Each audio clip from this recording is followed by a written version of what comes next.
Alright, hello everybody, welcome to the stream.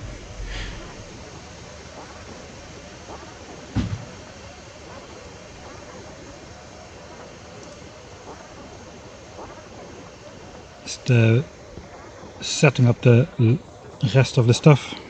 Chat on the phone. Hello everybody. Bacon Magician says, you have so many active playthroughs being recorded for YouTube. How in the world are you gonna manage that when Space Age comes out? I guess if I've already got like 6 or 7 problems already, then why just not add one to the list, right? No, but Warptorio is... I'm pretty sure I can manage to finish Warptorio before Space Age. That is the most important one. This is a stream, so that's going to be kind of separate anyway from the YouTube program. The 10k SPM, this base is not going to be finished before 6 weeks. And the other ones are just side projects which I work on when I either don't have motivation to work on the main project, which is kinda intense usually, whereas something like editing the Biters for Resources map is a lot less intense. You can just go through the footage and cut out stuff mainly. Whereas, yeah, this is Warptoria is a giant undertaking. We're arriving here with a bunch of spiders for some reason.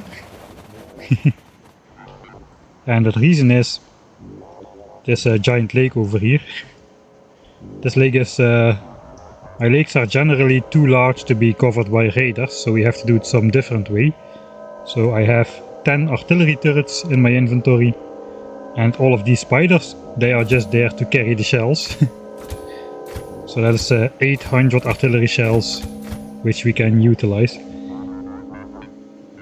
I missed the last 2 streams due to being on vacation. Can you make a quick summary of what happened? Yeah, good question. This has been expanding. We have done some more exploration. Actually, that's a lie. I have done this exploration off cam, like 2 hours of blowing up biters, if we look at the production graph. Check kills for the last hour, slightly over 2 hours, killing about 7,000 spawners and exploring this area down here. The pollution was about to spread off the edge of the map in the last stream over here, so I explored down here just to see what was up. I discovered this water line, and I did a little bit more on this side as well, because this pollution is also reaching the other side of the lake. I didn't do anything important off stream. I just went around with the spiders and explored, blew up biter bases, and put down some more stamps of these solar grids. Only the panels. I didn't even expand anything or put landfill or whatever. So yeah, I think I'm going to have to do some of those repetitive things off stream, because they're just taking up too much time on stream. I think I've had like, I think this thing has been the focus of like 3 or 4 consecutive streams really. What else has happened in the last little bit? This thing is now built. It is just landfill and the power grids with the nuclear reactors. This is 500 nuclear reactors ready to be utilized to match the production of the end game solar area, of which we currently have about 50% built, if I'm not mistaken. So yeah, we're now going up to 20 by 20, so we're probably just over 50% here. And the other things have just been design tasks really, so let's take a look in the 10k SPM book. I think red signs, green signs I already designed a while ago. Let's just go through the blueprints which are currently in the book real quick. So we got the solar grid without the panels, and then the filled in solar grid. We've got this thing which we're going to use soon. This is just 14,000 bells used to recall my bots. So after building this, probably a lot of bots are just trapped in this area over here. And we want to draw them out again. And then we can disconnect those Roboport networks again. So I built some sort of staircase Roboport network connection to here. so the bots could build all the landfill in here. But we want to break that connection again, and we need to take out the bots somehow in a sort of an automated way. So I will reload anyway, so let's just plop that thing down for now. So we just basically plop down a bunch of belts. It's like 20,000 belts, 24,000. Now all the bots are gonna get called up. Of course the bots start coming in from the closest point, so that's why we gotta build it a little bit distance away from our storage hub here, so the bots have some flight time to get there. And eventually all of these bots will be called up as well. As you can see, they're already coming in.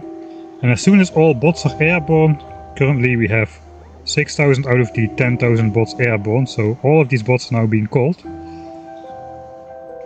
Once these bots are airborne, we can just let them finish the build, and once they have all departed this area, we can disconnect this area manually again. But that's the way to get all of those bots out of there. So we get all of them out of there, we disconnect this, then we just deconstruct all these belts again. And that's gonna be it. So now it's counting up. That means all bots are airborne. If you now look here and the mouse over, 0 of 10,076 construction bots available. There is also a way to get all logistics bots out there, and that basically is something like... I don't think I have that right now. Yeah, I don't have any buffer chests with wood. But for instance, we could... Man, that's a lot of wood. I think I need more chests, really.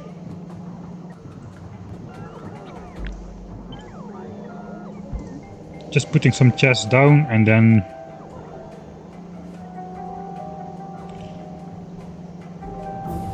Probably I need a bit more than this, but I can give it a try. And then just update everything to...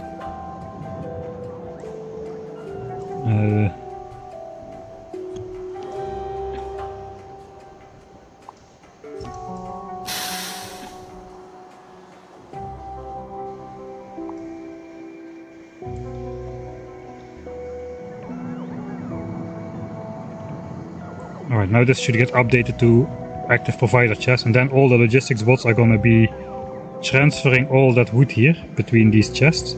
And logistics bots actually get called pretty quickly. We already reached 0 right now.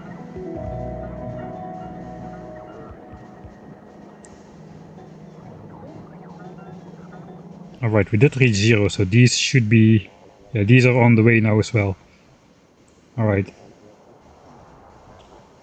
So I cancelled the construction bot thing, but all of these bots now have a task, and they will at least fly more close by until we can disconnect these networks over here. So if you go in editor mode, I'm gonna reload anyway. If I now deconstruct this, this network is no longer connected. And apparently there's still a couple logistics bots in there at the moment. But that is the way to extract all the bots. We can extract all the construction bots, and we can extract all the logistics bots in this way.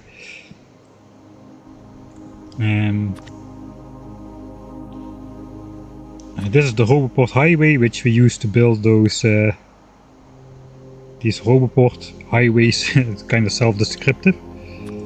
What else do we got? Yeah, we got 3 of the signs.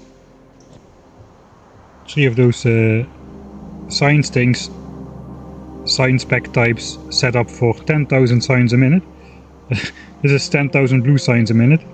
It's fairly big.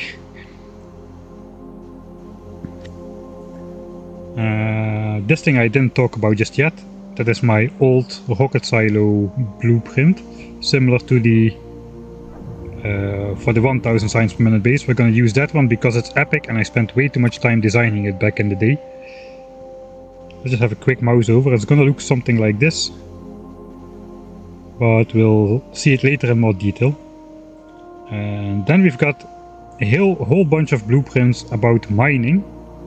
So we got just 16 miners on 16 belts, blue belts worth of mining. We're gonna be balancing around 3 miners per belt, which requires us to reach mining productivity level 51, which we have almost reached by now. And basically I guess we're gonna get into that today, but there's different variants of the miners. So I can have just the miners, so I can fine-tune the placement on the patch, and then the next one adds roboports and radars on top of that, I guess, and then the next one adds the belts and furnaces like this. And then there is the exit belts, which put the belts down like this. So it's a kind of a modular setup. We also have one without furnaces, in case we, of course, also want to have like coal and stone. Those don't need furnaces, so we can just plop that down as well. And then there is another one variant which has 24 miners. Some patches are big enough to support 24 blue belts, and that basically is the same system except 24 output belts. And then the very interesting thing is, I'm gonna share this on Discord as well, this blueprint book.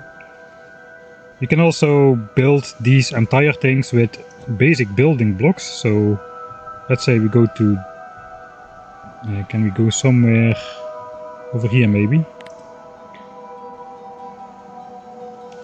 So there's a couple blueprints. There's the first tile of the miners, which is basically 6 belts, but only 4 belts will actually feed out. There is 1 backup belt per side, which basically feeds into the other belts. In case one of these miners runs out, the belts will remain full, and we will get a notification that the belt has run out. Okay, now out of it. Where is it? It is over here. I said it's blueprint number 1. And blueprint number 2 becomes the tileable variant. You can just tile as many as you want. Let's go, I guess, with 20 then. Because we got a 16, we got a 24. We may want a 20 belt mining setup. Alright, so now that mining area is complete, then we've got a head to put on. Basically 2 roboports and 2 radars, long power poles, so it can easily connect to the power network later on. And we've got a bottom one as well. That fits exactly on the bottom. Which also has the clock for the inserters for the furnaces. Plus 2 roboports down here. These are now not connected because they are too far apart. This does not exist.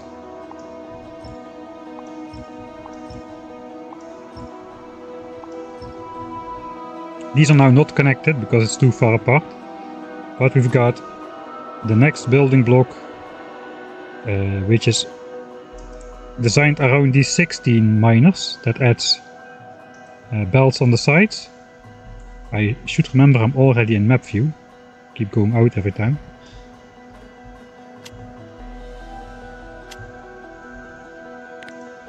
So now the power lines are connected, but the roboport grids are not yet connected. And for that we also got, in case we have more belts, we can basically add this one on top. So that adds the 2 missing belts. And it also adds a roboport, which connects these roboports. So that one is actually centered around the 24 belt design. But of course you can manually add in even more belts and just underground this power line. For now though, for the 20 belt variant we don't need any of that. So we will simply delete the outermost 2 belts. This is a 20 mine setup. Then we can either grab the 16 furnace stack, which is this one.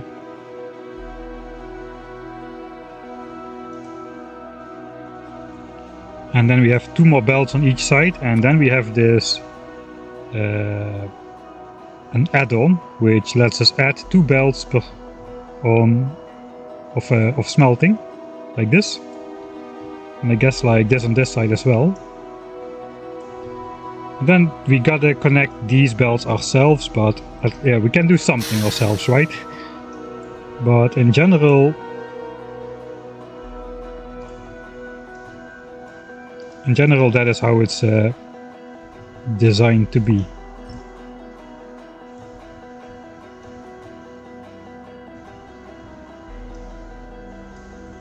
And then you just end up with a nice and simple way to build miners without having to do too much thought about it.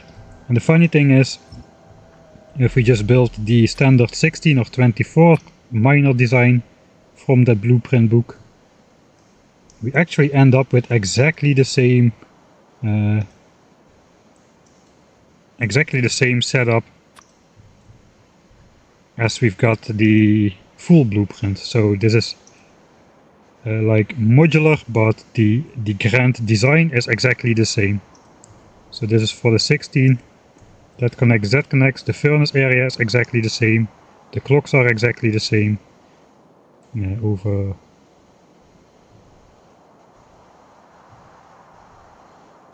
Oh wait, I put the wrong extension on the bottom.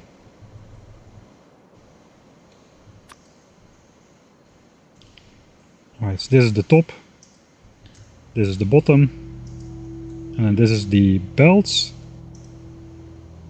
And then this is the furnace area, and now it fits. Alright, and that is exactly the same blueprint as the entire thing, just in one blueprint.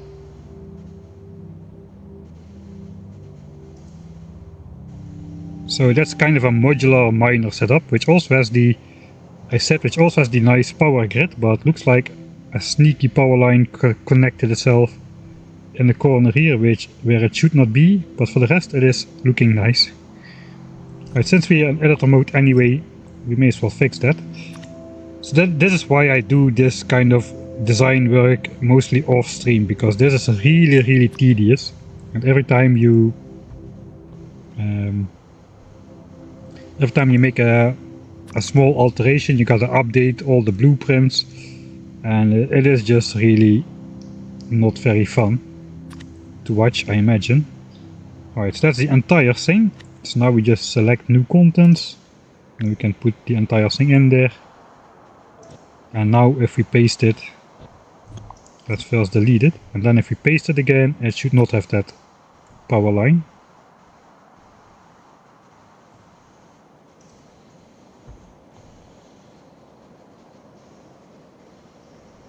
This is the 24. That also has a problem here and here.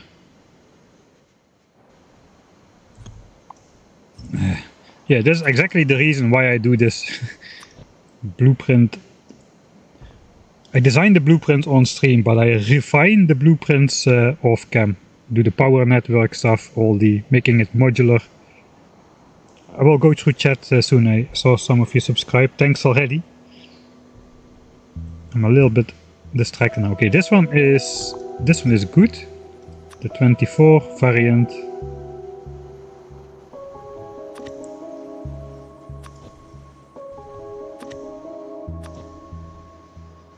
I gotta be sure I paste that on top, somewhere where all the miners are able to go.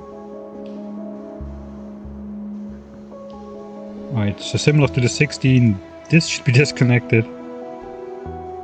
And I guess this power line should have some free connection, so it can connect to the power grid instead of already using up 4 of its 5 possible connections.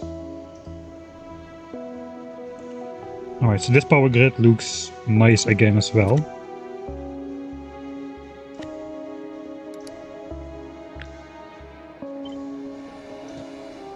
Alright. So that is not all the blueprints. We also got one for steel, which is basically the same thing, except fine-tuned for steel, so all the furnaces are doubled and that kind of stuff. We've got some slight alterations to the clock. There's now 3 sets of inserters, input, output, which is usual for iron. So this has input signal, this has output signal, and then we've got another special one which has steel signal. Those are active, those are asleep almost all of the time, so that's really gonna save some UPS, especially since we gotta build a lot of steel. Then there's one more blueprint in there, basically this combination, which is what we did last stream. This,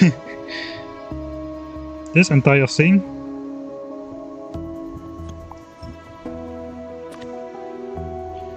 Has a pretty big blueprint, but still manageable. Oh, that takes a while. So this is the entire blue chip build. 60 lanes of green chips, for which iron and copper is being smelted. It has been changed to clocked smelters as well. Then it goes to green chips, and those green chips flow to blue chips. Let's just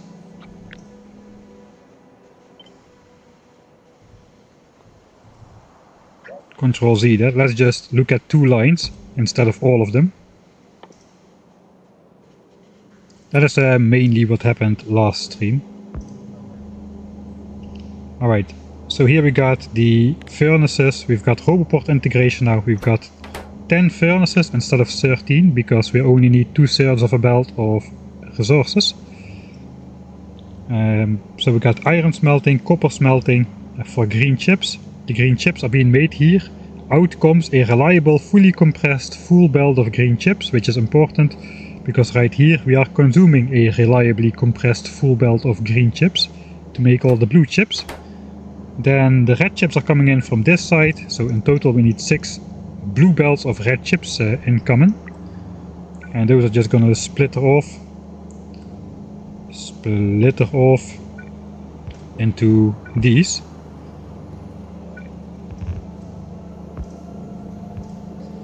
And out come 4.5 belts of blue chips. That is all the blue chips we need.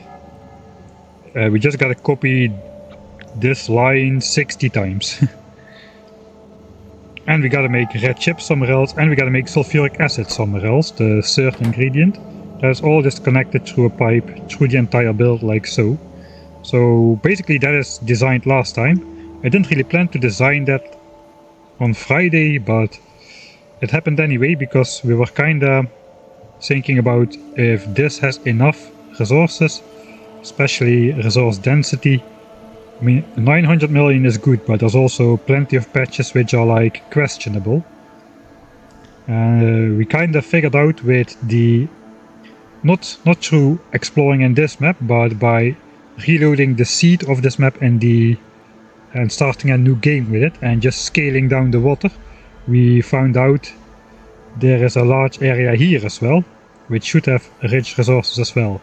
But I think I'm just gonna go with this, and I'm just gonna have to fine-tune the mining setups a little bit more than I would like, but at least the bots can build it all quite quickly in this area. So I guess we're just gonna go here anyway. So that's kind of the summary of the last 2 or 3 streams, I guess. So before I actually get started, I can actually load already, because we have a small walk to do. It was about 2 hours, so this is the end of stream save 1 hour, or 137 hours and 20 minutes, and now we're 139 hours and 30 minutes in. So basically 2 hours of blowing up biters, plenty of which I have done on stream already, so not really the most interesting part.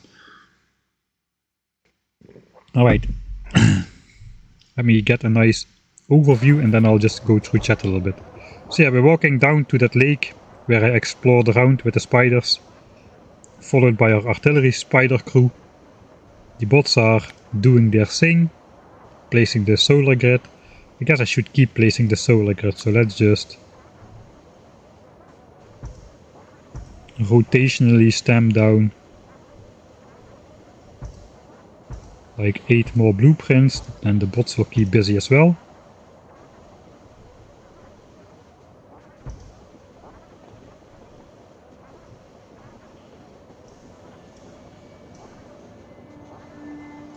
And then I'll read through chat a little bit. Samtalab did hydrate. I guess that's a while ago already. Thanks. I like trains, says DN by Cheese. That's not... I only like cursed trains. This playthrough only has cursed trains. Finally building stuff. Yeah, that's the plan. We're gonna actually build stuff. We're gonna That's why I played ahead a little bit. We're gonna ignore all the exploring stuff, all the pollution stuff, and we're just gonna get to actually building something. At least we're gonna build 10,000 signs per minute red signs today. That's a promise. We may do more, but that's a promise. Yeah, for the progress for the master plan, the bigger your plans become, the slower the actual progress gets, because all the preparation takes so long and there is so much of it to do.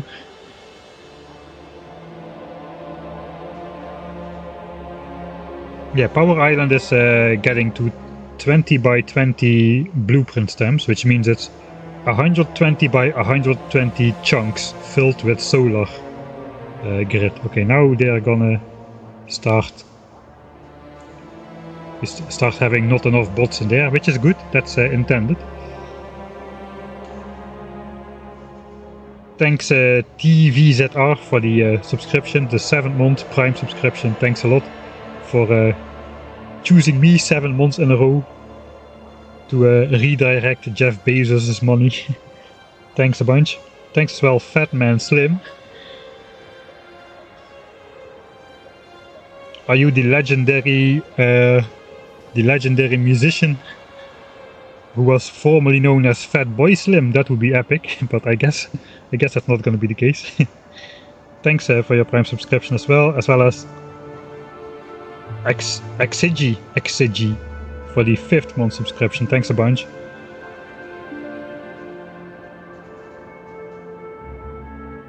And Sagittarius 1987 for the 7th month as well.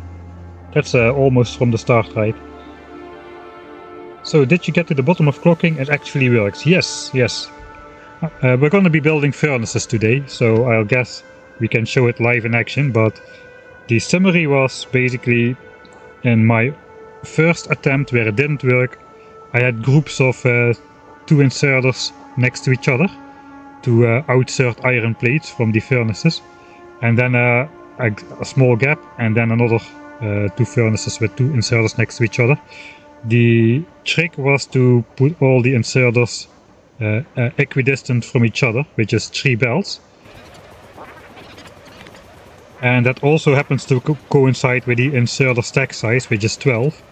A belt tile on one side can hold 4 items, which means with furnaces which are 3 by 3 entities, you can output 12 items per furnace, which is perfect, and end up with a compressed belt. Right, we have arrived down here. You may think I'm getting a bit close to the edge of the map and that I'm generating chunks again, but that actually is not the case. We are not even close. This is 20 by... Well, this is a square with a radius of 20 chunks. If we would walk all the way down here, we would be generating new terrain, but we can even come pick up these radars I placed with some spider, which is long gone, and we still would not be generating new terrain. This map is just that big right now.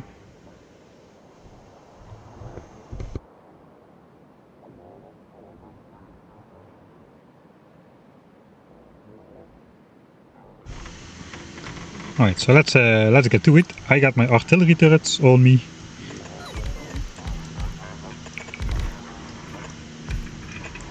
Let's switch on FPS again, so we can see when the game is lagging. The game is definitely lagging when I'm mouse overing on this. We're going at half speed, looks like.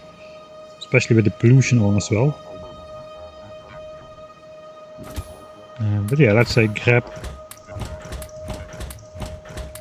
the goodies from those spiders specially dedicated to that task and that task only.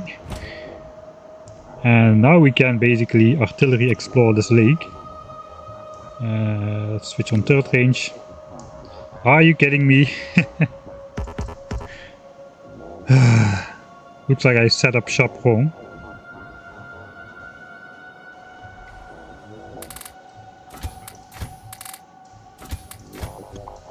Okay, we're gonna move. Wait, if I move over? Yeah, if I move over, then we're gonna not have enough range on the other side, are we not? We might actually. Let's go to this point. This point should cover everything, right? Let's just do it. If we need to do it 2 times, let's just start here. We just gotta make sure before moving out. Sorry about that. That was a little bit of time wasting. I guess we're just gonna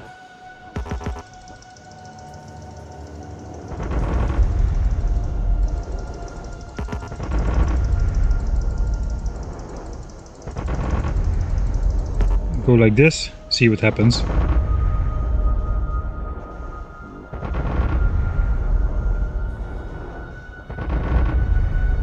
Alright, already firing back again. Oh, that was the last salvo, alright. Oh, Biter Island. Of course I missed that by looking. This would not happen in YouTube videos. I would see this and then I would refilm this while keeping focus on this area. And we would see the biters just pop into existence live on camera. Oh well, I guess everything has its own pros and cons. Let's get those gaps, and I guess we should definitely get this area fully covered before we deconstruct the whole shenanigans.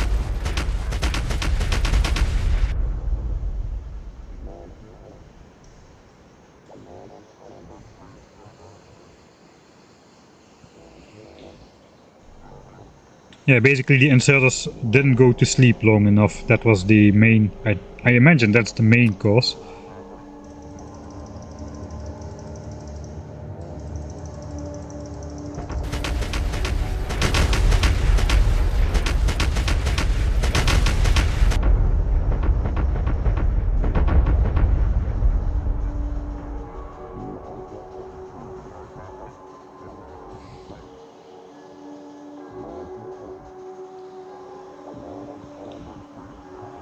Alright, it doesn't happen often that I hit every chunk, except these two, but I just didn't go far enough. Let's explode the water. We could have killed a fish. Speaking about fish... What if... Since we're here now anyway... What if we just pick up a lot of fish while we're here? I mean, it's not likely that I'll ever come back here. My deconstruction area is so large I cannot even get it on camera. That's 900 fish.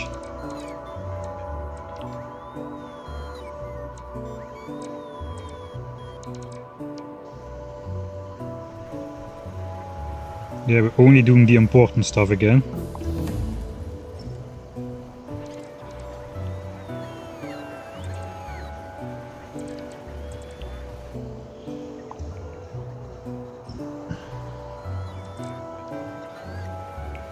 Alright, maybe I should not be wasting so much time for my fish craze.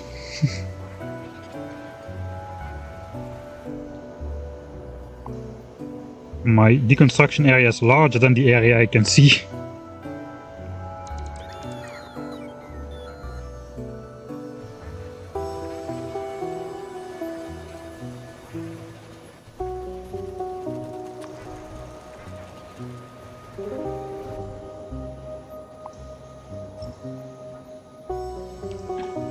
I don't need that stone, I just need the fish.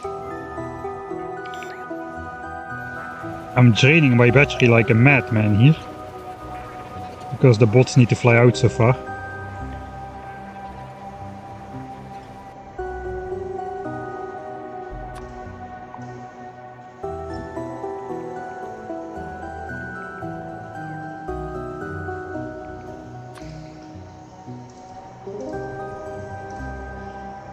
Alright, then we just need to get here anyway.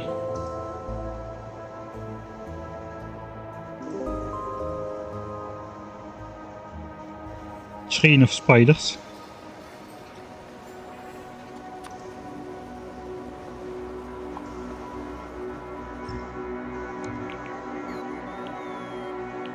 Alright, that's enough. For now, at least.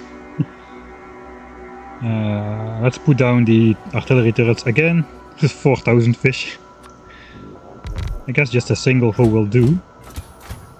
Put all the fish in spider bin, kinda fitting.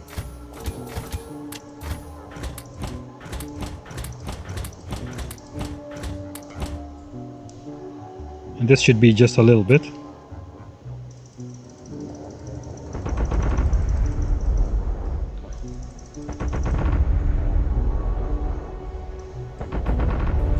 And we should not be too close by enough here. We are not close by enough for sure. We're almost actually in automatic range to take out these biters here. I do want to keep them. These biters will potentially be absorbing pollution in the late game without being able to do anything about it. Right, yeah, this is what usually happens. I try to reveal 40 chunks and at least 10 of them stay unexplored. So I'm just gonna click every chunk individually and that should solve it, right? Right, if I remember correct, I can also pick up these raiders by myself, so I'm gonna go do that as well. Let's take a last look at these biters. Goodbye.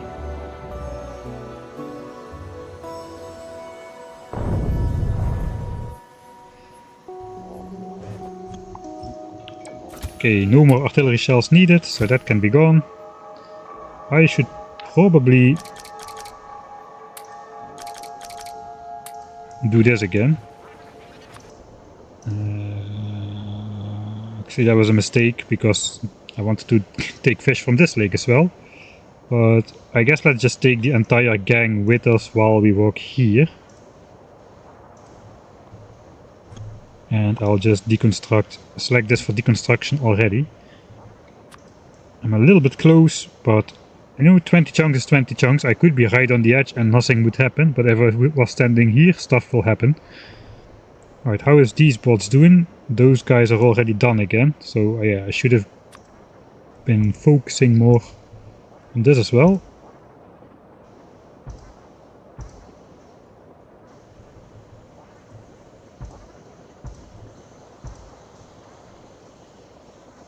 I'm just gonna stamp all of them down.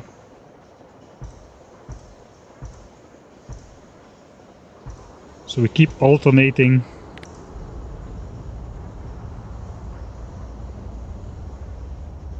Let's keep it at this. I keep alternating so the bots keep flying out in different directions at all times, which optimizes the Roboport charging sequence stuff. I also can actually get out all my bots from here right now. Like I displayed in the opening phase, this is now connected. I can get out the construction bots already. They will not fly back out here by themselves. Logistics bots are a bit harder to control. I gotta get them all into the air, and once they're all in the air, I gotta disconnect this so bots won't keep flying back in. Because of course we've got the requester chest over here, which request fuel.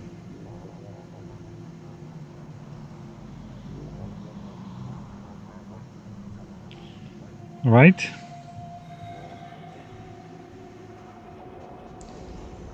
Okay, this is picked up now. I guess my deconstruction area now is not very big, but I still can take some fish with me.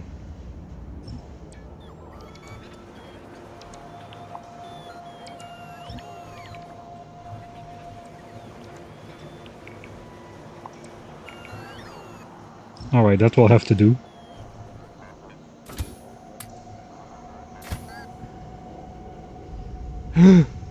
Wait a second. I'm getting flashbacks all over again. Okay, I was not yet on the edge, but I gotta not walk down. Don't walk down. Flashbacks from the Ultimate Death Will challenge, where I accidentally generated new biters, and there it was very important.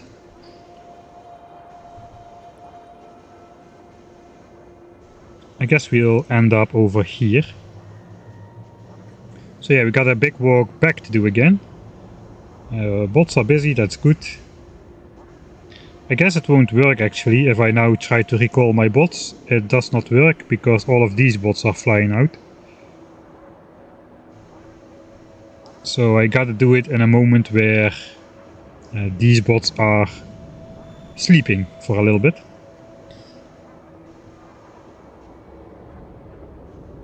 Greetings from the park, says Odium. Oh, that's nice. Yeah, it's a great day. I went on a big walk today as well. Well, big. Walked for 2 hours about. That's nice. Exactly the right temperature. Enough shadow from the trees.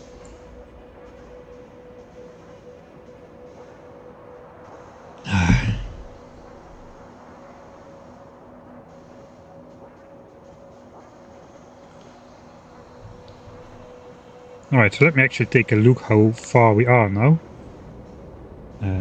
Every stamp is this big. So we got 1, 2, 3, 4, 5, 6, 7, 8, 9, 10, 11, 12, 13, 14, 15, 6, 7, 8, 9, 20. Yeah, 20 by 20. Ignore this part. This part was just to pre-place the landfill already. So we are 20 by 20 out of the 24 by 30 maximum. So we're going to be over 45% now. I have a calculator here. So 24 by 30 equals 720 stamps of the blueprint. We did 20 by 20 right now, so what I gotta do is divide 400 by 720 equals 55.55%. So current size, we went from 16 by 16, which is 35.5%, to 20 by 20, which is 55.5%.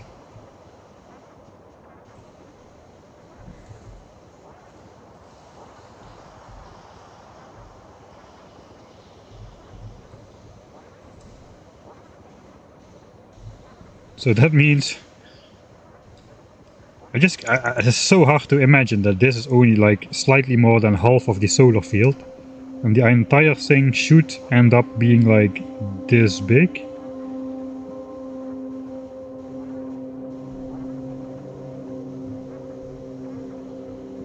Well, I guess we can do some more exploring and combat while we are here. So this is... the white spider is over here. I want to connect these coastlines and see what's happening. So now we got a bit of downtime. Okay, here's some biters already. These biters get generated on the spot.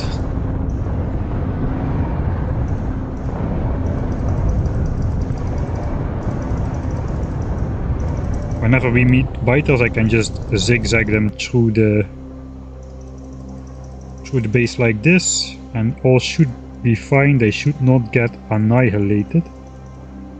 So there's another base beyond here. That's a bit dangerous because there could be water and then they could get stuck, but they should be fine on their own. We've got another spider team out here, which I guess we're gonna be exploring out a bit here as well. Not really sure how far. Here's a worm. There's probably a new nest here. Yeah, there is already. So we can also just zigzag this nest out of existence.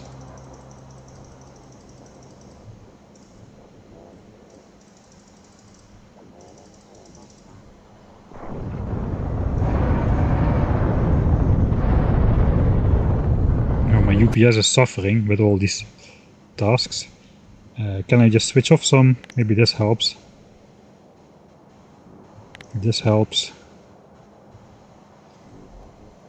Just when I'm not focusing on the bots, I don't really need to see that. These guys should probably not stop mid-combat, or these bases will start sending out biter expansion groups again.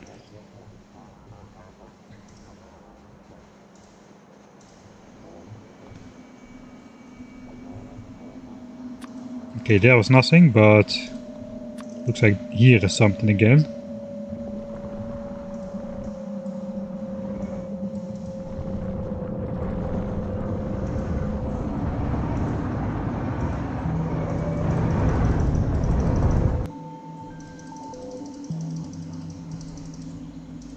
Oh, and up there is one as well.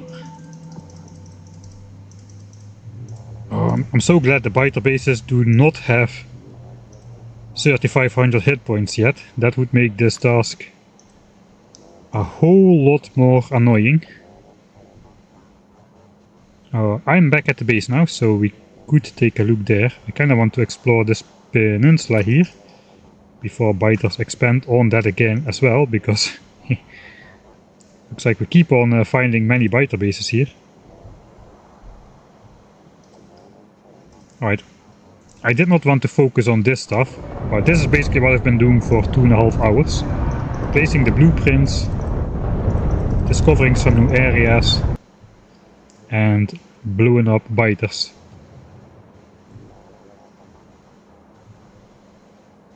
Alright, is this a peninsula or not? That's a good question. Maybe it connects to this landmass. My curiosity is getting the better of me. I could try to go on speed mode a bit. Once this goes up to like 120 UPS again, I know my bots are done as well. It looks like this is a peninsula, so that's good.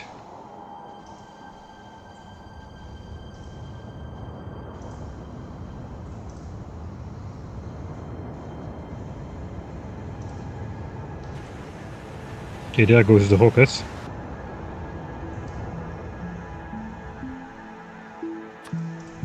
Looks like we missed one worm here.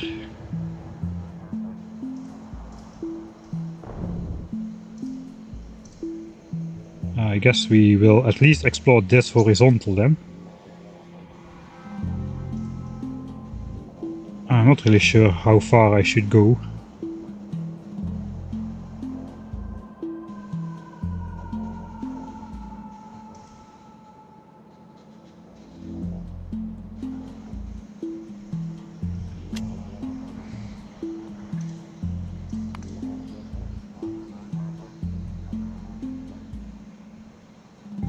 Alright, there's only a couple more of those markers on the map where worms are alive. I've also made sure to delete every last worm, taking the risk to explore new chunks with new biters, but I just took the risk.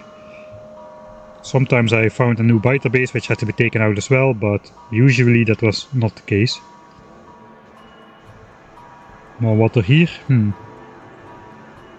But yeah, I don't think we ever will need to explore further in this direction, nor here. This is just going to be the solar field and we're not going to do anything around here. Pollution from over here is probably not going to spread out all the way to this area. It will spread out in this area, so we will need to explore this a bit later on. But I think on the south side, this southeast corner, the entire east side, the northeast side, that is going to be as far as we will ever explore it, I think. Alright, let's just try to connect. Let's see where this water ends up at least.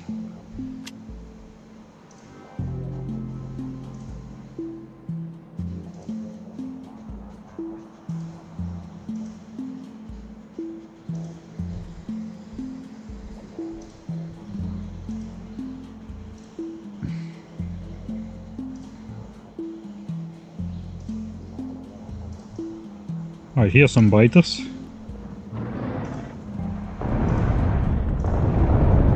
Yeah, we don't even need to slow down for those guys. Looks like this is just gonna connect here. So then we got this giant water line. Oh, here's a big nest actually.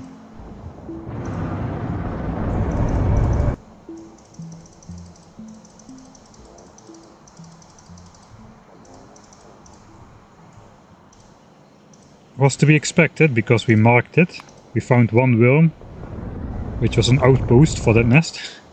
And then we did not generate the other black squares. So that's good. So we got this entire water line here, which almost but not entirely connects here. Alright, this does seem to be a new landmass. I don't really have the intention to explore this further, but I don't think this is going to be a giant peninsula. It could be, but it is not important to know, so let's not worry about that. So that's basically one giant waterfront then.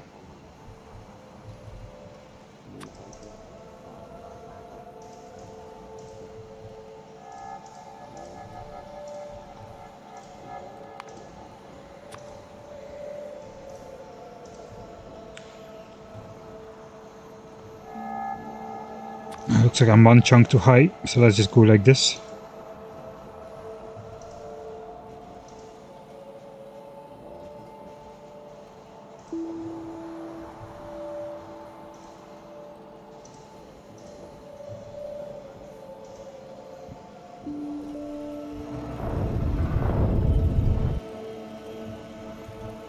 Alright, another marker gone.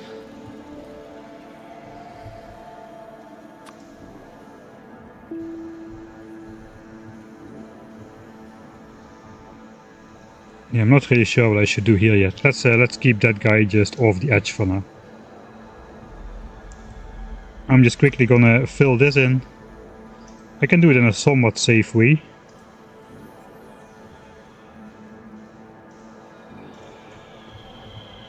How is the bots doing? Okay, no, not yet. Still, not all of the bots do have a task. Once this disappears, we can do this thing where we recall all the bots from this area, disconnect the logistics network, and then we can get started with what I actually want to do today. We're gonna do some building. Okay, let's just focus do this, because then we can just march through the middle.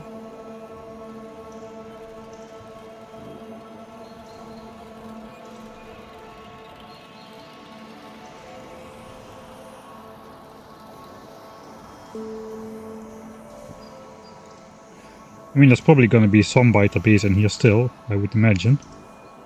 Right, there it is.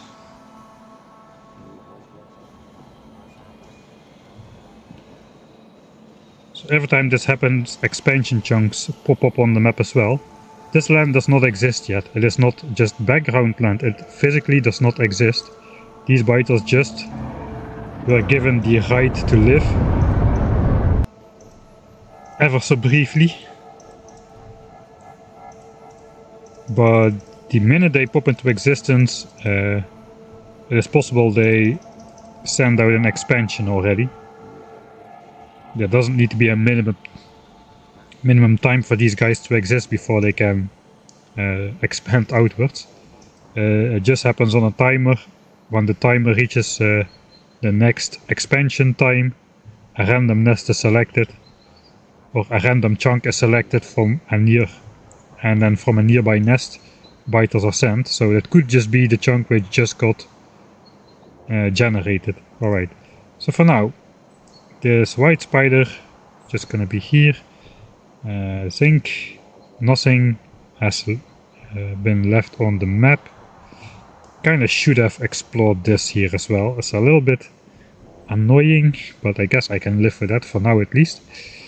Okay, the bots have all been deployed, which means now the Roboport thing is no longer searching through things to place. So that means we can recall our 14,000 bots. Celebratory save 300 for recalling 10k cons bots.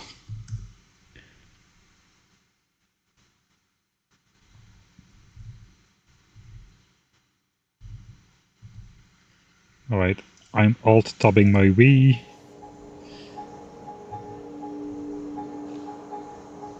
So ideally I would prepare this a little bit better. I guess we should reload the artillery spiders. It's already done. Easy task. We need to get those guys off our back.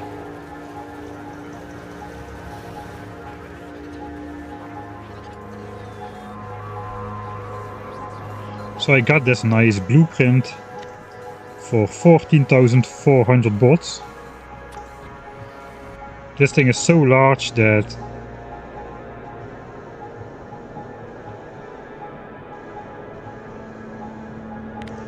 it does fit in a Roboport network, but not quite on the outskirts of it.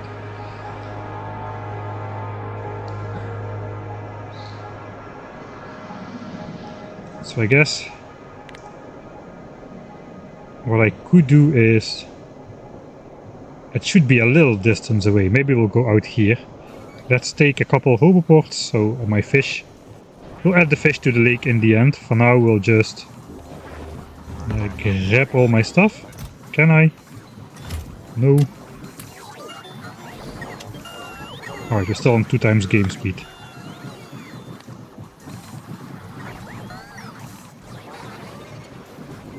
That's more than a chest of fish. We'll get those in the water at the end of the stream. We probably will be collecting some more fish still.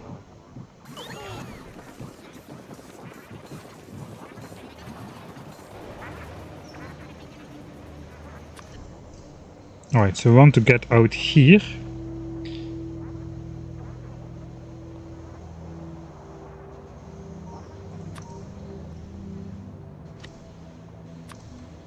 Put it on temporarily on the bar. It's about this big.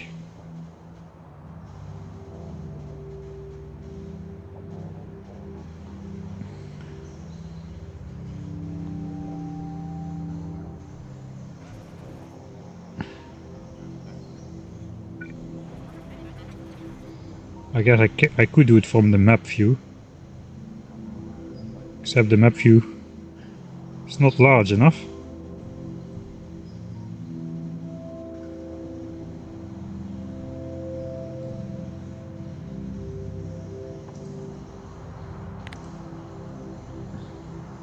Okay, that should exactly connect. So we go out here. Then we need the blueprint we just put away.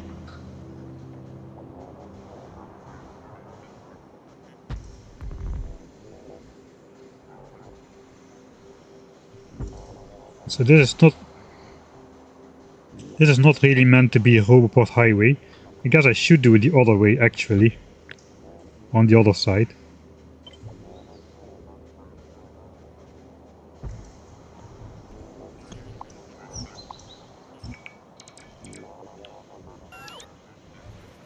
So I don't mess up my hoverboard highway.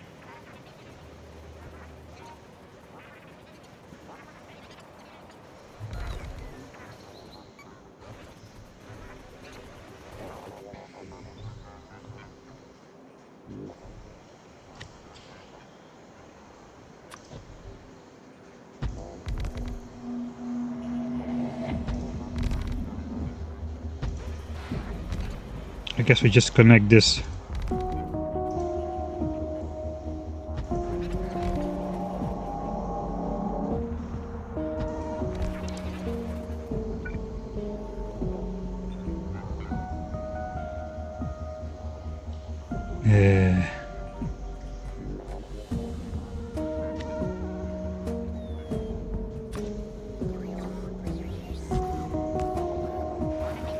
Alright, so those hoverboards will be placed by the bot network.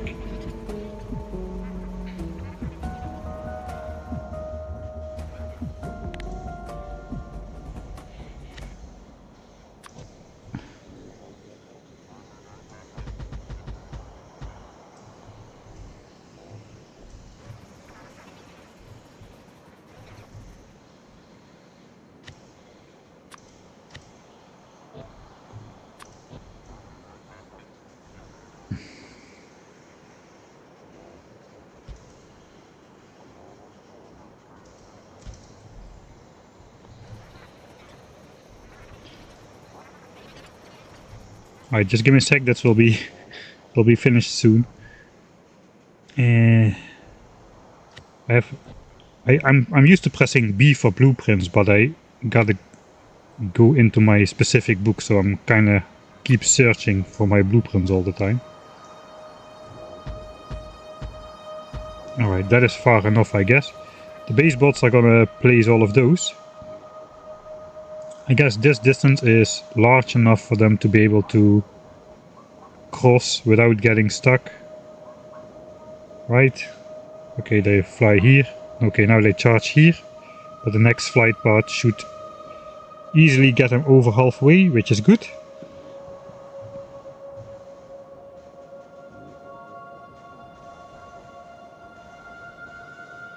Alright, and they're gonna place all of that. And now we've got a place where we can actually fit our blueprint in.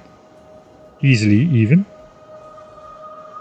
So once I click this, I've got, looks like 10,076 construction bots in my network, but once I place this stamp, we should be calling back all of them.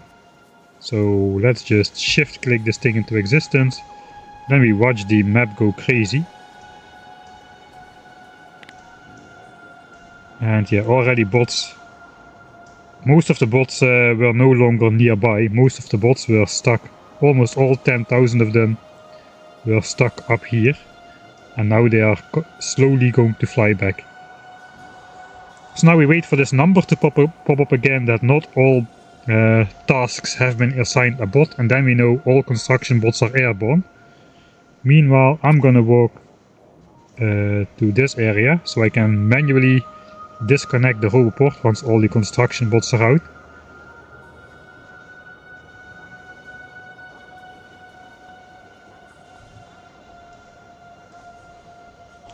Right, some of them, the first ones of them, have reached the bot highway.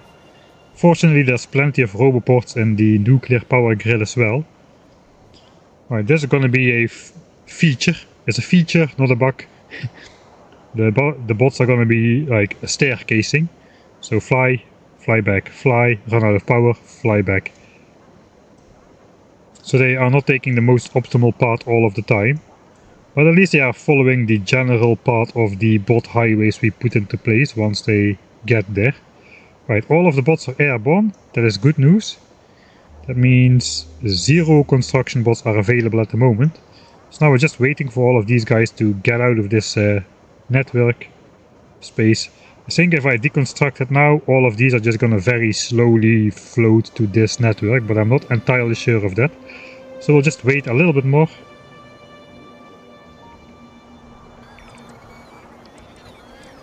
And meanwhile,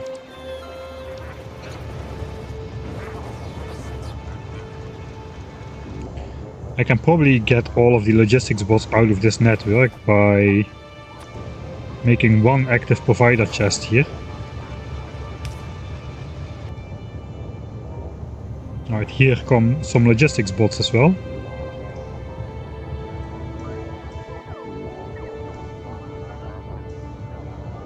Oh, not some, that was a lot of logistics bots. I thought it was just a couple, but it just appeared that way because they were all floating on top of each other.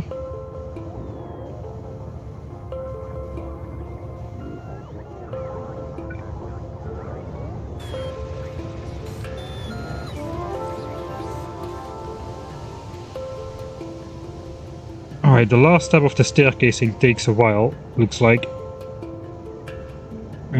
Soon we will be able to fill this in again as well, but I guess we can already do it. All of the bots are airborne, so we should be good.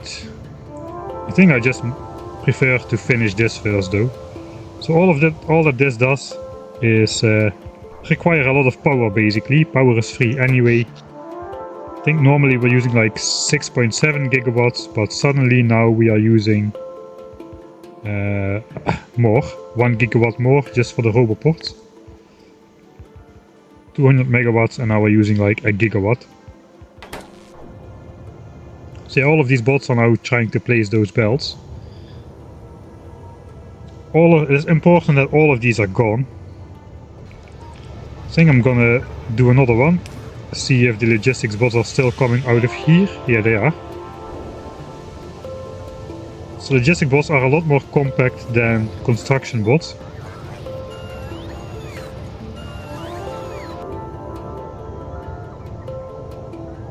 Okay, I think now we see some logistics bots coming up as well. Oh no. Not quite yet. There may be more logistics bots in here than I think.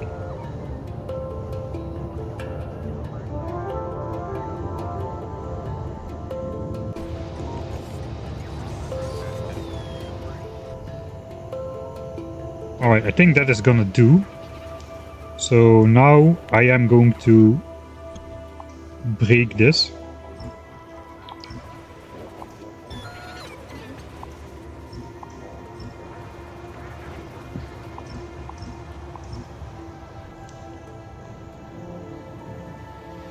Alright, so now this network is disconnected again. We can hover over a roboport. There's 2 construction bots in here still, and 416 logistics bots at the moment. Logistics bots is easy. I can just use a storage chest and throw everything in my personal trash slots.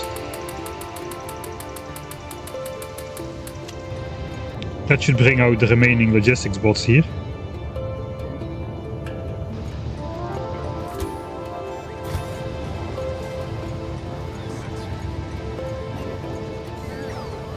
And then those are going to be close by. I guess construction bots are kind of easy too.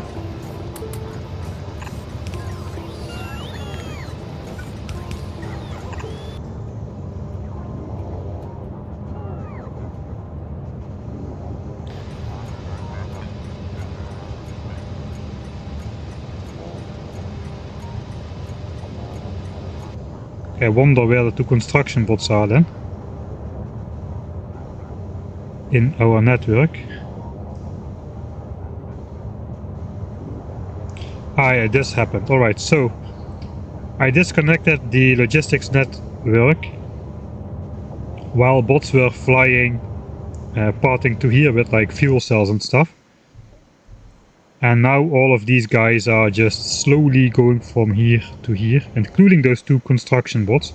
So they are not actually in the network at the moment, they are still flying out here. But eventually they should come here to place those, they will be placing those belts, and then they will settle in this roboport because that's the closest by.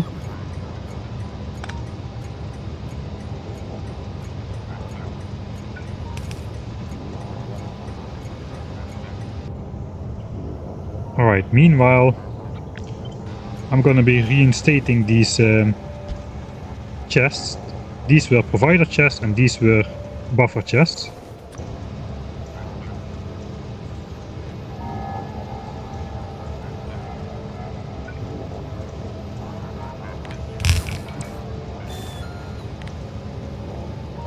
What this was, I don't know.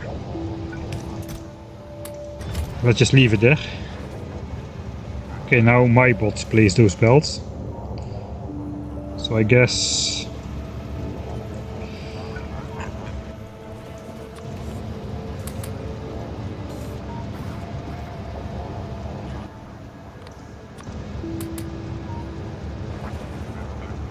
now those bots will be coming here, and here come the 2 construction bots. Alright, we can empty out these roboports ourselves. So yeah, it is still a little bit of a little bit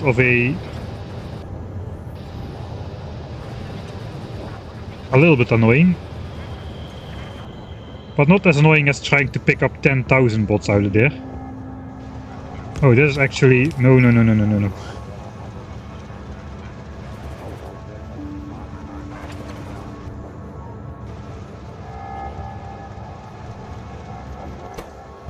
Alright, no, 0 construction bots in this network. And the 116 logistics bots.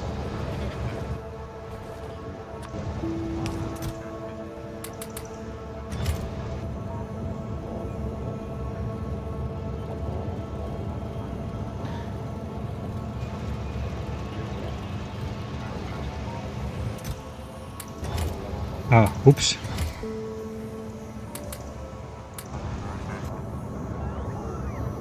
Alright, here comes the rest of the logistics bots, also from the bottom. I want 100 bots in here anyway. Alright, so let's stop that. Let's stop this. These guys are now here. 64. 66. 70. 95. Alright, situation back to normal.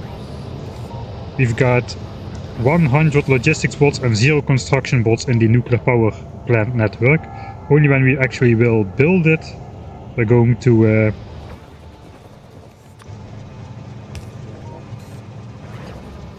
only once we'll actually build it, we're going to connect it again with the roboport network, but for now it's gonna remain disconnected. Alright, so what I really wanted to do is just paste this on top of here,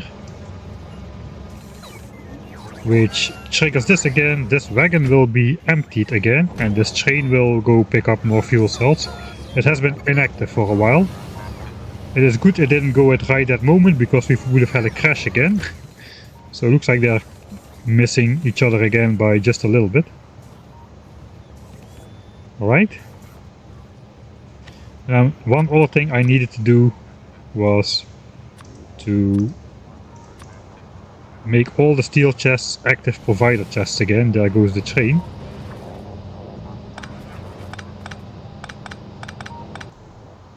And I guess we got a storage chest here just in case. So all of this has got to be active providers again. And I should have enough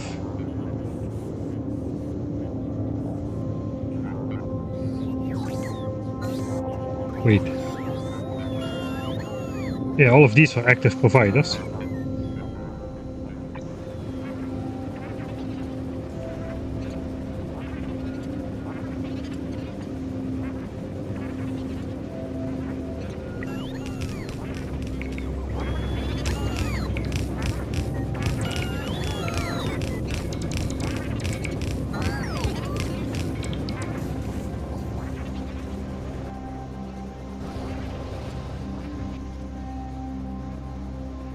So I guess this was not a storage chest, this was...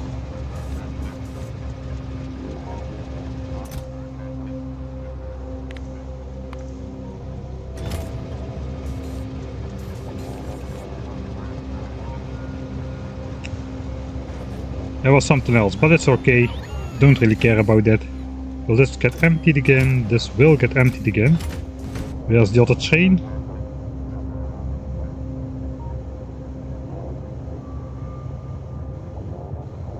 That's a good question.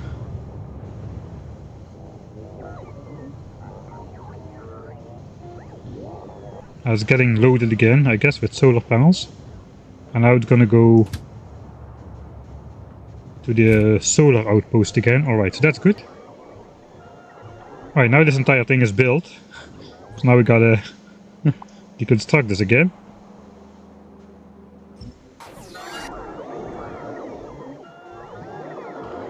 But now all of the bots are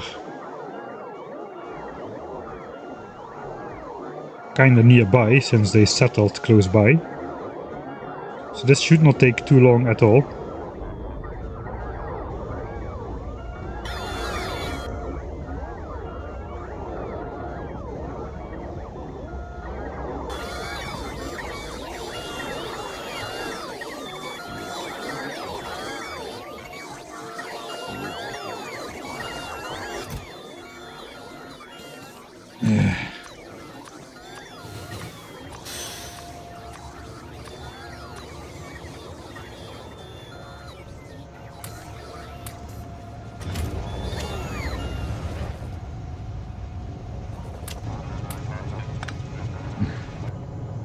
Right, stop picking up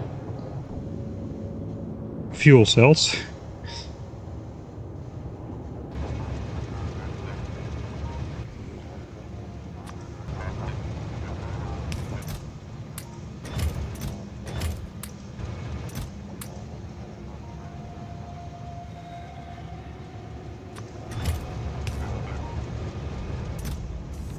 Why 108? There's only space for 8.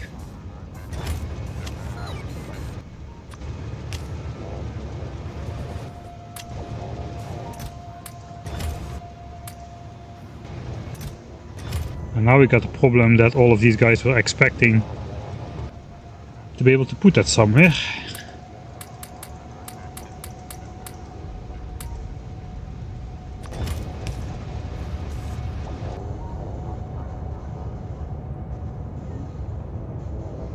Alright, so I guess I have to wait for that. This is a little bit finicky all the time.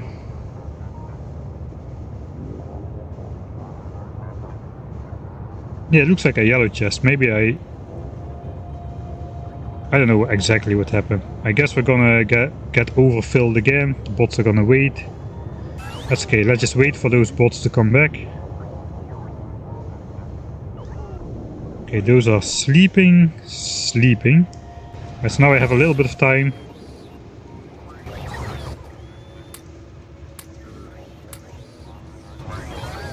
To pick this up. Alright.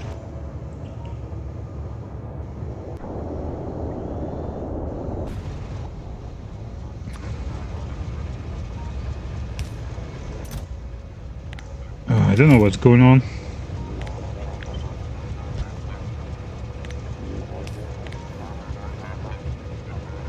Why are you trying to bring 400? Why is it trying to bring 400 fuel cells?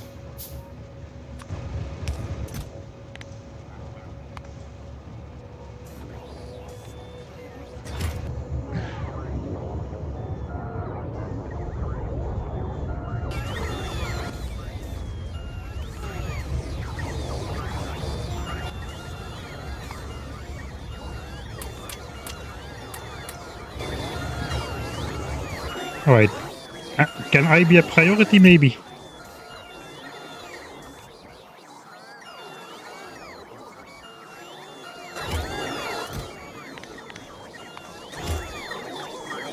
Prioritize me. Looks like no. Right, no notification. No logistics bots were close by enough. Okay, let's keep it that way. I probably should just start getting my fuel cells out of here though. I had this joke that I needed to do nuclear fuel reprocessing before the 160 hour mark, or my chests will be full. We will have spent 2400 fuel cells in the reactor. It's kinda got messed up a bit now, but there's still like 2000 in here. So yeah, we don't have that much time anymore.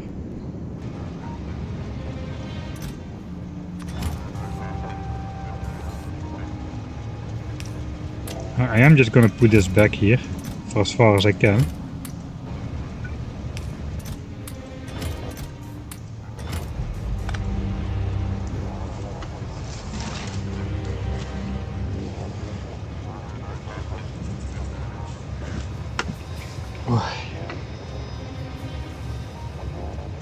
Okay, Discord notification was late. That explains the influx suddenly of chat. Hello everybody. Just finished watching last week's stream. I guess watching Factorio is one of those games which can be better to watch than to play. Alright, so I guess this... One more final check, 100 logistics bots, 0 construction bots, that is correct. So I guess we could technically leave these highways in place for future purposes, because we're going to need to build the entire plant at some point. This can be gone, this can be gone. So this is the entire footprint for 80 gigawatts of nuclear power. 84 or so, actually, it's a little bit more. This has been cleaned up now. All the construction bots are back here in the network as well.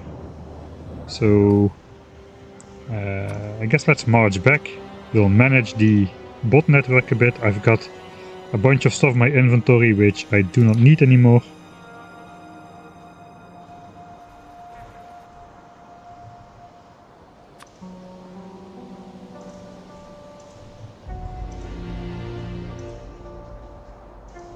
Try to avoid the orange areas, and then I can already start throwing stuff in there.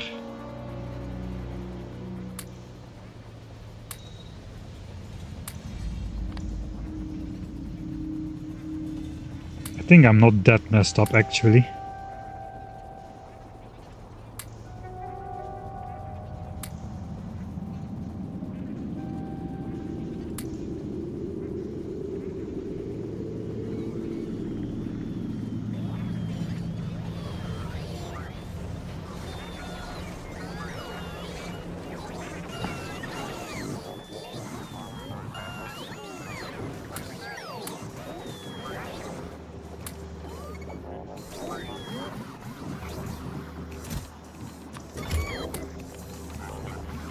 Okay, 10k and 10k. I guess 10,000 construction, 10,000 logistics is gonna be enough for now. So I'm not really going to expand it. It looks like we may need some more capacity for wood. Looks like all of these chests are starting to get filled up with wood. We are consuming wood. Like 500 wood a minute, which means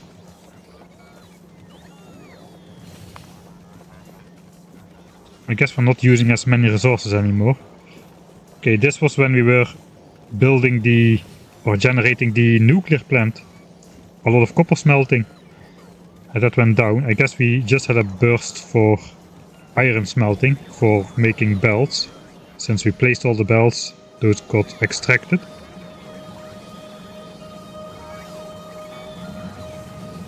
And now we're just making a lot of gears again. But we have too many belts now as well. So belt production got a bit out of hand here as well. That is gonna solve itself soon. I think I do need another set of these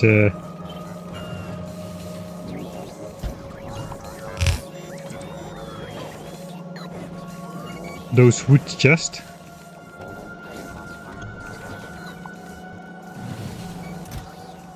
And I guess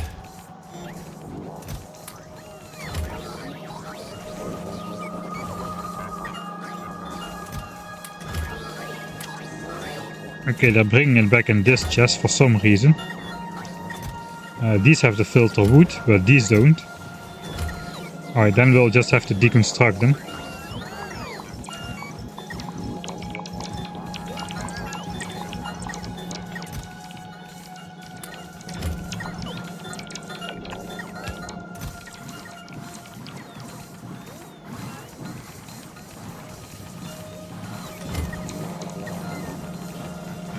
I think that's all of the wood out of there.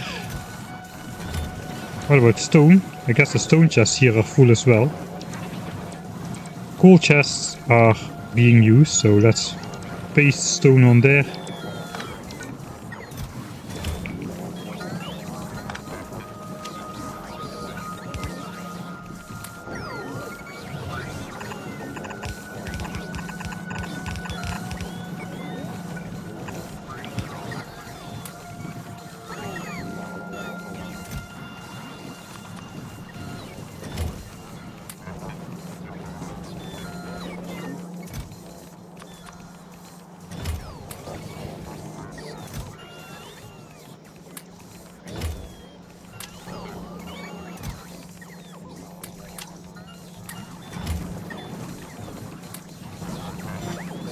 Sorry about this, just didn't realize all of this had become such a mess.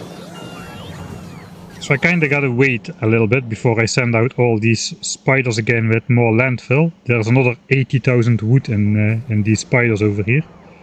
I guess it's 20 chests of wood at a time.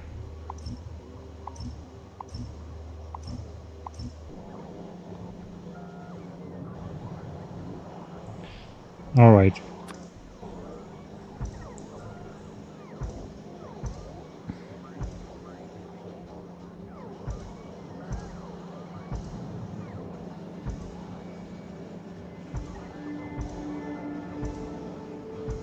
Let's complete this blueprint.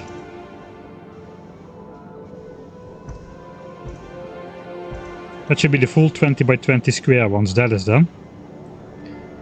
And then we can start to worry about land filling in like this lake, this area here. It will be a while before we reach this, and we should never reach this. I think I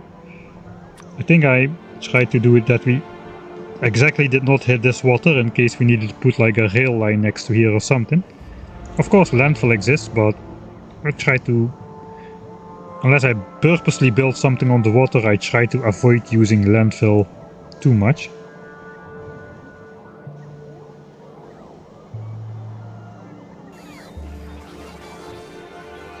Alright, this train is bringing in 3000 wood per trip as well. So yeah, probably should not overextend the wood placement. I'll just put another set of chests over there, just to be sure.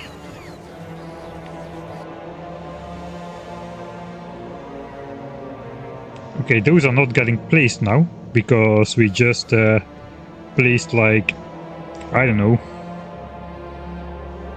80,000 entities right here, which the game is now cycling through and assigning construction bots to. So it will be a while before these get placed. But that's okay, we're not in a hurry for those. Right, is that enough of... Sorry about that. Is that enough of the introductory gameplay? Can we actually start designing some stuff? Let's ask our great fish pond over here. I got a slightly lucky roll on my starter pond, in case you're new here. So Factorio spawns in the starter lake with a random amount of fish, and I just got like dream luck on my starter lake. I've got like fish for days. Don't think about it too much. Right, I think it is time. So last stream, probably, we also spent some time doing this horrific Excel table in Factorio. Factorio is not Excel, which is kind of clear here, but just to... Let's try to get a good zoom. Okay, so you got the axis with the resources, we got the axis with the science packs or science pack ingredients, and then we got like a number here, which means this many blue belts of resources we need for this science pack. And when it gets stupidly expensive, like for purple science, we just put it in different categories as well. We're also splitting out iron and steel between iron ore, because it's an important distinction to make, especially since we got different miner plus furnace blueprints for iron and for steel. So actually purple is probably... I do want to make red, but I think after red I'm going to make purple actually, because it's the one I'm into right now. I did all the steel works, the iron works, and this just requires 2 patches of iron into steel, 3 patches of iron into steel, and then another iron patch, and then like 2 copper patches or so. And then we need to add 2 more stone patches, so that's going to be quite large, but it's all simple, fairly simple ingredients, I would say. So I think yellow science is going to be more complicated, and also the stuff for yellow science is going to be... I don't know yet if we'll build dedicated yellow science blue chips and rocket science blue chips, or if we just build blue chips and redistribute it to everywhere. But yeah, let's focus for now on red science. We need 4 belts of iron and 3 belts of copper, and that should make us 10,000 red science per minute, so that's nothing really.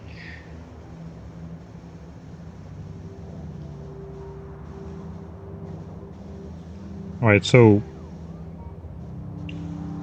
it just so happens to be, if we ignore military science, this is 9 belts of copper and 5 is 14. 14 or 15 belts of copper. We can get that out of a single copper patch. 19, 31, 35 belts of iron though. So if we can get like a crappy, 2 crappy iron patches and 2 crappy copper patches, which we otherwise cannot use, that could be enough for the first 4 science packs, excluding military science, so it's really only the first 3 science packs. I do plan to build military science as well, but I'm going to save that for after I have the rest complete and fully switched on. That basically means we're going to have something to do once we are running 10,000 science per minute, so we can actually check if everything works as we want it to during a well enough test area.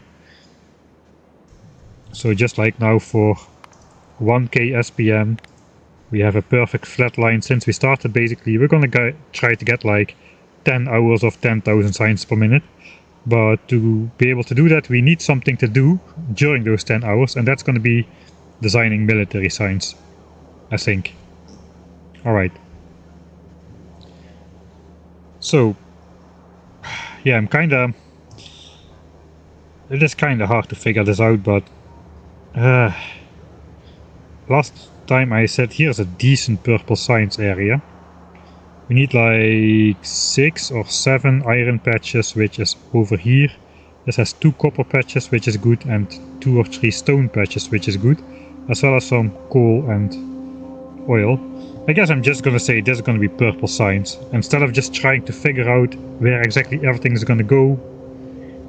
Is that smart? I don't know. We only got barely enough resources in this.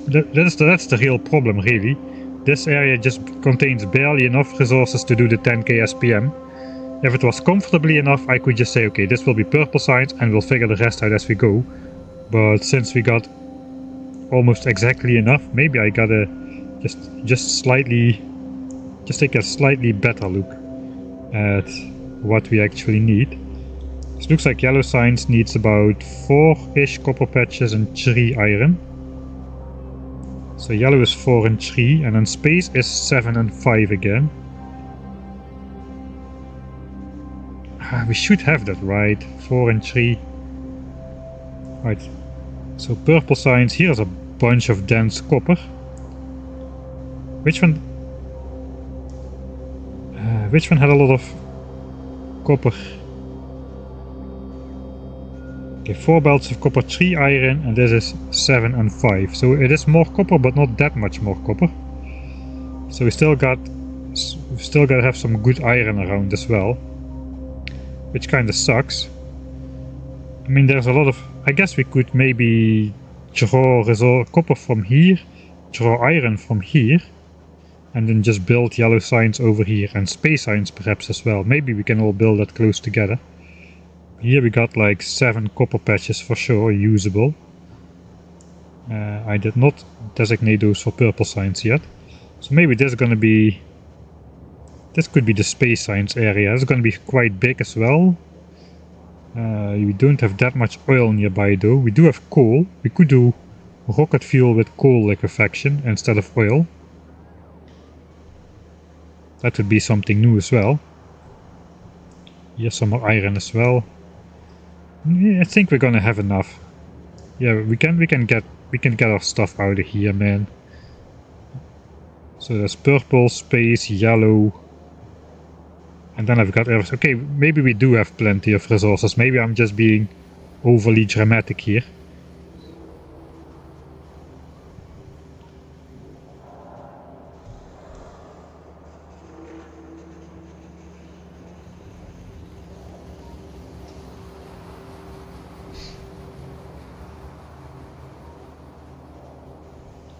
There's a P1 and a nuclear fuel pin laying around. Should they be there? I don't know. Where are they laying around? It would have helped if I paid attention to chat at the moment it mattered, I guess.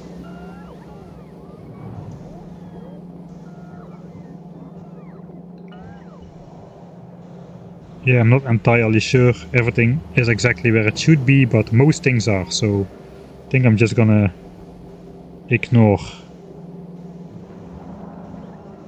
It's probably not gonna cause troubles, right? Or is it laying on the ground or something? I think we should be good. Why no signals in at intersections? Because we only have cursed trains. I predicted they would crash 0 times during the entire playthrough, and we're already at 2 crashes out of 0. So they already crashed 2 times. One time we lost an entire wagon of fuel cells as well. Fortunately it didn't blow up. Thanks Factorio planning, programming. Alright. That means I can basically just make a design for red signs and build it anywhere. We need like 4 and 3 belts. Maybe I should include at least the resources for green signs there as well. This is like 16 belts of iron. So this is 1 iron patch and we can get a crappy copper patch together. And blue signs will just leave out of the picture. That involves oil already, it's a bit more difficult. Just 1 big patch of iron and a crappy patch of copper. Preferably somewhere close by so we can test our system. So this is probably a suitable patch of iron. 300 million should be good enough. I'm gonna make a save here. This is the save 301, the real save 300.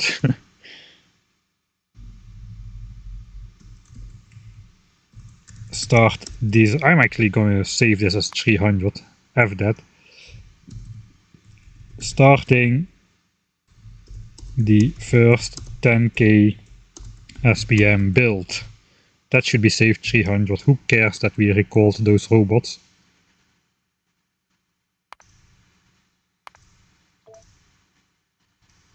Don't worry, I just saved so we won't lose the progress. This is not going to be done with biters for resources. No, no, no, no, no. Yeah, actually, yeah, the challenge is we're not banning trains, but we have banned like rail signals. So we cannot make a rail network at least. This is going to be 299C instead.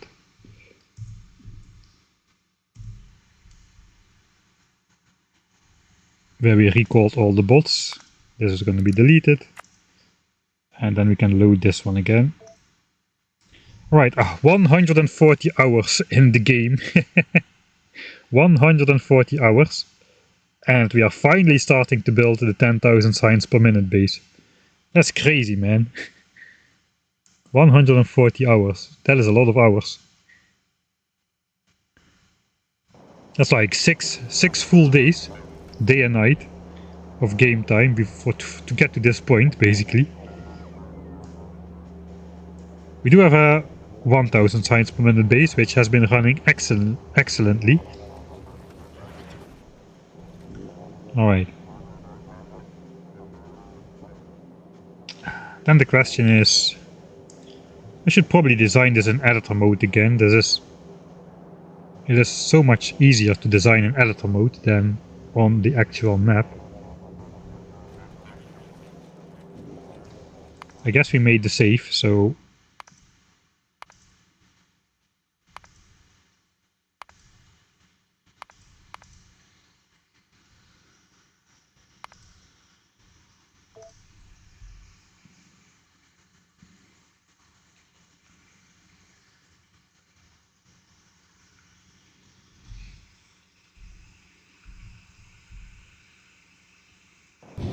I have measured it hydrate. I'm a bit behind on chat. Right, I'll get through chat a little bit while we just watch this steel furnace do its thing. This is how the steel build is gonna look. It's taking 16 belts of iron ore in. We've got this backup belt here. As soon as something moves on this backup belt, we get a signal, so let's simulate that. Here we get a signal that one miner has run out. As soon as one of these miners starts to produce and fill in for one of these miners, we're gonna get a signal, but this belt is gonna be backed up forever. We're gonna be outputting 8 belts per side, and then steel is gonna output 4.5 compressed belts. We basically combine like 4 belts into one, and all the overflow we are sending out to the half belt, which keeps it compressed. And these are actually filling up, so we have a little bit more than 4.5 belts, but we're just gonna extract maximum 4.5 belts from this. So that's how that's gonna look. I'm just quickly gonna read the rest of the chat because I'm just getting too far behind. The power network of the solar plant is just one blue square, yeah. All the lines, all the power lines, just if you zoom out enough, it's just one big blob.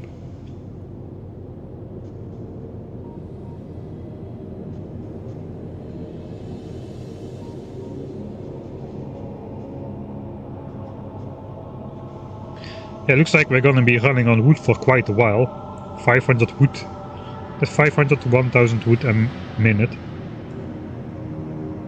And I think we're gonna be deconstructing like at least 2 million wood from the solar field. Tutorial over, let's get to the real gameplay. Yeah. 10 hours of designing military science.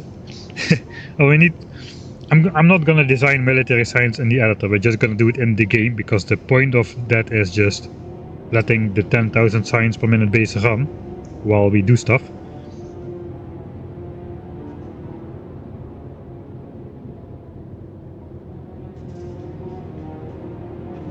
I have way more than 140 hours invested, yeah. Not just with the save. Not save scumming. Come on, man, it's not save scumming. But yeah, just by going into editor mode and all the intro shots and all that kind of stuff. Sometimes some demonstration what happens if you accidentally blow up 40,000 Mark III modules. All of that, all of those things. Alright, I'm going to save this as a separate save. Because now we're going to be designing again. Let's get rid of all the ores.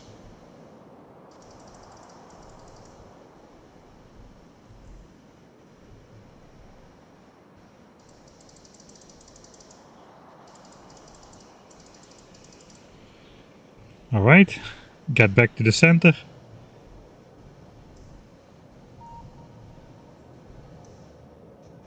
And save. This is empty again. Empty. Let's just call it D. Whatever. Alright, so the good thing is, where is my bar actually? Oh, it's here. The good thing is we already designed the big one, which is this. It's even so big it doesn't fit in the substation range apparently. We just need to have it connected, so I guess that's okay. Let's go again, maximum connection range, so we have a little bit of visual distance. This is 10,000 signs per minute. It has been tested, but we just spawned in the ingredients, which are copper plate and iron gears. So now we basically have to design how this is gonna look. And for that we have to switch over to our good friend Mr. Factorio Calculator.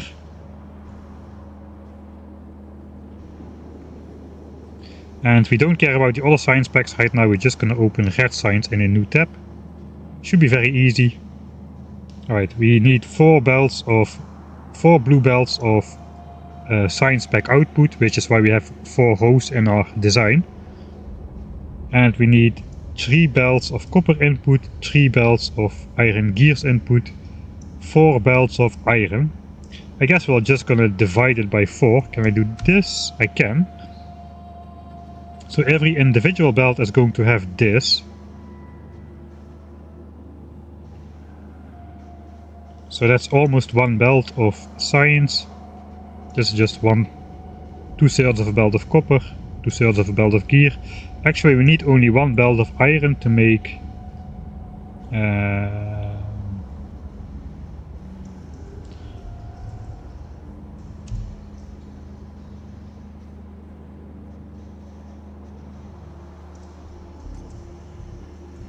we need only 1 belt of iron to make 1 belt of science, which kinda makes sense because 3.8 belts of iron for 3.7 belts of science. So yeah, I guess each belt can go to a different column. Here we can see we need 3.5 assembler for every belt of science. But I guess maybe we can get that down a bit. Alright, if we do 16 beacons or 16 modules, which is 2 rows of beacons, we can get under 2. So that is nice.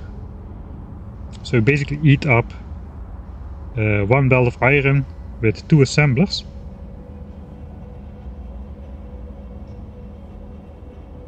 That's gonna be easy then. That's all we need to remember really. 2 assemblers with 2 rows of beacons for the gears.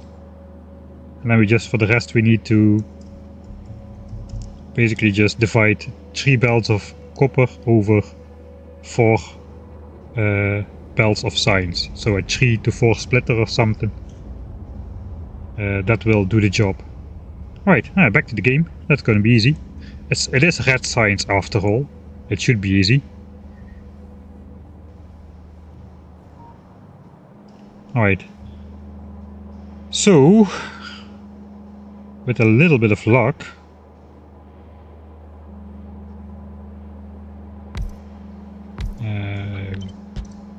we can just extend this.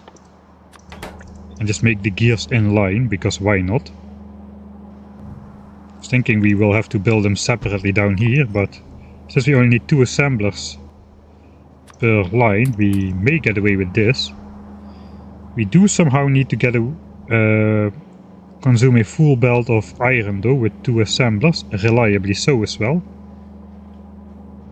Well, it's even better actually, because it is even better because each of these lines is divided into 2 sides for pickup. So there's only 1 assembler times 8.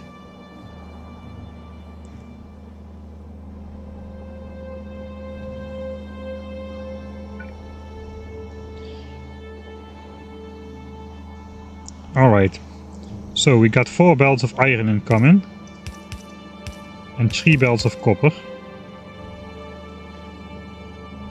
Ideally,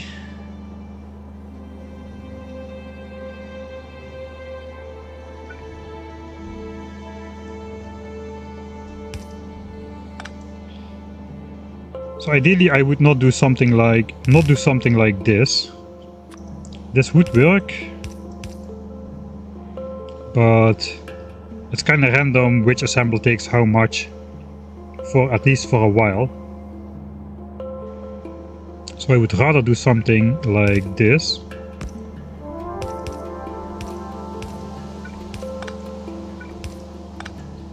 Where we basically separate 1 belt into 2 sides. I can just, let's just make it visual.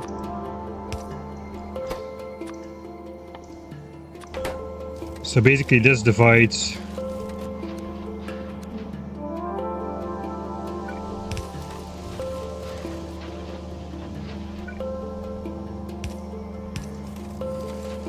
the incoming belt over 2 sides.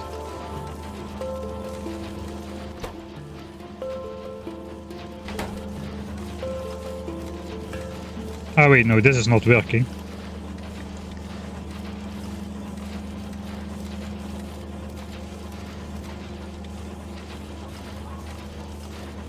This is only 4 beacons instead of 8. Oops. Ah, red sign, so simple, yeah. Already it's going wrong.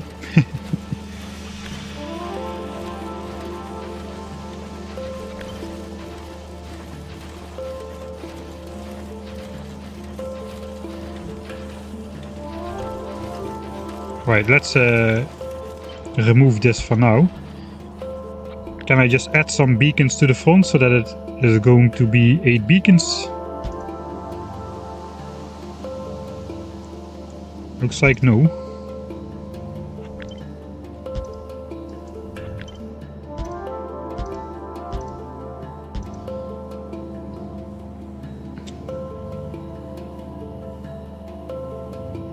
One, 2, 3, 4, 5, 6, 7,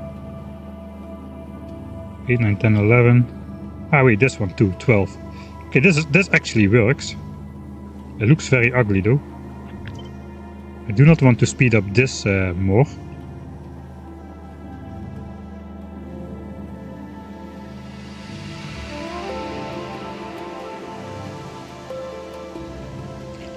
Alright, let's go back to the drawing board. This looks horrible. I do not want to do this. How about just doing this? I mean, we need 2 inserters anyway to keep up with gear production, I think, if we...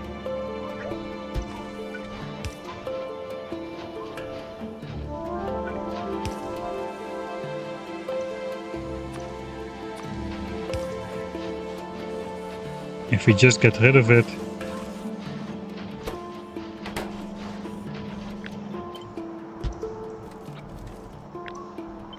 And this thing has 16 speed modules affecting it.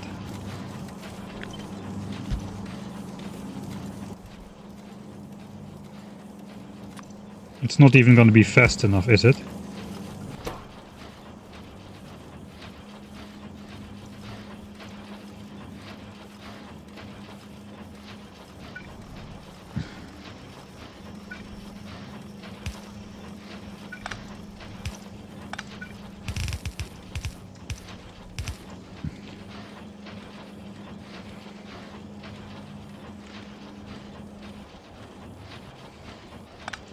So if we have only one inserter, it's not going to be fast enough, right?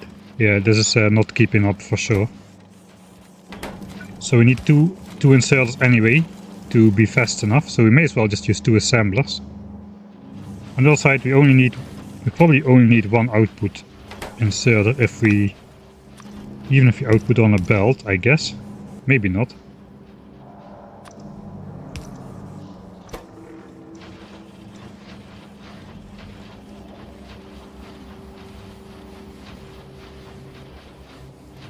Yeah, even one outsider is not enough actually. It cannot get rid of the gears fast enough, it just backs up into the assembler. So we need 2 inputs and 2 outputs anyway, then we may as well just use 2 assemblers. That looks a lot cleaner. In that case, let's quickly check back here. If we just go back to 4.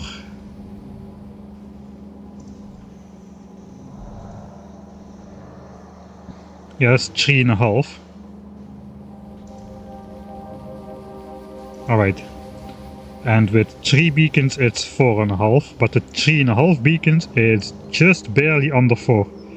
That means theoretically we do not need to extend the beacons. We can use one on 4 beacons, one on 3 beacons, I think. We should be good.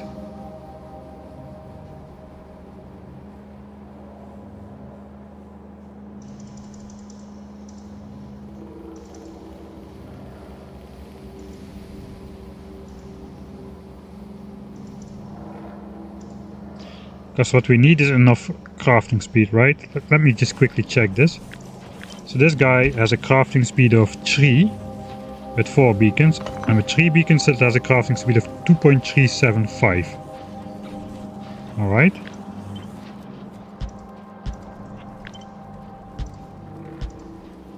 So that's a total crafting speed of 5.375.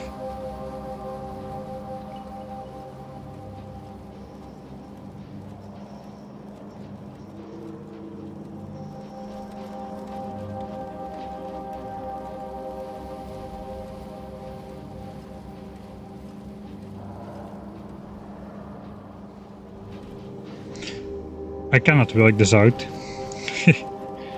Does it work like this or no?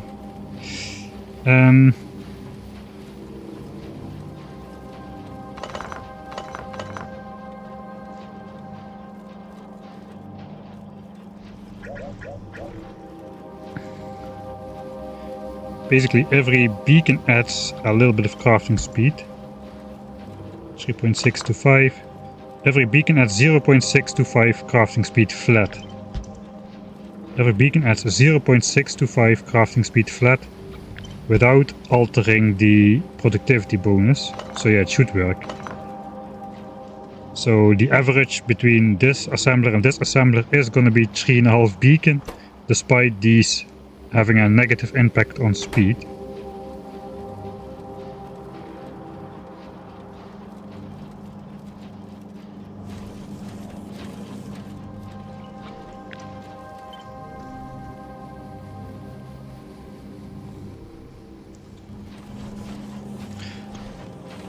Okay, I need to be absolutely sure of this because the number is so close by the actual value we need. Let's just test it. We're just gonna use infinity chests. Put out iron. And this should be fast enough.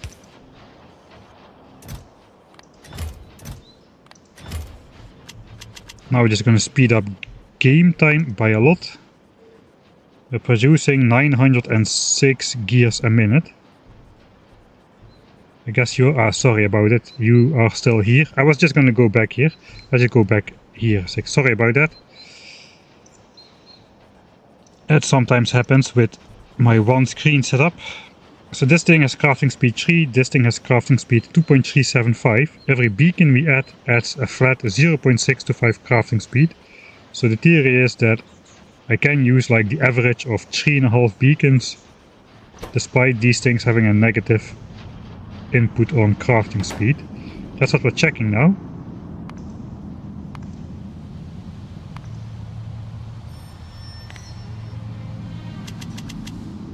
I'm just gonna let this run in the background. A full hour will give us a pretty accurate view. Looks like between 902 and 903. Then we go back to here.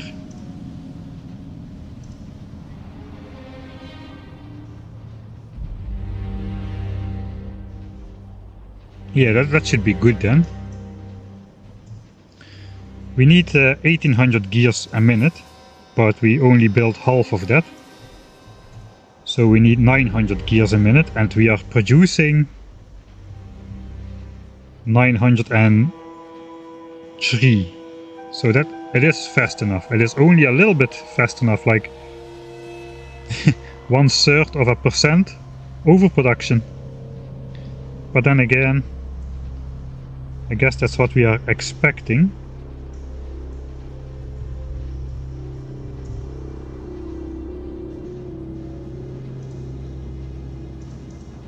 Because we only have like 0.1% over speed, because we're using 4 assemblers with an average of 7 beacons instead, or 7 modules instead of 3.987. So I think it's exactly on point. Okay, confirmed then. Not 100% sure, but looks like experimentally confirmed. Okay, now I'm gonna be paranoid. Thanks Code Cohen for the and them drops for the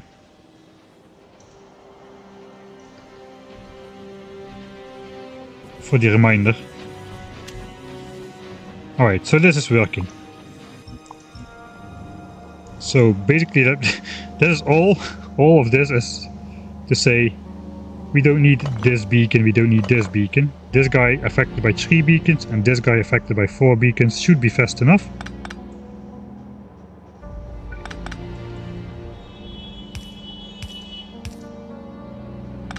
We still need we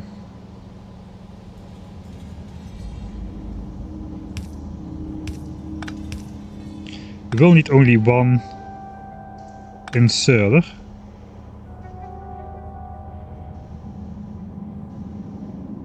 Oh, I guess since these have a limit on crafting speed, we should be good just... let's put them in the middle then. Can this move one out? No, it cannot. Alright, let's put it at the end then. Alright, let's just throw in the belt of iron then, just like a madman.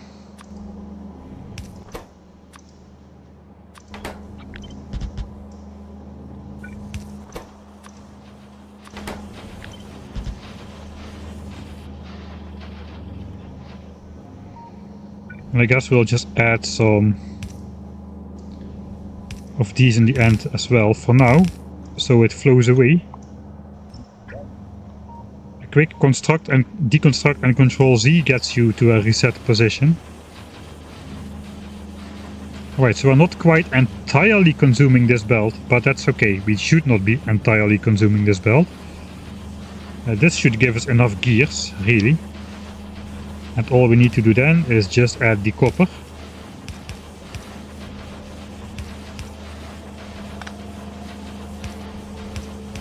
Something like so.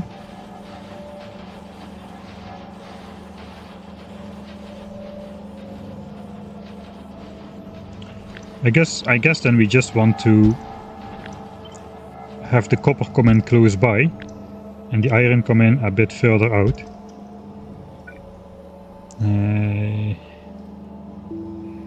Should I do a proper balancer? I think I should. So let's grab everybody's favorite balancer book.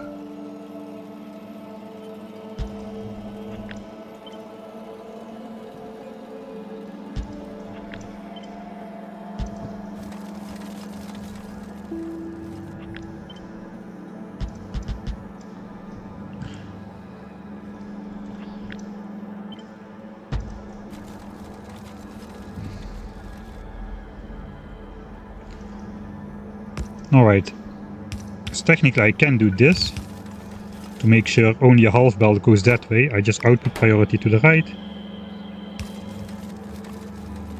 That goes on there.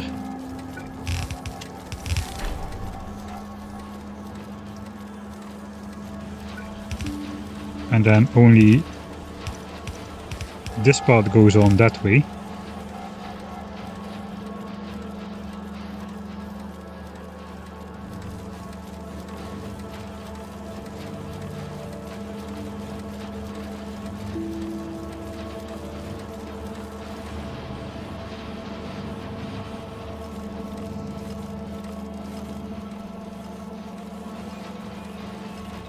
Alright, eventually this backs up, and then this will back up as well.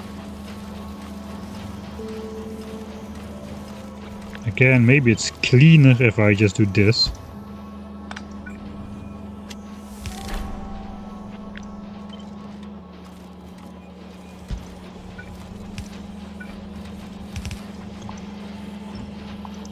The double splitter.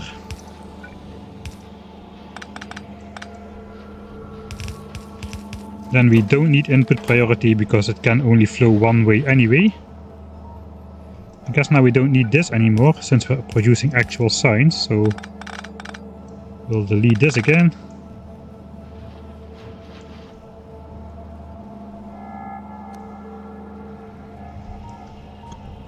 Get rid of everything, Ctrl Z. Get some speed in there.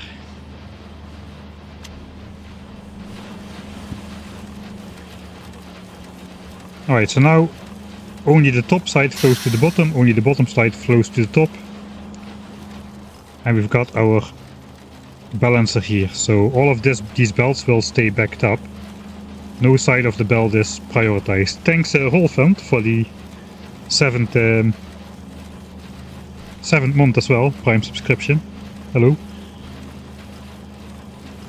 Do you need one of those second external portable monitors? I just don't have the place to set it up in when I'm streaming from the van, nor do I have the extra power, since everything's running from a battery. Alright, I think this is gonna look like this then. And we'll just add on this to every line. Should be very easy, like so.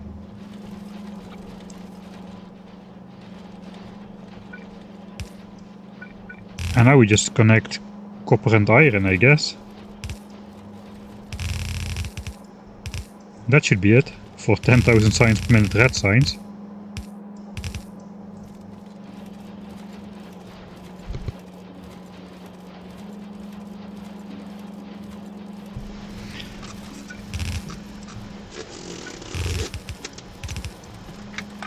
I guess we want to make it look nice.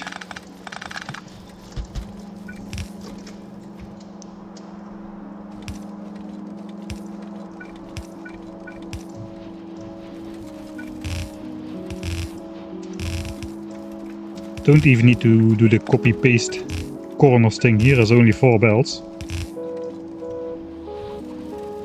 Alright, so that's the idea. We are mining up 4 belts of iron, 3 belts of copper. This goes to the 3 to 4 splitter contraption. This just goes 1 belt to every side. And then just to test it, we'll plop these things down at the end.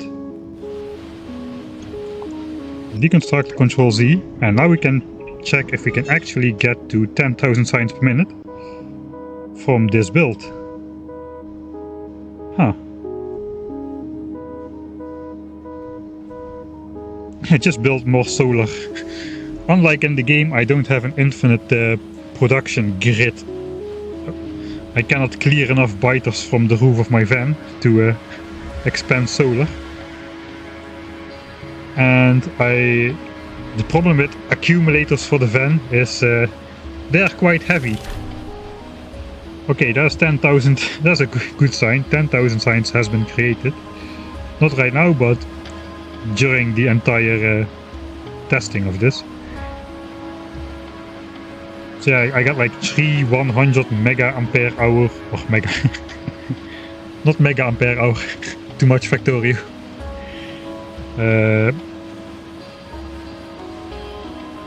milliampere hour, I guess. No, sorry. Just 100 ampere hour batteries, 3 of them. And that's like over 100 kilos already. And it does look like it's working.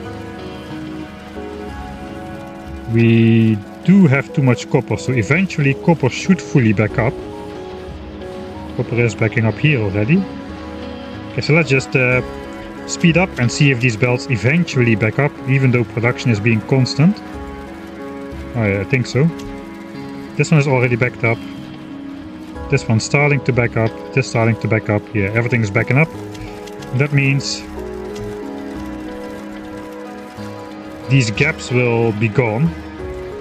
Or at least they will be gone, except for the first little bit of distance, due to the random moments where the inserters actually insert.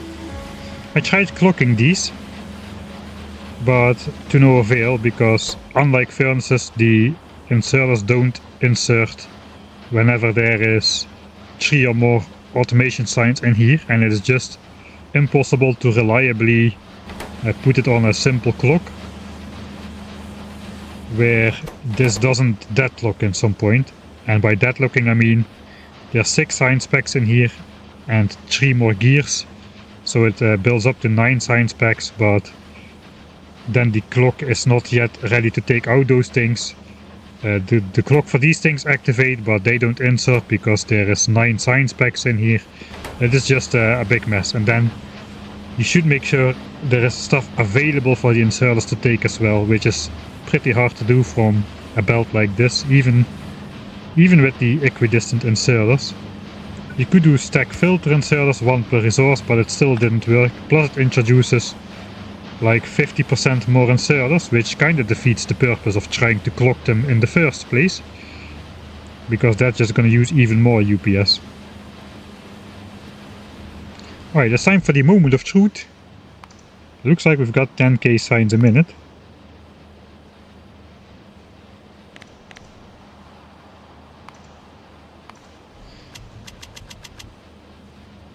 That seems like a reasonably good flat line. I guess that was the 100k mark. 100k per 10 minutes, which is 10k a minute. So I think everything is working as intended here. Should I do one test for the exact amount? I can do that. Pause.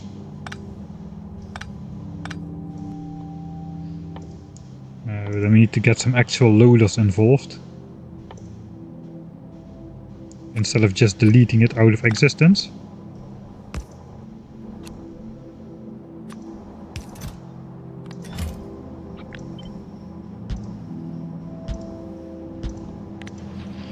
Alright, play. Speed up. Random moment. Stop time. Remove. Don't remove. And now we just run the game for 10 minutes. That should be 100,000 signs. Does that fit? No, only 20,000 signs fits in a chest.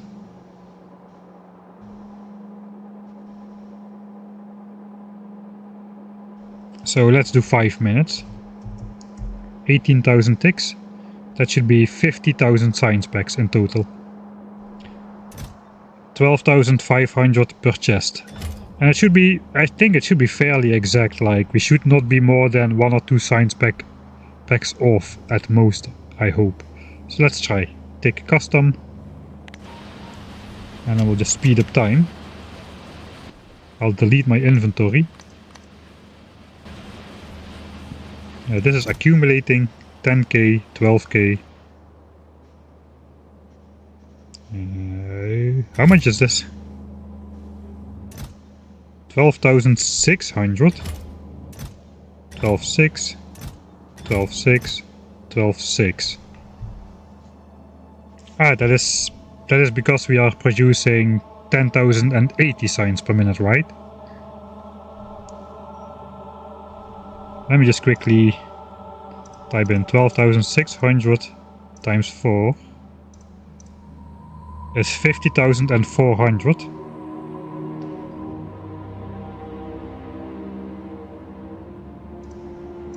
Divided by 5 is indeed 10,080 signs per minute.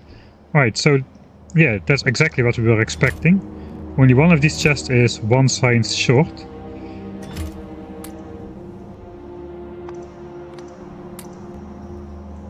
I bet if we do it again, we're gonna be 1 sign spec higher. Looks like my phone disconnected. What about a nuclear reactor in your van? Yeah. Alright, that's exactly right, exactly right, exactly right, exactly right. I'm not gonna call that good enough. I don't care if we're producing. I'm pretty sure we're producing exactly 10,080, but even if it's 10,079, it is 10,000. 10,000 is the magic number. The 80 is just a safety measure. One of the many levels of safety measures we are building into the base to make sure we keep 10,000 signs per minute at all times. So this is going to be good. That means we just need to, I guess I'll copy the blueprint.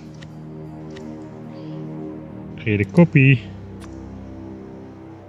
And then we'll just update it.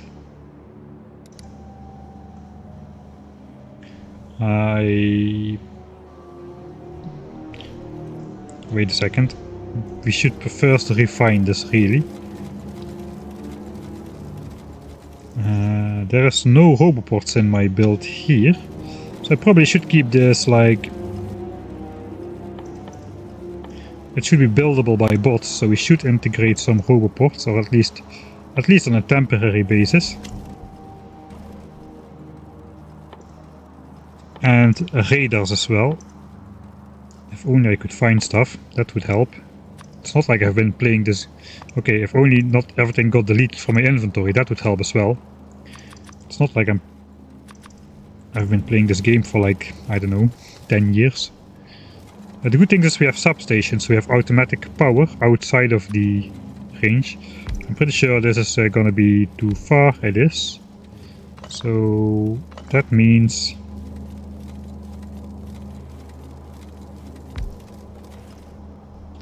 I gotta go on the outside anyway, because there's no space here. We gotta connect.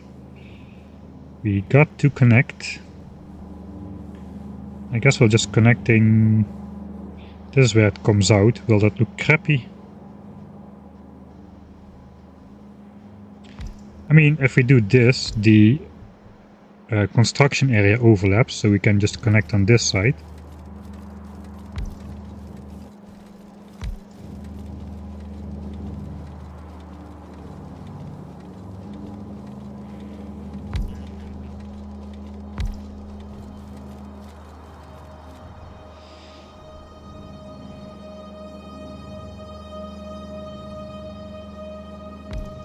Can we put it in the middle? No, there's one tile off.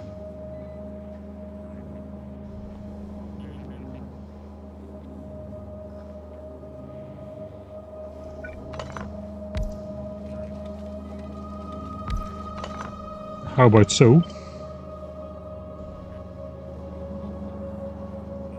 It is still one tile off.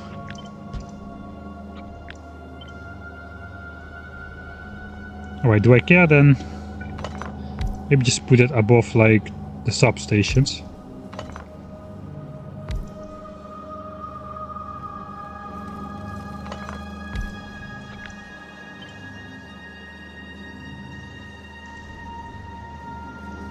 If we put it above the substations, it should look something like this.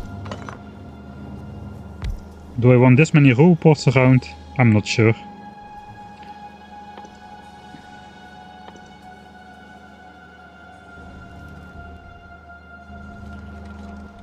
This means we can put a radar on the edge here though. So that's kinda nice.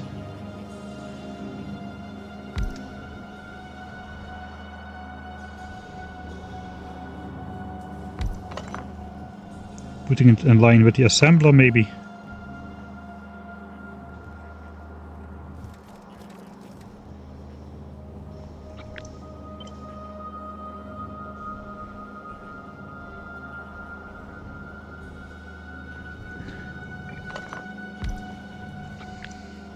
At least this is like symmetric on a horizontal axis. So I guess let's go with this. Flip it around for the bottom.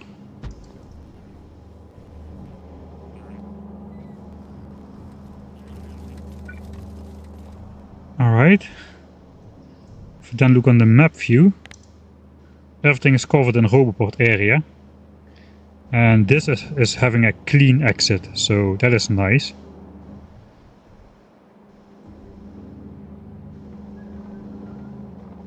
Then we have to think about how this is going. This can be more close by.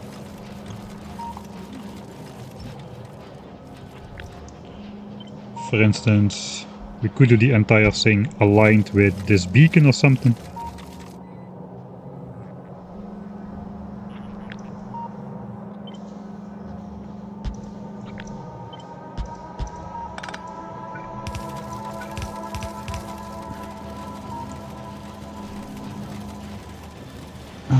This now flows right next to the Roboport, so that's nice, I guess.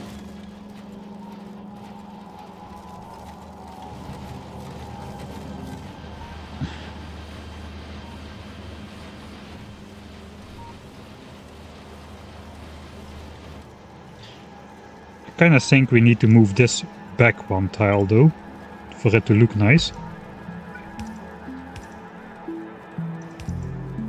That means like this distance is the same, this distance is the same, 5 tiles and 6 tiles. I think that is better spacing.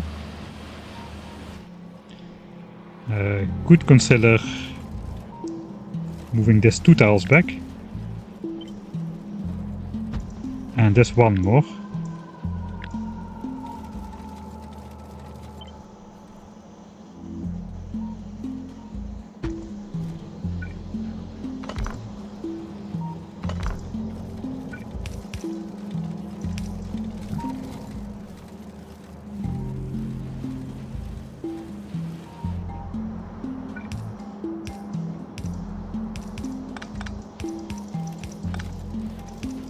Okay, now we're getting to the fine-tuning part of the designing again, I guess, but I'm gonna build it in the world, so I have to actually finalize this now.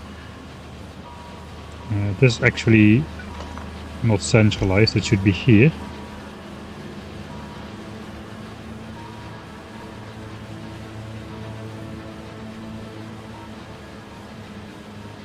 One tile off, scrap the whole design, yeah.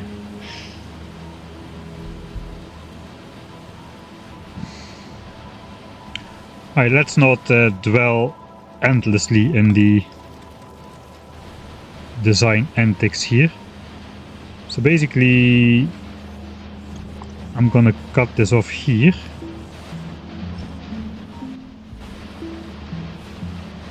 Everything should back up. I'm not sure yet how we're gonna load this. I imagine it's gonna be loaded onto a train eventually.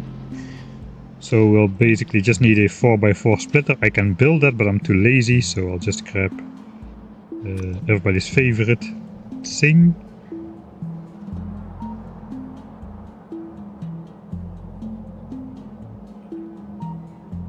Two tiles, 4 tiles, I don't know. I'm just gonna design it like so. If you got a regular pattern, you can always copy corners like this, and it should space correctly. Alright, so now we got this thing. I guess that could be how it flows out. If needed, we can just flip this part around. And it goes that way, or it just goes. I have no idea how it's gonna go yet, but let's just save a design. And it kind of depends in the world how it's going to look, how we're actually gonna do it. So yeah, do not crop these. Select new contents. Everything except for those infinity loaders. Those don't exist. I guess we could keep those anyway. they give us a visual on what should be connected where. I mean, for red signs it's fairly obvious what should be connected where, but I guess once we get to yellow signs and robot frames, some of this shenanigans could help.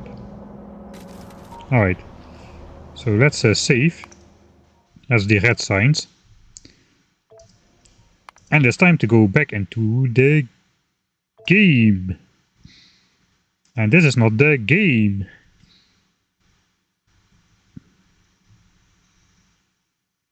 This is just the save I just made.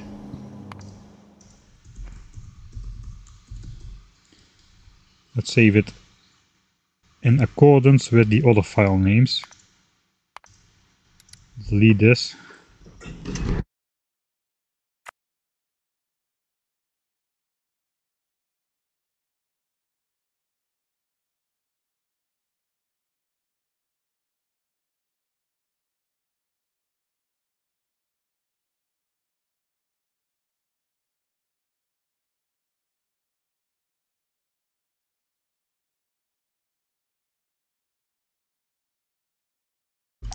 Alright, dinner break will be in approximately, I don't know, 20 to 30 minutes, I think.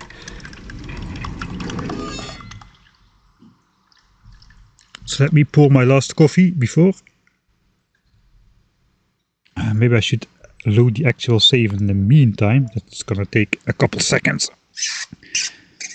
At least it's not 10,000 signs per minute yet. That really takes a long time to load.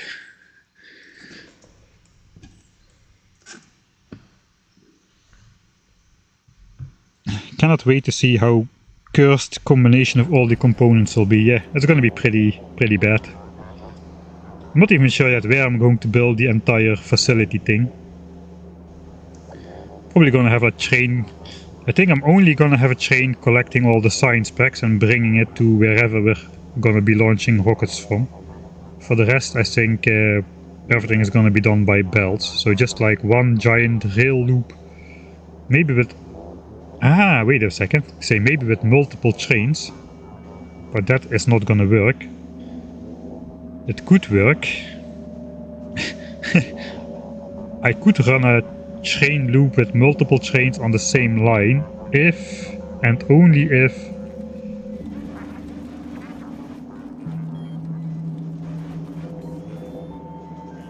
and only if, come on, hello, thank you. If and only if we put a schedule in there which goes by number of seconds, exactly number of seconds. If every train stays at every stop for the exact same amount of seconds, we should be able to put multiple trains on the same schedule on a circular rail without them ever crashing, if we make sure that the longest train stop time is the minimum time between different trains. Question mark. Just to stay in line with cursed train lines, I guess. Okay, this is actually slowing down the game by a lot, I think. Yeah, it is. Alright. Alright. Look at that, my chests of solar panels are actually almost empty here. All that storage which we saved up has all been brought out. What is the count here? We've got 100,000 100,000 solar panels here. 22,000 substations. Our next loop is going to be 22 by 22. That is 21,000 substations. So we could already build the next loop of substations actually. As soon as the solar field is complete, we can just continue this. We actually need a little bit less because we've got like 1.4 thousand substations placed already. Oh yeah, we gotta do the landfill thing. These are not gonna fit automatically.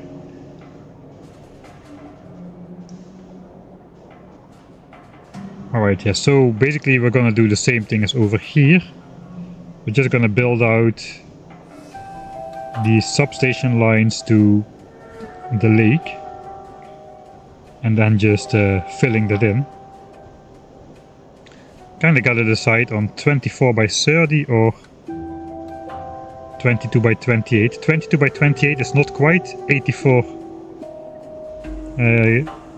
gigawatts, but we are projected to not need that. We are projected to need only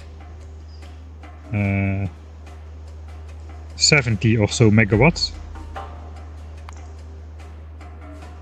I think, yeah, when we are idle, the base is just consuming about 6.7, 6.8 gigawatts. So 10 times that is 68 gigawatts instead of 84. So we could do with a little bit less solar panels, but I don't know, maybe we should just go the full Monty. I guess we'll first build out to 22 by 28 and then decide to go 24 by 30 once we can do so. I'm just thinking about it because basically the next one is going to be 22 by 22. So that means after that we just go 24 by 22 and only expand to the right and to the left until we've got 22 by 28. It's not that far off actually. Not that far off at all. Alright, all of these have been assigned. That means the count is going up again. You have got 4,000 bots available again. I think it is time then to stamp around this power grid. I'm first gonna go around with the stamp for the landfill.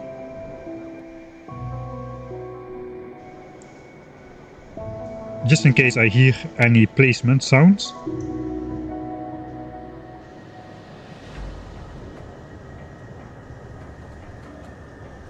Okay, no placement sounds there. Yeah, actually I do not want to place that landfill just yet.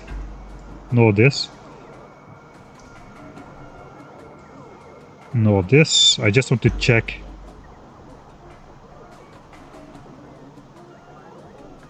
if I hear landfill in unexpected places, but looks like no. So, let's go.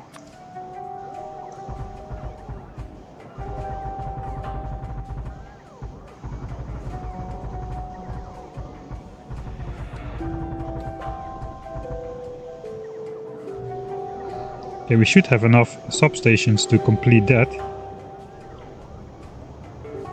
And by the time the bots have built that, all of these substations as well, by that time we should be good to just stamp down a couple more of those blueprints further out, so we can actually start covering this as well.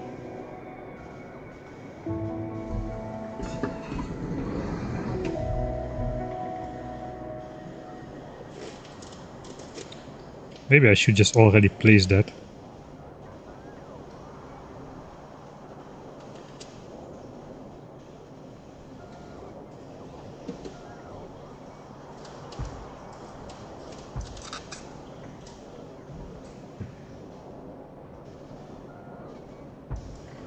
I think this is the full distance, since the train goes up here. Yeah, that's the full distance. Right, so I placed this, this. Hopefully that is gonna go well. And then we'll place this one as well, I guess. This is like full water, all water. So that's gonna be slightly annoying, but this is gonna be 28 by 22, I assume. 22, 4, 6, 8. Yeah, that should be good. 28.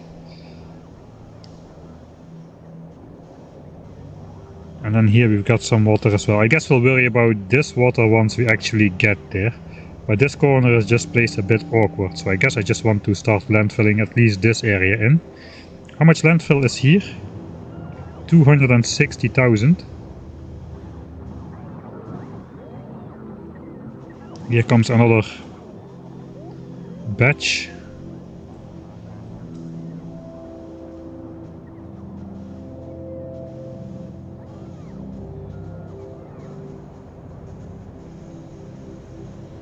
If you place down too many stuff which is out of reach of the roboports, the game tends to cycle through that anyway, and stuff will not get placed for a very long time because stuff which is, let's say if I would landfill in this lake with ghost blueprints, that would really mess up my bot network here. Too many stuff out of reach of the roboport network. So I think that is not fixed yet. I'm not entirely sure though. This is that's the problem with playing a game for a really long time. Sometimes stuff gets fixed and updated without you noticing it, and you just keep clinging on to old habits because you think it's necessary, and it no longer is. So yeah, I don't know if this is one of those cases, but it used to be the case, maybe it probably still is the case, that the game cycles through all of the ghost placements and checks if a bot is available.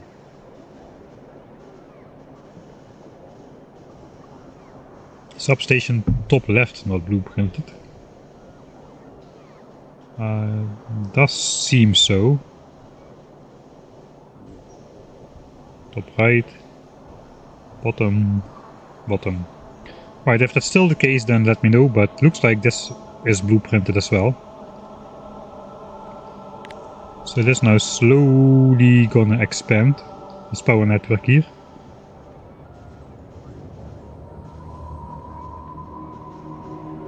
As well as being raided up. Alright, that means I do not want to start building it, but we can think about where we do want to build it. I guess we said we were gonna build it here. That's gonna be red and green signs. That was 16 bells of iron if I remember correct. Yeah, 4 and 12. And then we need 3 and 2 or 3 belts of copper. So this belt, this is would normally be not usable. I think this is. We could technically fit the miners on there. Dang, this is in my. This is right in my area though, right in my design area. So maybe I should not build it here then. I mean, this patch will do as well. We got more patches here. This is a crappy patch which is otherwise not usable, so we could use this one as well. There's a bunch of oil here though, which is good for blue signs as well. Not entirely sure. We do need a good iron patch though. The copper patch can be crappy.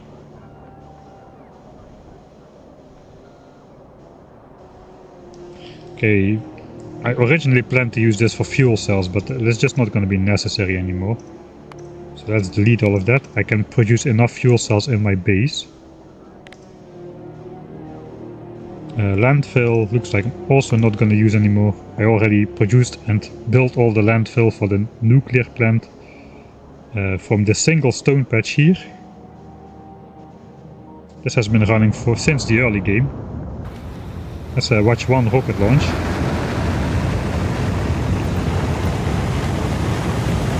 Oh, celebratory rocket launch number 250. 2,500 rockets have been launched from this plant, producing 2.5 million space signs. That's nice. Let's watch the mechanical loading madness.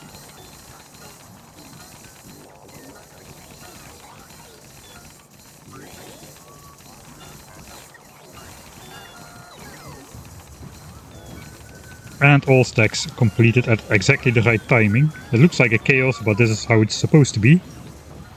Because they're bringing in solar panels, I cannot filter the inventory slots. It has to be like this. Alright. Yeah, it's vanilla. There is nothing game-changing. The most game-changing thing is... the only game-changing thing is module inserter, basically. Which allows you to order the bots to more precisely put modules in machinery, which is basically an enhanced upgrade planner in that regard. The rest is all vanilla. Alright. Decisions, man, we gotta make them. This is like a nice resource cluster. I need something isolated. Isolated and bad.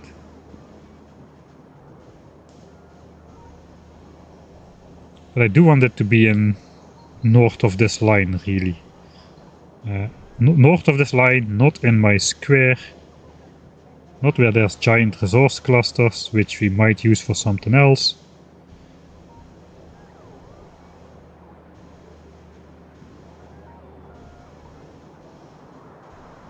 Purple science area is pretty far above here.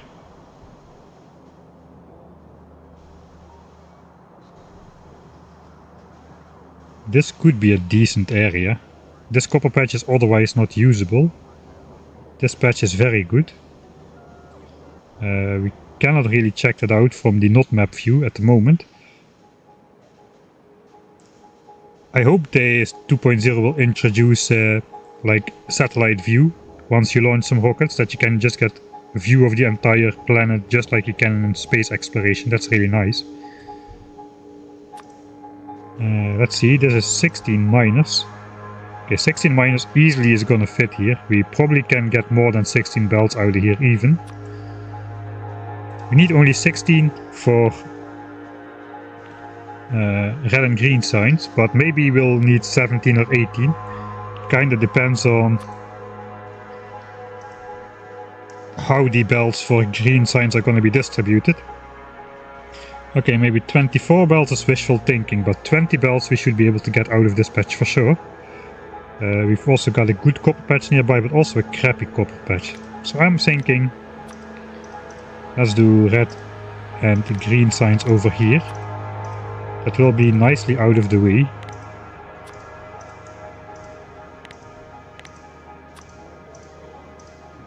This patch is crappy, but we should be able to get 6 belts out of there with like over 1 million ore under there. There's like 2.5 million under the miners in the center. So 6 belts we can get out of here for sure. Oh, wait a second. Haha. That still works. I got a miner in my cursor, even though... Cool stuff. I got a miner in my cursor, so I can just take a miner in my cursor, see the mouse over, and I can just go in a not visible area of the map, and it will still tell me. Like here you can see there's 6 million, even like 10 million ore under a single miner. We need a minimum of 1 million, that's our threshold. If it's less than 1 million, it's not usable. It looks like the center of this patch is... we can get 6 belts out of there. If not, we can get like... at least like 2 belts out of this one or something. So that is gonna be good.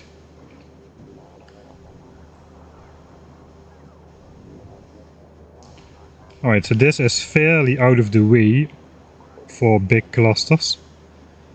One other thing to consider is red and green signs does not require water access, whereas blue, purple, yellow and space signs do require water access for well, for space signs basically, or for advanced oil processing mostly. So maybe we can really try to build this more inland. I mean, this patch is fairly crappy as well, so there's another option. Let's put red, green on this one. And then we need a good iron patch. This is a good iron patch.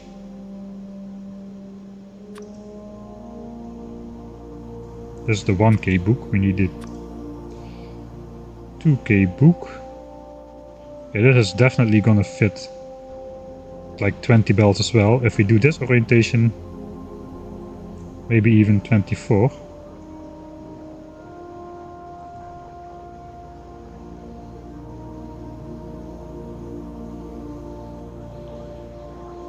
But again, 20 belts we should be able to get out of here. This is 24 belts.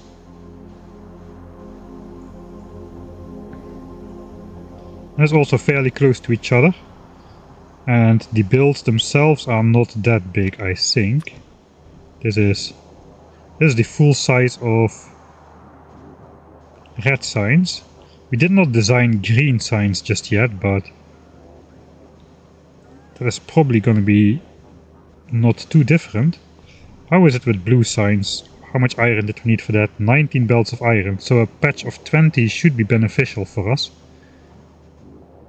And we need 9 belts of copper as well, a little bit of coal and some oil. I mean, there is some coal here. There is some oil here. There is more copper here as well. This patch is fairly decent as well. 2 iron patches we've got here. Maybe we'll just do blue signs here as well.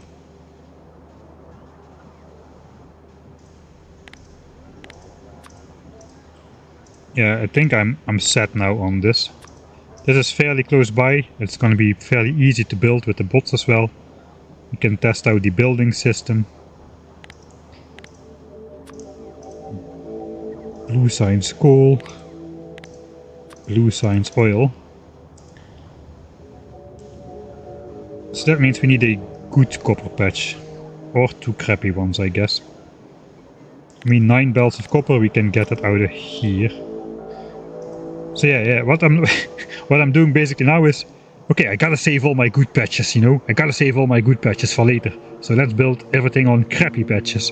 And then at the end of the story, I've built my factory all from crappy ore patches, and the good patches are left untouched. Just like in those RPGs where you don't really know, am I going to need this nice item later? I better not spend this item, and you basically finish the game with an inventory full of excellent items which you never used. Alright, but this area is like self-sustaining. We could even just use this coal patch here. Yeah, it's far enough away from purple, so we don't need that much coal, so it's not that important. It does look nicer though if we take this one, perhaps. Maybe this patch is good enough for blue signs as well. Yeah, I'm pretty sure that this patch is good enough for blue signs. That means we can have red and green signs here and blue signs all on this side. Fairly close to each other, but not completely next to each other. Then this is the first 3 signs. We're gonna have enough resources, man. This is the first 3 signs packs. Purple signs was this area over here. And here we can do either yellow or space signs, or both, probably. And then we still didn't even touch this area, so I guess it's gonna be good. Purple signs here, and then yellow or space signs here, and the other one, yellow or space signs here. Yeah, we're gonna be fine. We're gonna be fine. Thanks, Dasaggen, Dasagen, for the Prime subscription. I have not been invited to the LAN party.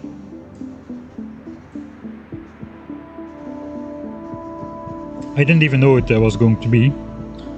I think I would have had time to go though. I'm based in the Netherlands or around the Alps.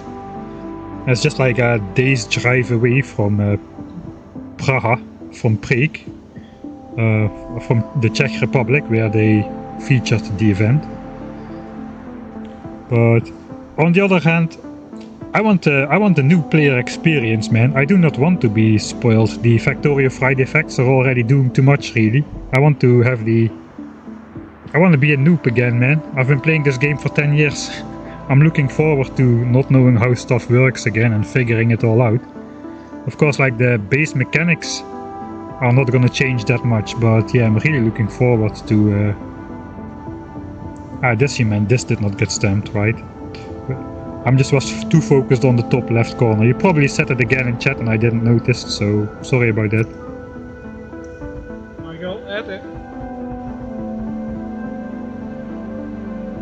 Alright.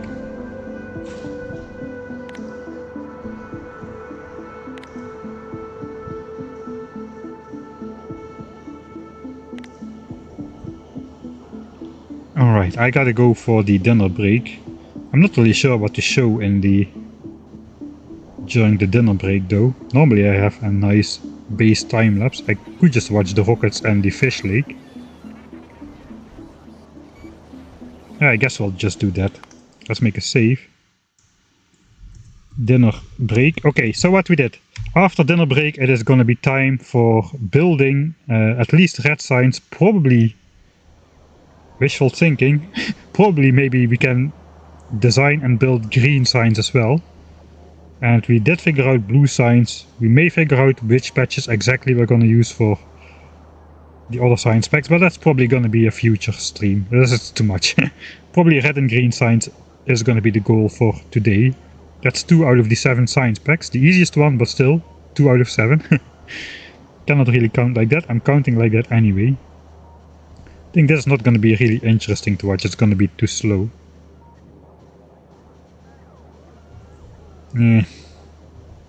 Alright, let's just zoom out here. I can zoom out. I can just zoom out here. This is one of the...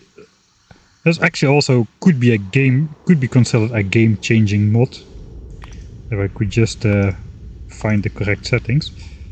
I have the enhanced zoom mod, which lets me zoom out further. That's very nice to get nice overview shots. So okay, we got Fish Lake. I want the rocket silos visible. Maybe a little bit of the science input. Yeah, I guess this will do. I'm gonna get my spiders off the umbrella though. They're gonna mess up the connection.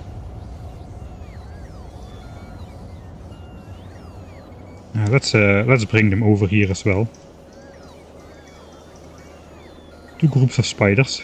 Alright. This is gonna be the break screen. I'm gonna be back in roughly 20 to 25 minutes, I guess.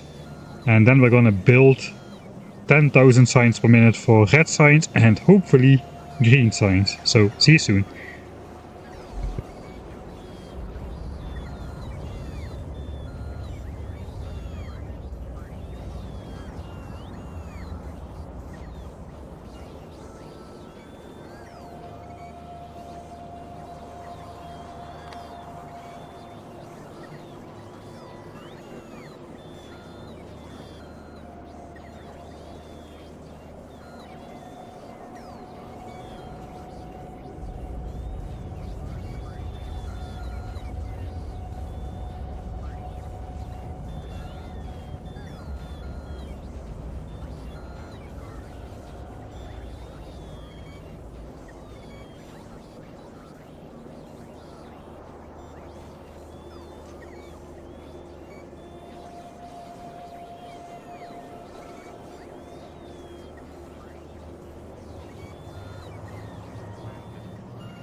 Alright.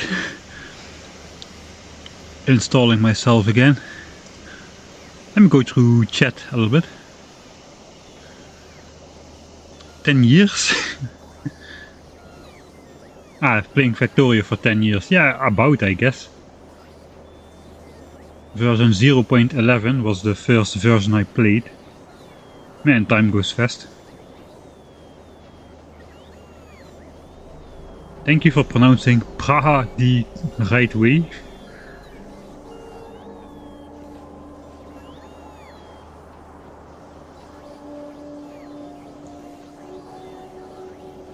I visited it once. I couch surfed at some Czech locals. Somewhere in my 20s, when couch surfing was still a thing. And I guess I learned to a couple words of Czech at the moment. I always forget if you say Dobry Dzień or Dzień Dobry. It's the opposite way with Poland. I remember it's the opposite way of Poland, but I don't remember which one is which. I'm gonna stream the first Space Age playthrough, yes. They hate Mike because he finds bugs. I mean, I'm sure there's many people who found more bugs than I found. Just the one that I found was probably the most embarrassing bug in the game, I guess. Maybe, I don't know.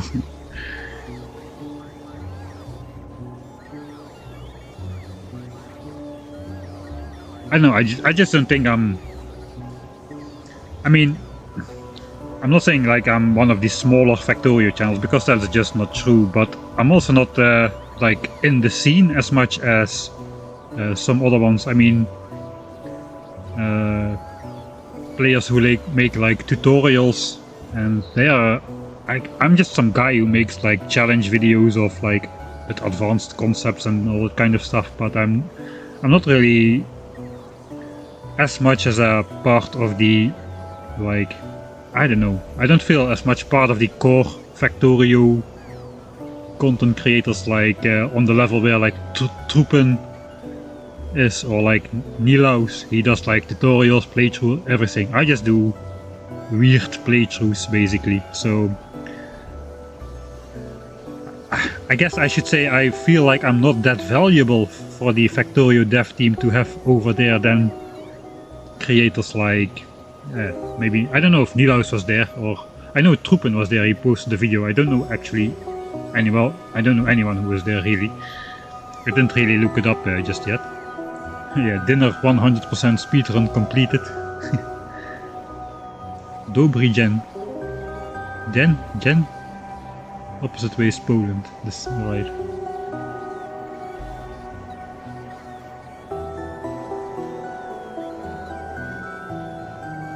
I liked your YouTube short where you crashed the very long train. Yeah, I tried out shorts for like 3 shorts, I don't know. Making shorts is not my thing. First problem is Factorio is a game in landscape format, not in portrait mode. So it is kind of a hassle to edit it in the wrong orientation.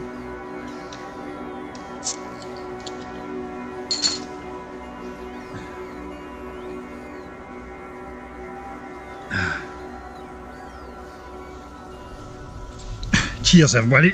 I opened a blonde one for the rest of the playthrough. That's probably a good, probably the best idea to start drinking beer right when you start to do the difficult part of the stream, which is actually trying to build something like the first 10,000 signs per minute thing. The content worked for the format. Yeah, I think of the 3 shorts I made, the train one is my favorite as well. It has the whole build-up thing. It is a little bit over ADHD vibe, but yeah, that is how I thought shorts were supposed to be, I guess. Alright then. I guess I should reload for all the wasted time. Maybe not, I don't know.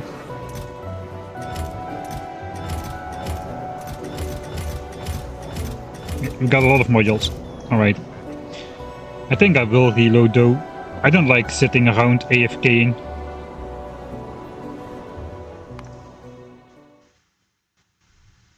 "27 minutes, including the introductory talkback. That is not too bad for my doing."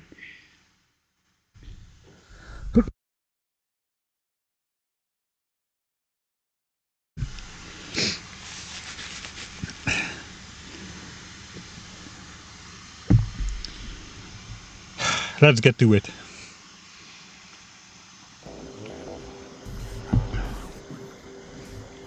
Alright, so I guess the red science is gonna be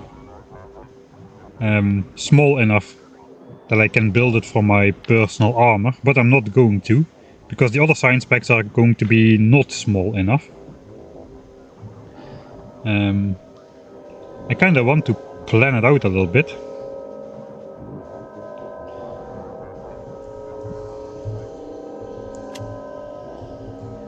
Okay, maybe this is safe coming. But I want to use editor mode a bit. I just want to see how it all will fit. I'm still not an editor. Okay, now I'm an editor. Alright, now I can see stuff. Now I can zoom in and see stuff on the map. That is the reason why I want to do it. And also I can basically take the blueprints I made, see how big they are, and move them around a bit. So... okay, I don't need to do the full thing in editor mode, right? I can just give myself one of those weird radars which don't require power, thanks Editor's Extensions mod. It's a great feature. I just plopped it down some over here. That should be close by enough to get vision, and then I can leave editor mode again. Now I can do it from the map view. So now it's not editor mode. I can do it from the map view. So I just want to see what I paste. I don't really feel like getting radar coverage on the entire ground, because this is like a normal radar view. It's just going to take too much power lines everywhere. I don't know. I don't really like to make a giant grid of stuff. There's my phone with a chat. I forgot to take that.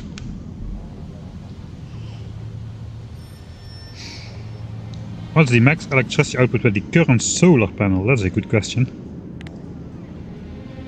So have a quick look. I guess this is stamped, but yeah, I was late on stamping this, so it is still being built. Currently... one... no, that's not right.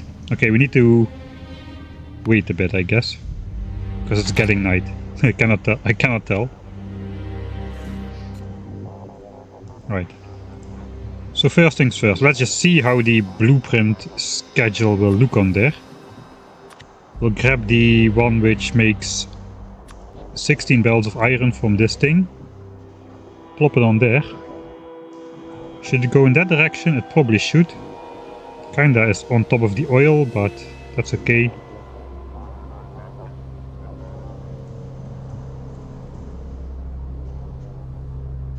Guess we can sacrifice like 2 blobs of oil.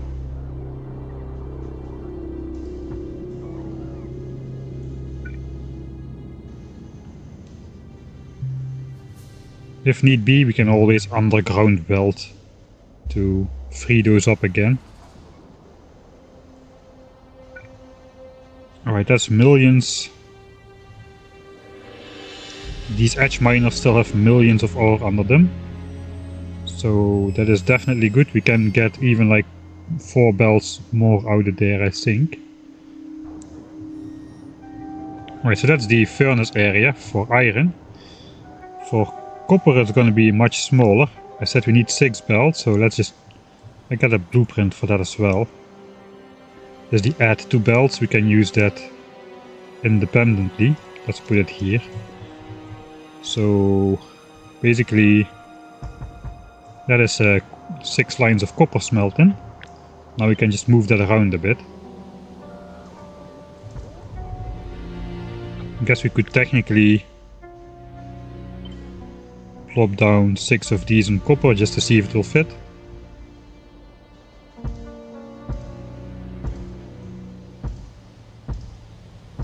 I guess we'll use 7. Again, one backup. 1.2 million, 1.0 million, 1.4, 1.7. Okay, this one is actually not rich enough, the first one. That means we could use this one as the backup, because this will never produce if everything turns out alright. And all of these other 6 have enough resources under them. Guess we could technically do stuff like this, which also has... This is also a full belt of copper, so we have a little bit of leeway to add in some more belts if we really need to. 2 more belts can be added to the back like so.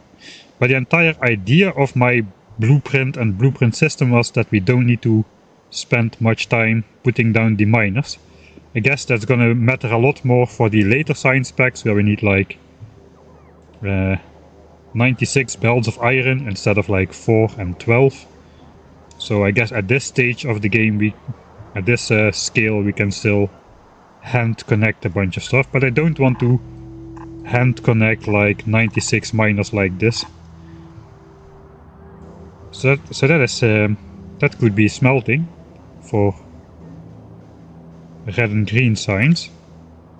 Then we take the blueprint we just made. I guess it is gonna come in from this side approximately. So I guess we need to leave a bit of space. Maybe I need to put the miner for blue signs down as well. That's gonna be a bit bigger. Maybe we'll just take the 24. It is a little bit too big, but that's okay. Just to see how it will fit. I guess that goes up. Maybe not, maybe we'll do it this way. I guess we can flip it around and go that way, then it's out of the way. If it's out of the way, we don't really need to place it down, because we just need to avoid the mining patch. And then it can meet up with the other blue stuff over there. Alright, so we don't need to place that. So instead, we'll just grab the 1K SPM red signs thing. Kinda want to place it out of the way, so that could be here.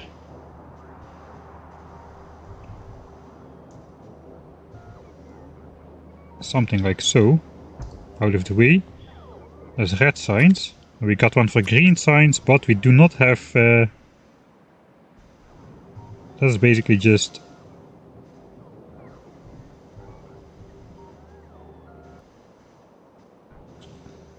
This is everything without the... we're not making inserters and belts just yet, so we need a little bit of space for that as well.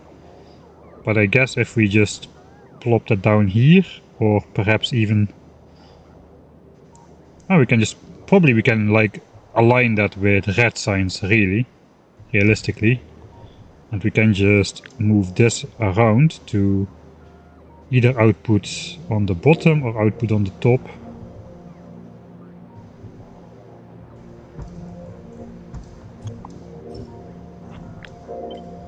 I mean, we can output to the side and then just 90-degree it into the furnace stacks here.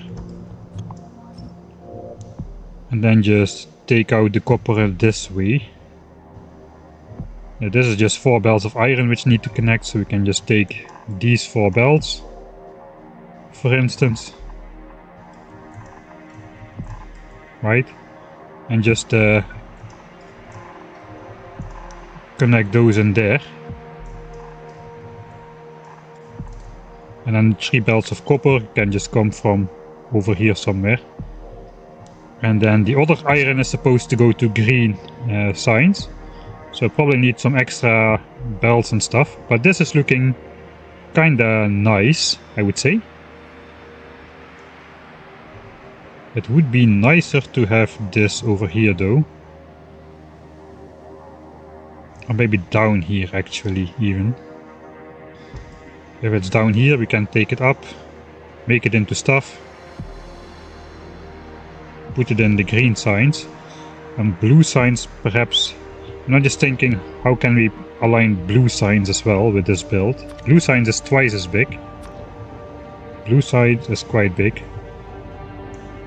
I guess it would fit here. This could be blue signs. The other way around. Then we have like red, green and blue signs all in one side. But since this is now red signs, this is green signs, perhaps blue signs can be on this side.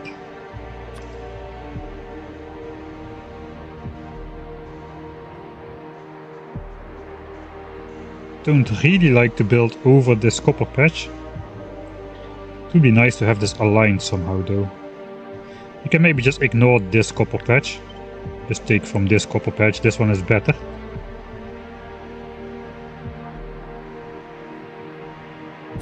Then blue signs would fit on here. We have blue signs, green signs, red signs. That would make it easy to load all three on a train simultaneously, which should make it easier to build the endgame train network without rail signals.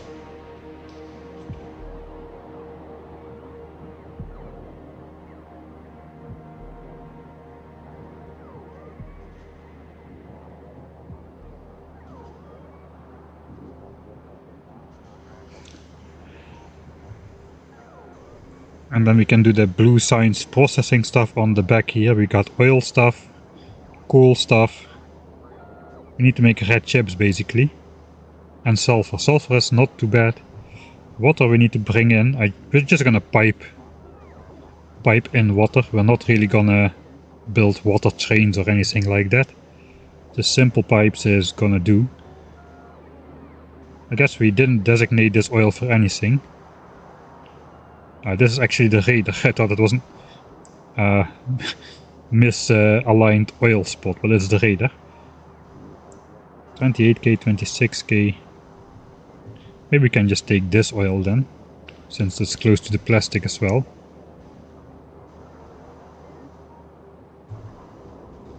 Yeah, I kinda like this setup, I think. So something like this we can build. We can figure that out. So furnace is down, furnace is up, and then the three science productions fit in between here, and we'll overlap it on this copper patch. That is just going to be how it is. And we'll align all of these with so that the outputs are like equal down. So red signs eventually will have to go down just a little bit to be aligned with green and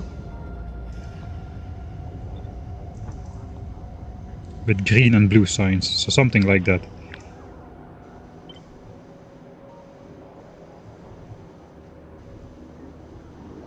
I don't know.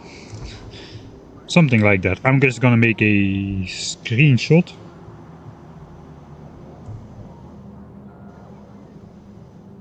And hope that that does the job.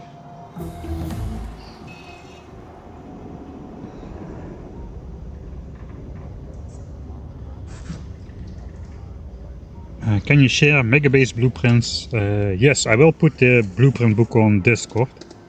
Because I could do the... Did I do the 1K book already? I don't remember really. I don't think so, because it looks like I still have to clean this up a little bit. And not everything is in there in blueprint form. It's mostly miners really, and random red chips. I should really just... Perhaps I should just go over this base and make blueprints of all the setups in their complete form. So like, this is the first 4 science packs for instance. And you can paste it yourself in an empty world and cut out the parts you need. Maybe I should just share the save file instead, that would be easier. And you can just make the blueprints yourself of the parts you want to copy. Because of course all the thing is, for making blueprints, yeah, this is the amount of furnaces, this is the amount of production. But all the hooking up is gonna look different on a different map, since the ore patches are in different places. So kind of those giant blueprints, really a little bit too specific, I think. I don't know how to do it. I can just share what I have now and just let you guys deal with it, but it's, I don't know, it's not really in a shareable state as of yet, I think. I mean, there's got to be some descriptions in there as well. Perhaps it's just better to share the save file instead.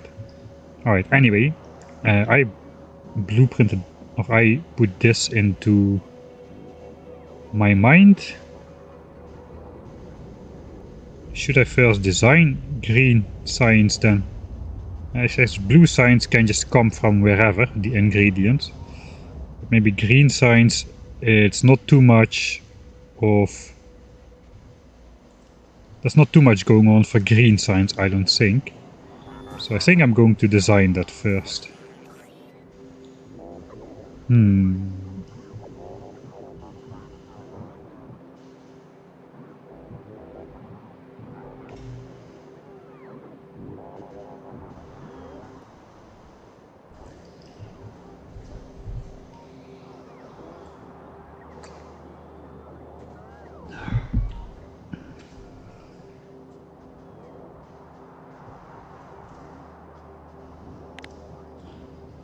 Well, it looks like the bots are done, but of course I went into editor mode. Okay, I made a screenshot. Let's just load. I'm not sure if I should design green signs beforehand.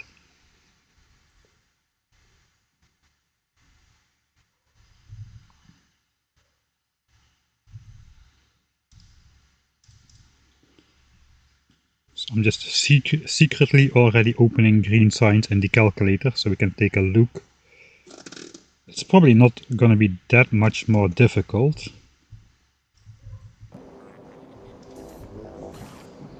I guess in the real world the bots are still building.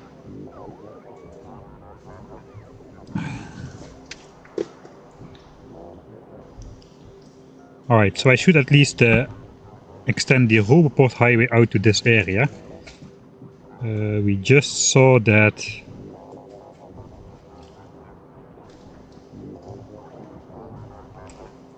Are they gonna get stuck there? Yeah, they may get stuck there. I think I should just introduce like two horizontal lines for this one instead of... Maybe just a diagonal one would work best. I don't know. Maybe building this entire stick was a bit prematurely done.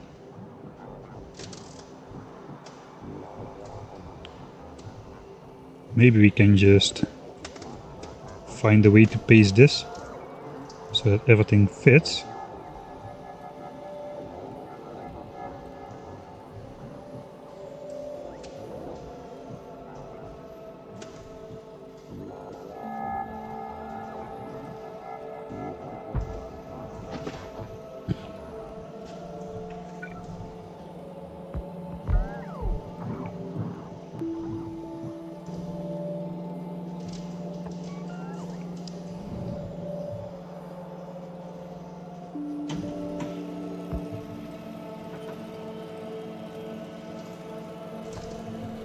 It is not powered at the moment, so these will lose connection soon. Hopefully not too soon. Okay, it is powered now. Alright, that's good. Guess we'll put a redundant power line maybe here as well.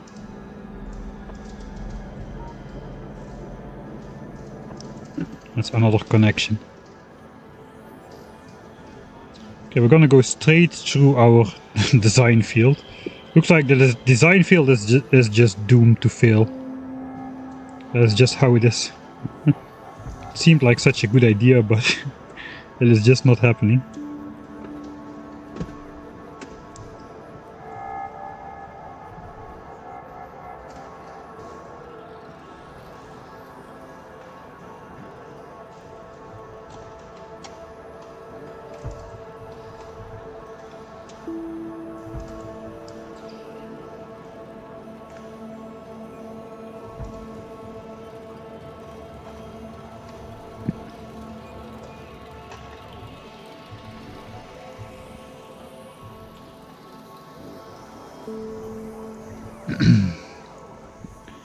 Alright.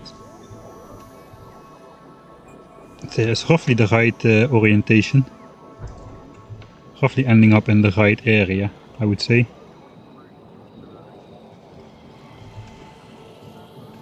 How big is my blueprint? I mean the furnace one. It's coming out to there. So I guess for now we build this thing to about here.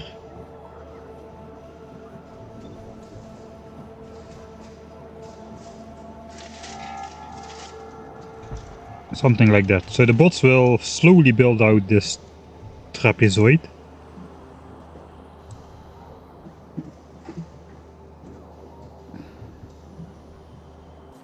Alright, meanwhile, should have disconnected this part as well.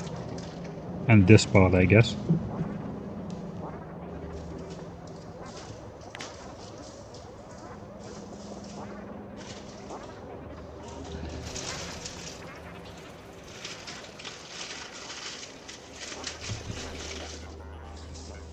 Okay, there's a bunch of logistics bots in there. No, you get out of there. Oh, there's a lot of bots in here.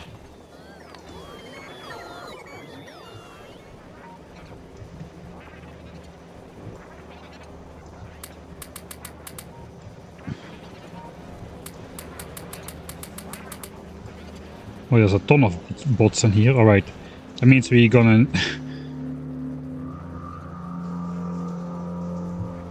we're gonna need to do a logistics bots extraction.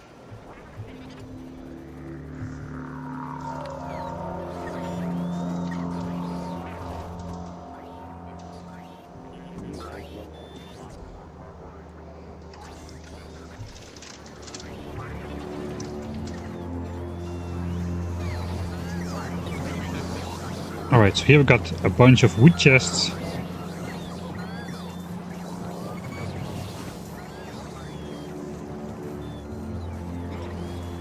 So basically then I'm just gonna make a bunch of requester chests requesting wood.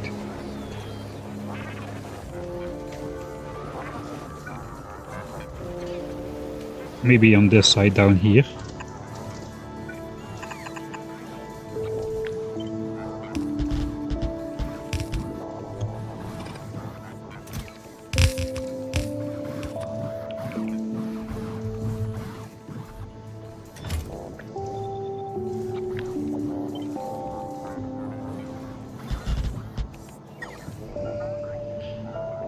Alright. That should summon everybody.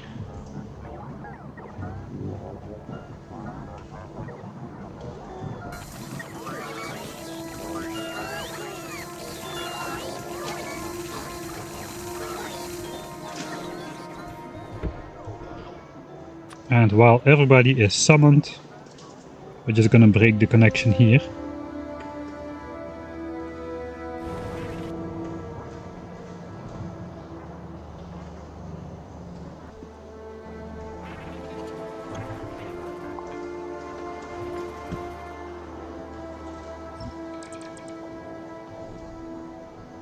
Alright, so now this is also no longer connected to our main network. There's 2 construction bots in here.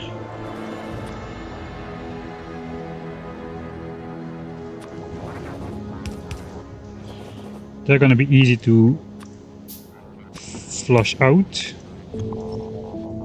Where are they? There. There they come. Alright, then this roboport network is empty.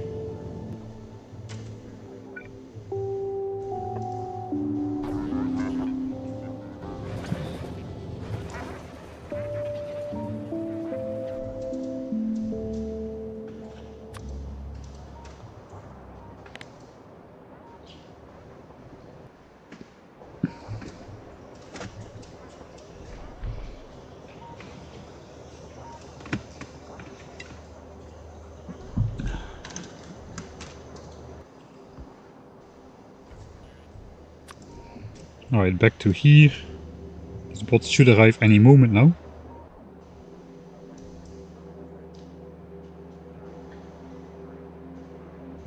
Where are they going with those belts?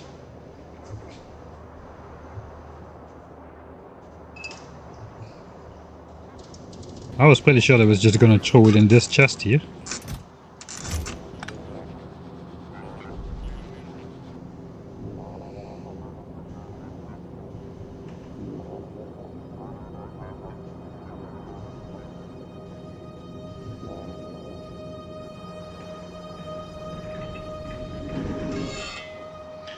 Alright.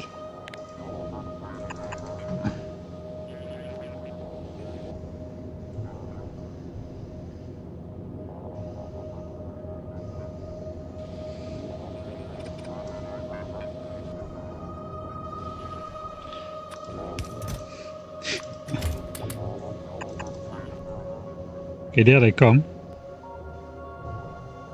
Where the heck did they go with my belts then? Alright, no matter, they're out. No bots in this part of the network now. Alright, that's good. That's what I wanted.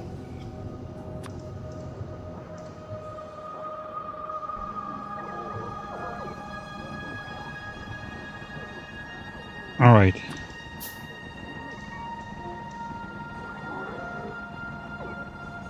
Let's cancel this. Everything is going to become active provider chest.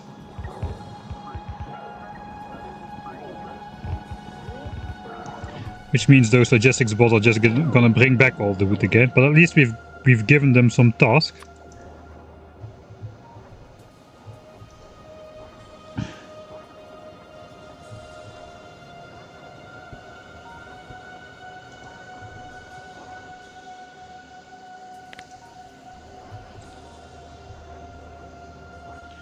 So yeah, everything is very busy now, but all the bots have been summoned out of the network from where we didn't want them to be.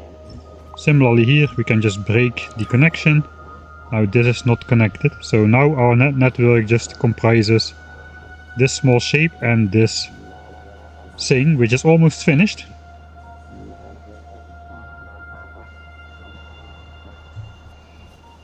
And bots should not get out in places where they should not be.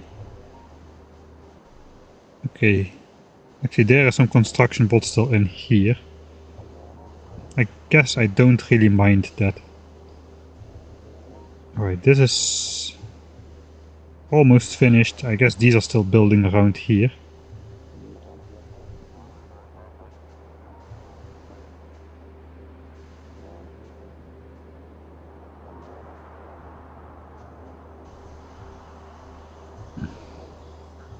This is almost fully built.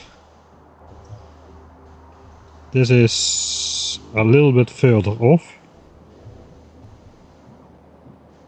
Okay, I guess we just deconstruct all the fish in this area. That should net us a bunch more fish. 2000 more fish.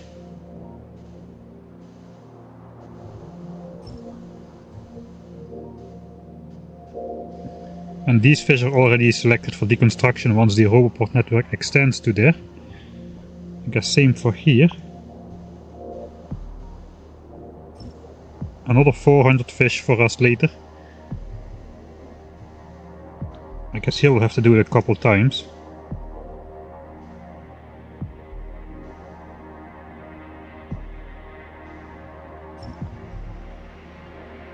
Not really sure how this is gonna connect all through here, perhaps.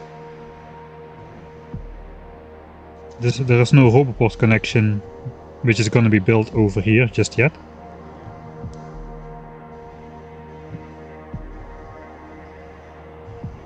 Alright, I think I want to landfill this part here now. So we'll just use the 6x6 chunk landfill grid, which should exactly landfill just a little bits we need. It's not a lot. Here is just like a sliver. Alright. That should not call too many bots to action. This side's a bit more. Alright. We've gotten all the fish. After the landfill is placed, we can place the rest of the Roboport lines and take the rest of the fish.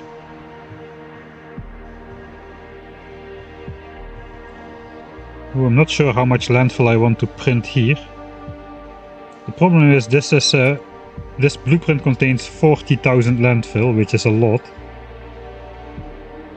So I may just want to take whatever the bots can reach and just go manually through the fields here.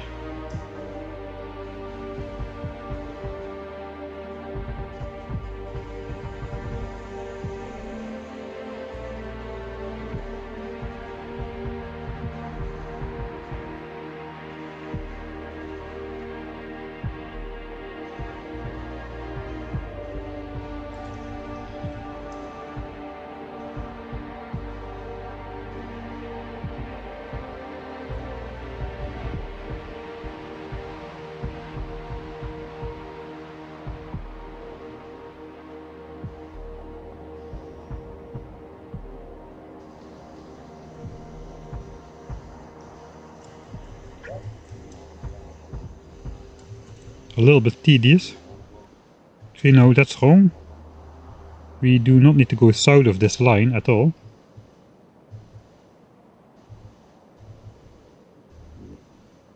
This is the southernmost we need to place roboports, really. So let's just see how long this takes.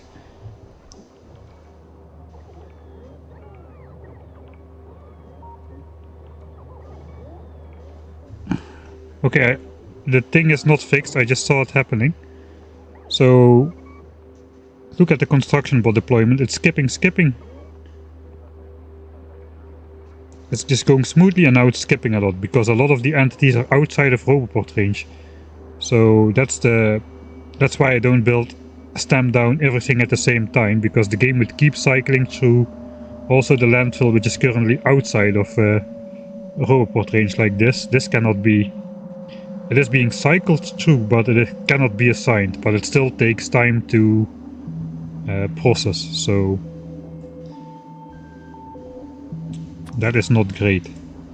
Okay, I'm gonna go up there. I think it is time for us to start placing the mining blueprint for red signs. I think we're just gonna build it here. And we'll just figure out. We'll build the green signs ingredient in a separate area, just like the blue signs ingredients are going to be built separately. It's only for red signs. It's just basically copper plates and iron plates into iron gears. That was the only assemblers we needed for that. So it could be built in line. But for the rest, nothing is going to be able to be built in line, I don't think. Alright, so I think we're gonna have to get rid of some of these trees. At least the ones on the patch. They have done their job, they're dead already. They have absorbed all the pollution they can. Almost. It's not true, the forest still absorbs a little bit of pollution in the end on average. But yeah. Okay, so now I want to figure out the... Okay, this is nice, because this is not yet under coverage, which means I can just play around with the mining configuration.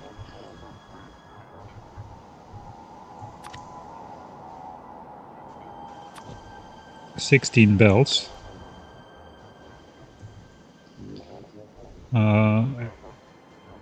I said that smelting is gonna be here, right?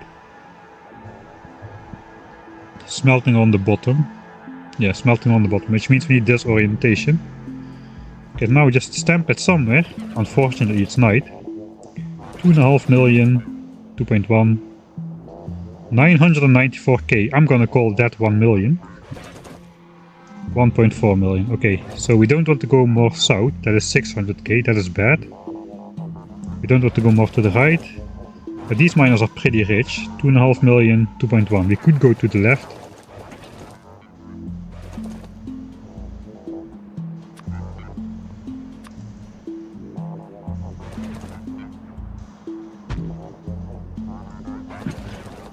We'll add... I'm gonna add another line of miners just to see how that lines up. So all of these are pretty rich. This entire thing just could move up like one tile. Maybe left one tile as well. 1.7, 1.4, 1.4, 2.8. No, I think we'll just go up one tile. So let me just grab this, go up one, then we'll grab the rest. Go up one, check again, 1.4, 1.6, 2.7, 2.6, 1.7, 1.3, 2.4, 2.7. Okay, that's excellent. That's probably the final configuration we're going to go with. So I guess we'll use the modular builder to build up this mine since it's 20 belts. So this should overlap with the bottommost miners.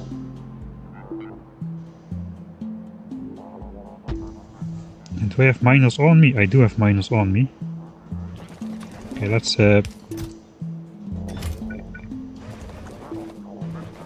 just throw my miners in the spider, I guess. Let's throw everything in the spider.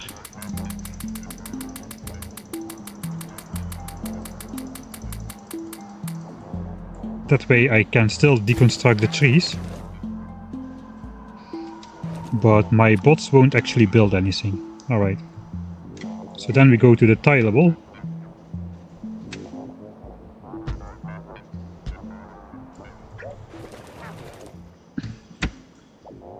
Okay, I messed it up.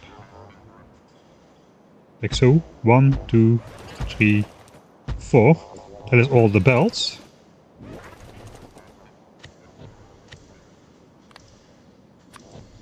I gotta just get rid of some more trees here.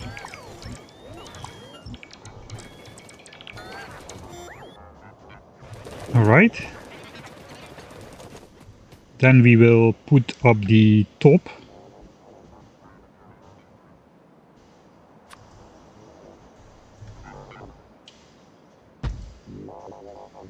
And then the bottom. Which includes the clock. Actually, I did not automate any of the circuit network stuff. So I will have to do that still. Yeah, I forgot about that. And then...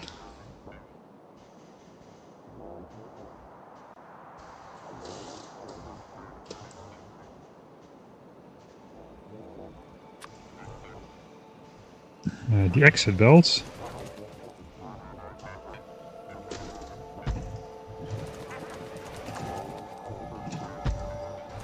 Alright, so far so good.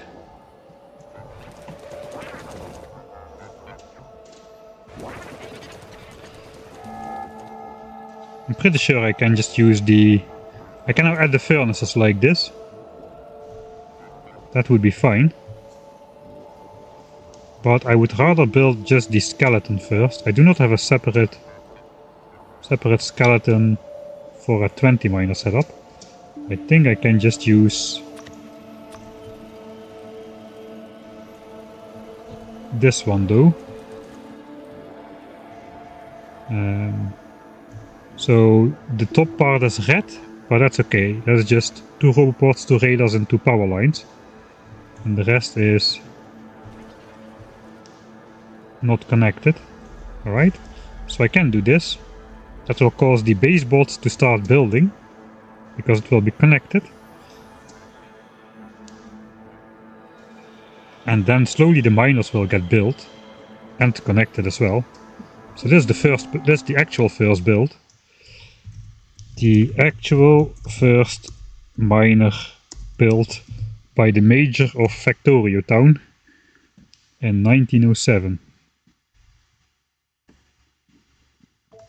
And then I'm gonna read chat once the bots come in. Okay, let's switch off my bots. I can grab back my stuff because we're gonna need, I think, one more. And a large power line.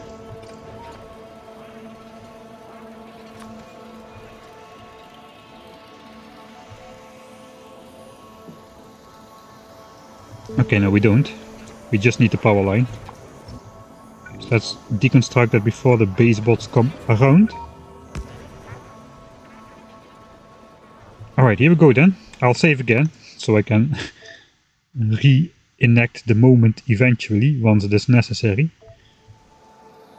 We're gonna be deconstructing so much more wood here still, too, as well, actually.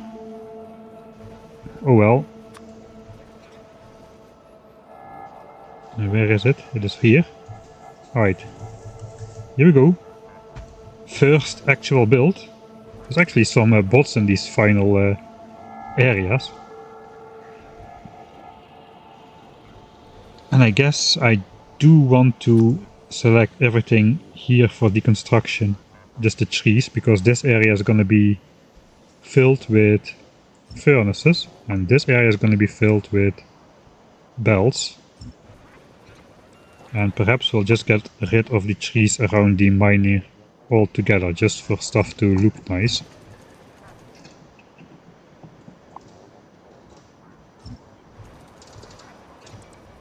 Alright, so now we just go in map view and watch the entire bot highway spring into action.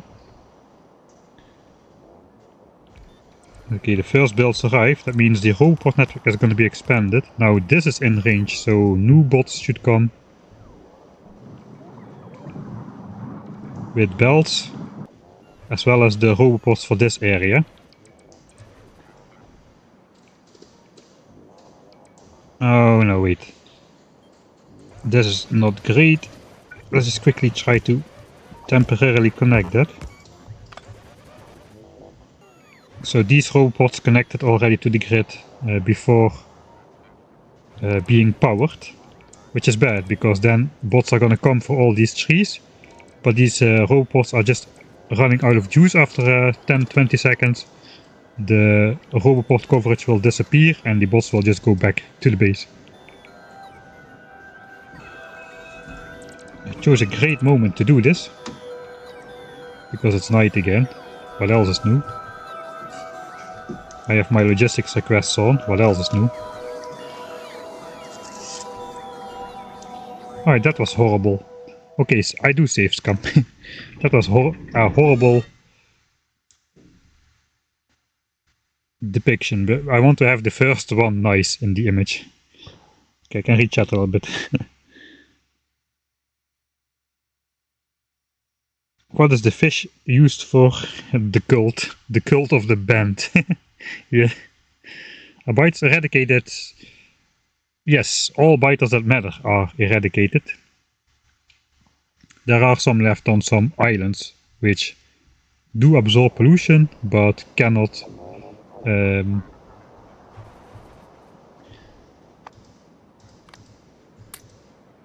Alright, so I'm switching off my logistics request. So at least the logistics bots are not gonna flood in. Then we'll place the blueprint.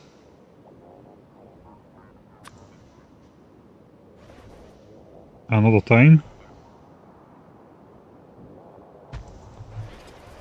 And I guess this time we will put an artificial connection down, so this roboport will be powered. And then we will actually do the tree deconstructing of this entire area.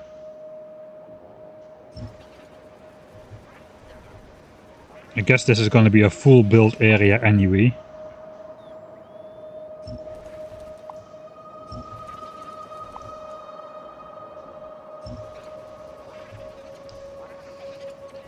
Okay, this is already... Let's just get rid of all of this. Alright, so a lot of construction bots are coming out to deconstruct all these trees. But also they are building now the first roboports. And now this guy is built, and now all of this actually in range. So now we should have a lot more bots coming. Yeah, there they come.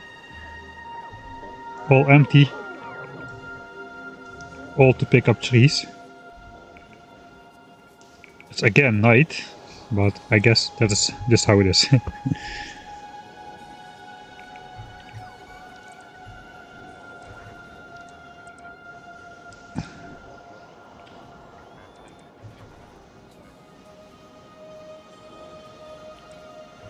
Alright, the next roboports are gonna cause the rest to be built here. So I'm just gonna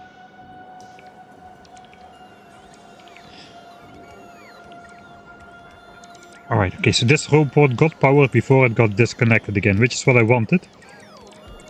Which was what I was hoping for. This one is charged, this one is charged.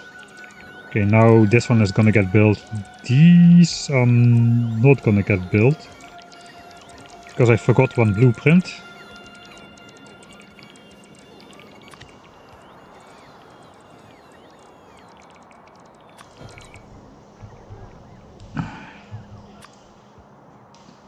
Yeah, another reload, another refilm for YouTube. I guess I'm just gonna...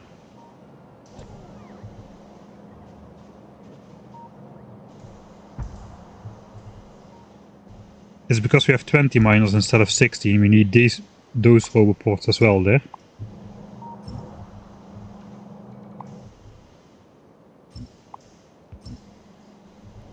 Alright.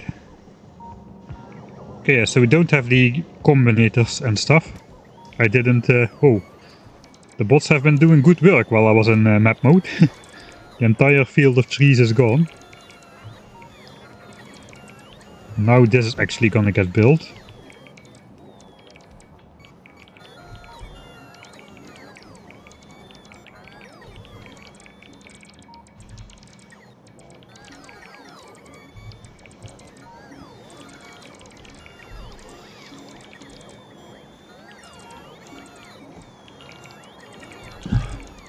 Right, here's the notification that a miner has run out. That's gonna happen every time you build a new miner, because it is basically measuring the backup belt moving, which is just gonna be the case in the beginning once we build the miners. But once the belts are full, this should no longer move. Once the belts are full and we got 3 more levels of mining productivity, that should be true.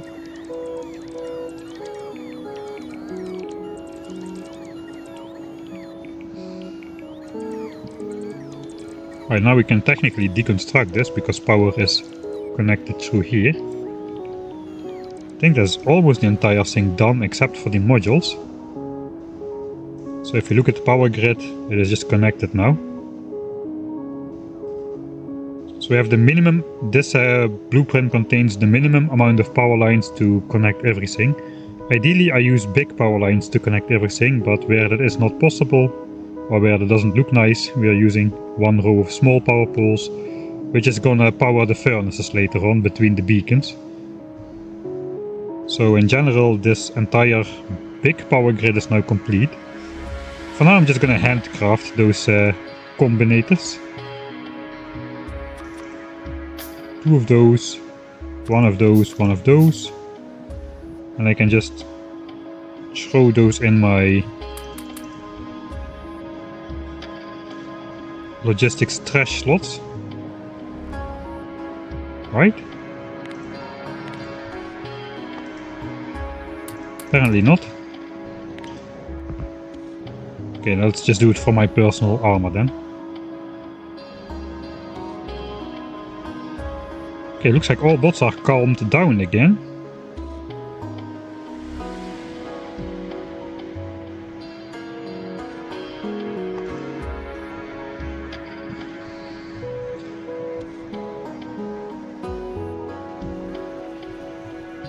Right, so now we technically can just put the furnace thing down. Why not? Let's go. The 16 furnace connection should be able to just plop down here without shift click. There it goes. Here come the bots, picking up all the stuff from the relevant chests and making their way up our new bot highway.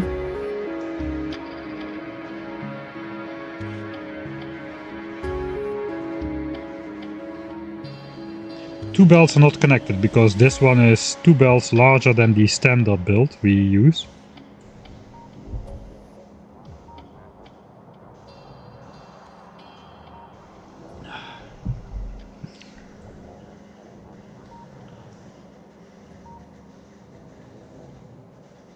So yeah, not sure yet I'm gonna actually use those belts, but it can be 2 belts larger. Maybe we'll shrink it down later again. Yeah, now this is just gonna get built. This will make for a nice time lapse.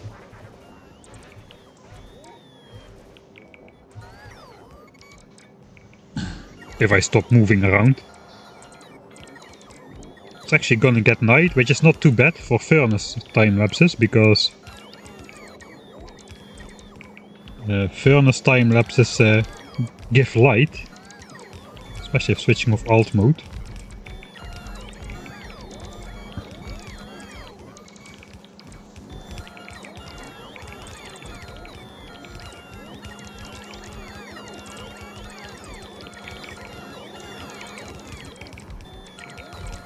So yeah, the bot highway is actually doing a pretty decent job about how fast this gets built, really.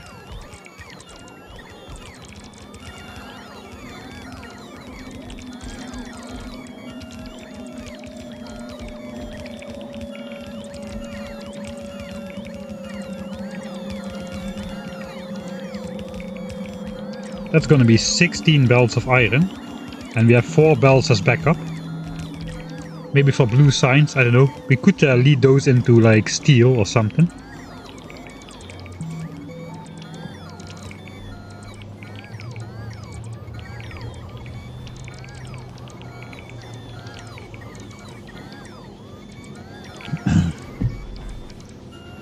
Alright, there goes the last 2 belts.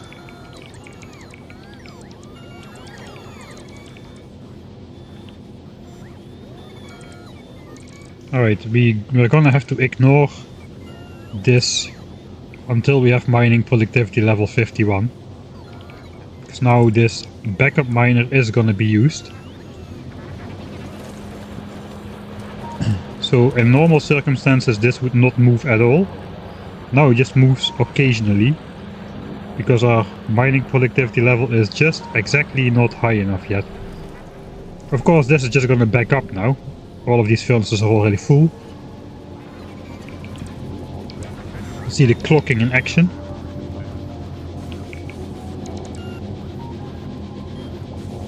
Only the inputs are clocked now. That's not true, the outputs are clocked as well, but they don't have space to output anymore.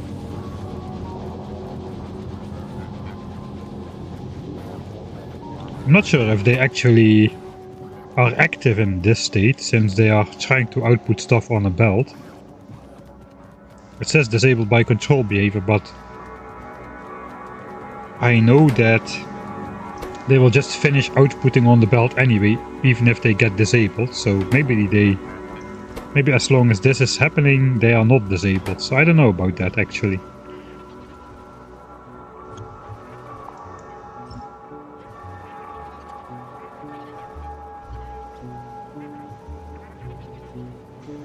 Alright, but that is 16 belts of iron.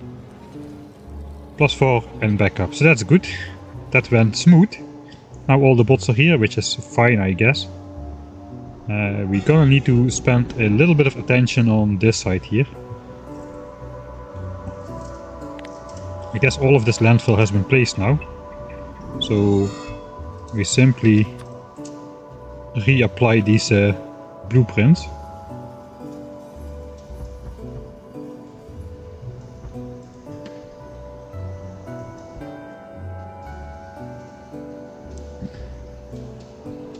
I guess here as well. There's just a little bit, and here everything is in the network as well. So that can get placed too. That should theoretically complete almost the entire grid. Only this little bit is not in range of a Roboport currently, but it will be after this is placed. So I have to do it once more. And I guess this is gonna get placed as well after this, so yeah, we'll see how that goes. Let's just get this part placed. Looks like the bots are coming out from all the way over here. That's fine. And then we can focus on the next step over here. I guess we decided not to use these, but we're gonna use this patch over here.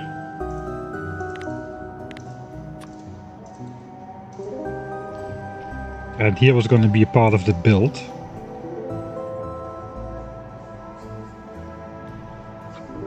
Okay, I'm gonna just reconnect this.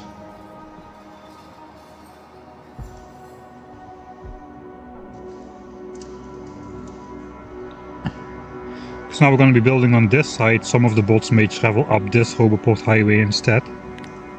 So it would be nice if it's connected.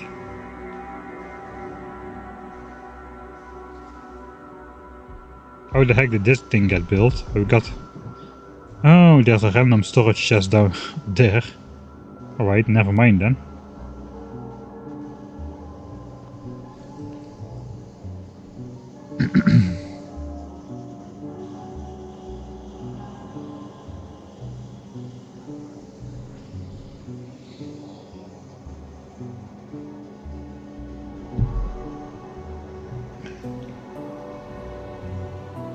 Why did you end up abandoning the Science Galore world? I guess the playthrough. It was a stream I did on Twitch. It was completed. But I have all the streams downloaded, but they're not uploaded in stream format. But basically, long story short, somebody contacted me that they would like to edit my videos to practice and stuff. So I promised them a part of the revenue for those videos, like a 50-50 deal, and basically the editor got underway pretty well, so that okay, this is gonna go well. I started uploading the episodes to YouTube, but at some point the views were not so good and the revenue was not great as well, so basically the editor decided it was not worth his time anymore and stopped basically. So yeah, not great. Probably should have waited a bit longer before starting to actually publish them on YouTube, but on the other hand, I don't know. We'll see. I might finish it myself once once Warp Torio is done and the other important stuff is done. But it is not super high priority at the moment. I could perhaps just upload the uncut streams, but yeah, I don't know.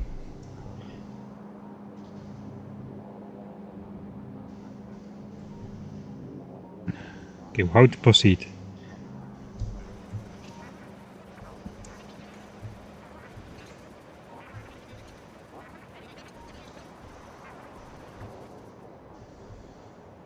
I guess I would like to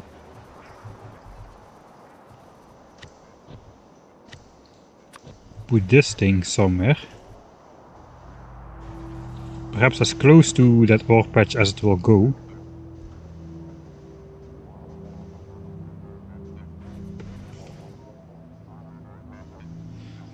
I don't know, I need to align that with the other builds though, so that is not... That's probably not the logical next step. The logical next step is probably just to go over here, figure out copper.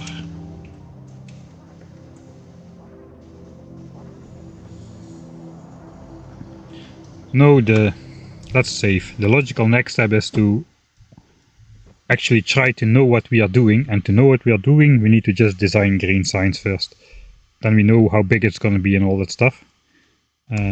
Red signs miner build. Alright. So before I do that, did the bots already do their stuff here? Or are they still on the way?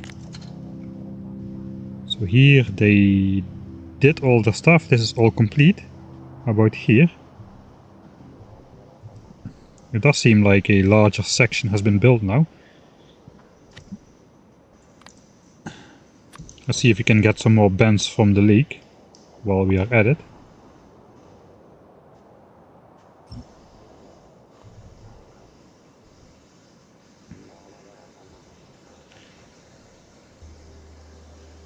I guess I missed some landfill.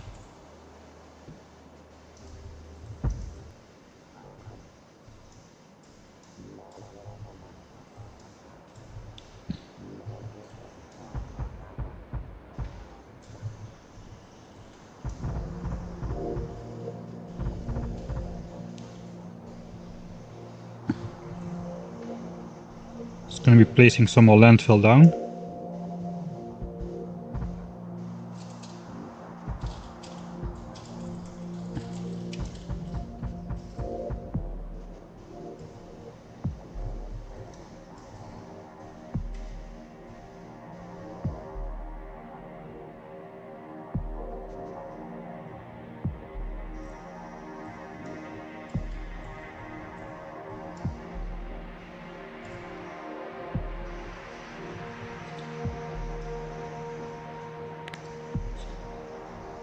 Alright, that should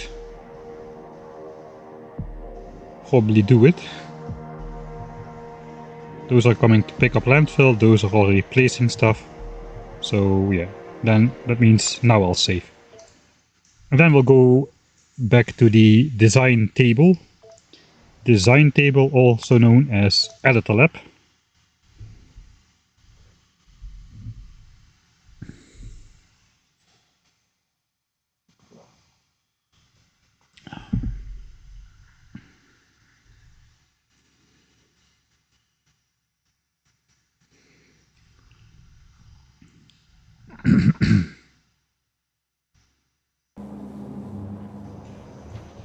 Alright, so red science is done. I guess I'll just move a little bit. Just go separately over here. And we'll take the green science thing. Maybe we can try to apply the red science roboport grid to it already. So that looks similar.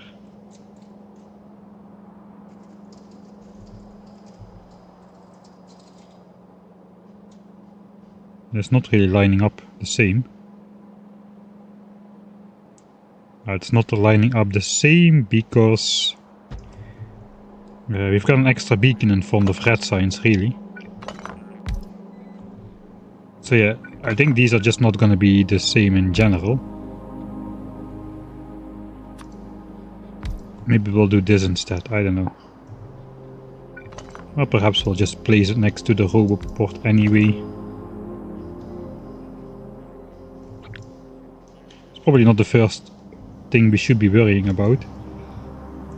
Or maybe this the first thing we should worry about.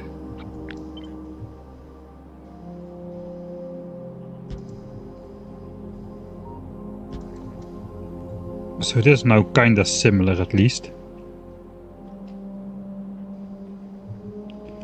Alright.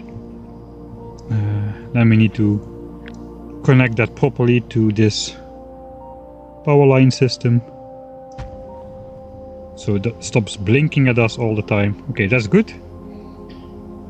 Now we need to figure out how we are gonna make the transport belts and the inserters. Which means we need to go back to our good old friend, the calculator. So let's just look at the general numbers. Am I on the right screen? I am on the right screen. Let's look at the general numbers. Again, 4 belts of science is going to be a constant because 10,000 signs a minute is 3.7 belts. And the ingredients are going to be the same as well, 7,200 of each. So that is going to be 3 belts of those. 3 belts of belts. 3 blue belts of yellow belts, if you can still follow.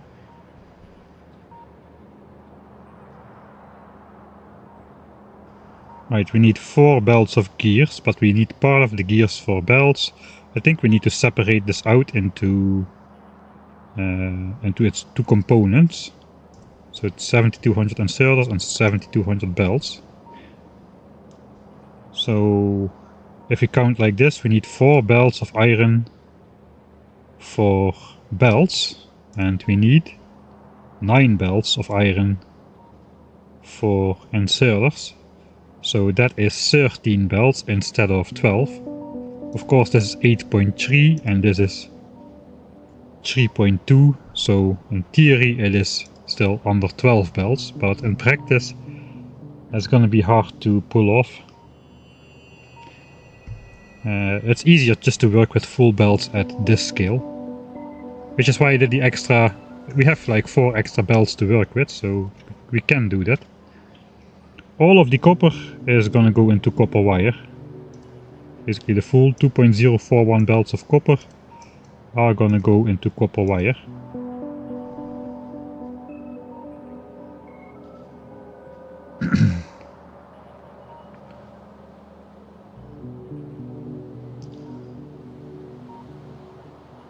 So how I'm gonna approach this?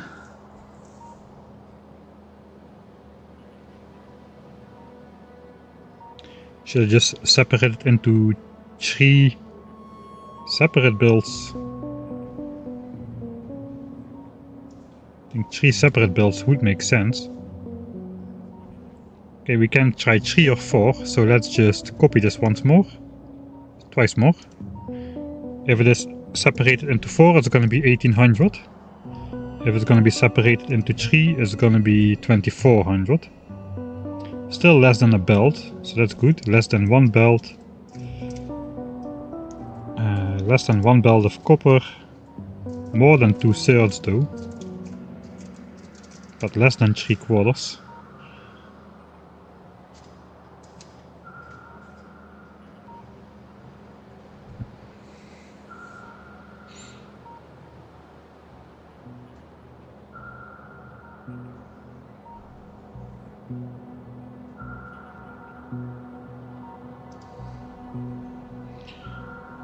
One belt to greens, 1 belt to inserters. What if we do it in 4?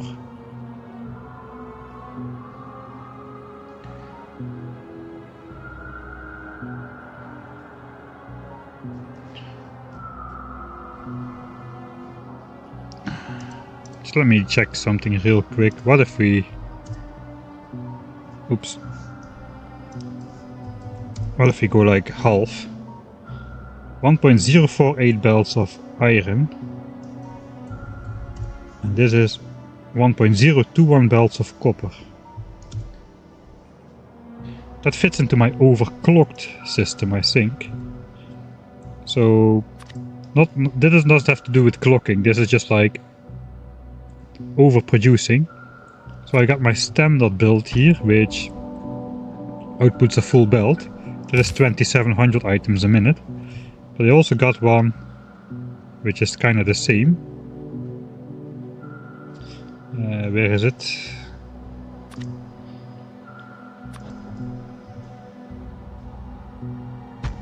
This one has 2 extra beacons for the last furnace and outputs any overproduction onto a separate belt. So this is a full belt plus a little bit.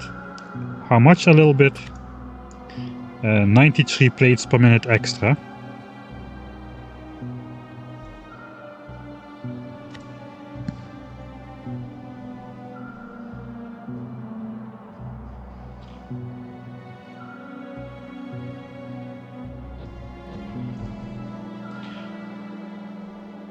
$2,793.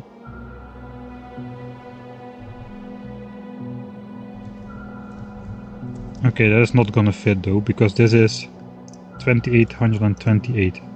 So we cannot fit this. We can fit copper though. Copper is more than 2700, but less than 2793. So we could use that overclocked smelter design to get 2 belts of copper, which is what we need. We need like 2.041. So we could get it out of 2 belts of copper ore with that extra, with those extra 2 beacons, without needing a 3rd belt of copper. Is it important? Perhaps not. But it is kinda handy.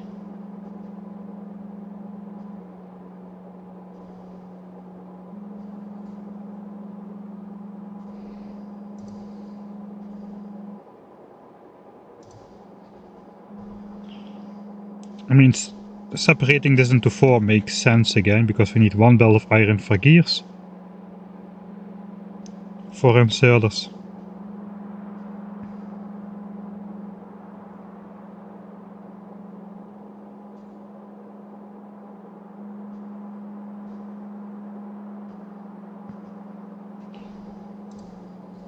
Yeah, there's an awkward amount of iron.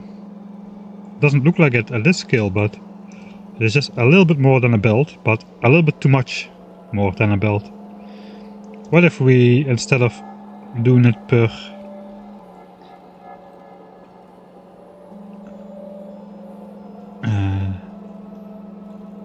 instead of in 4 sections, if we just do green circuit separate, we do iron gear separate. I don't think that would work out that nice, really.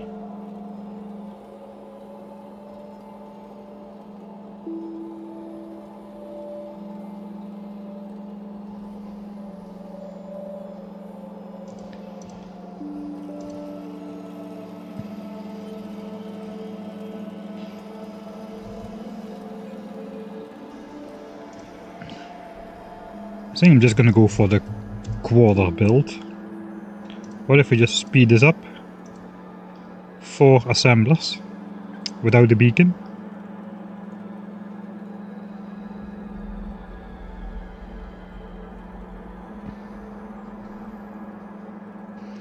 So it looks like we're going to be building a custom green chip build then.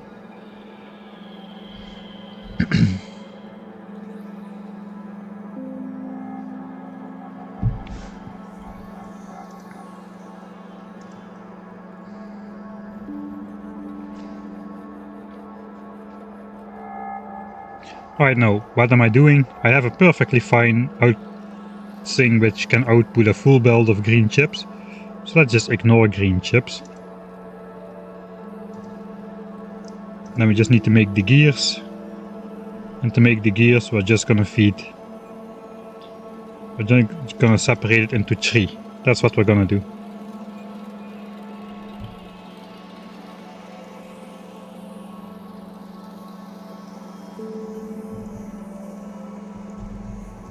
Alright, so I'm just gonna jump back and forth, I guess. But in principle, I'm gonna need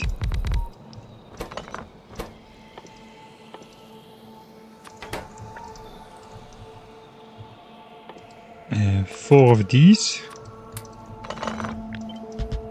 for every line of green. Actually, I did not check belts. Check belts is half. Belts should be half the amount of assemblers, I guess.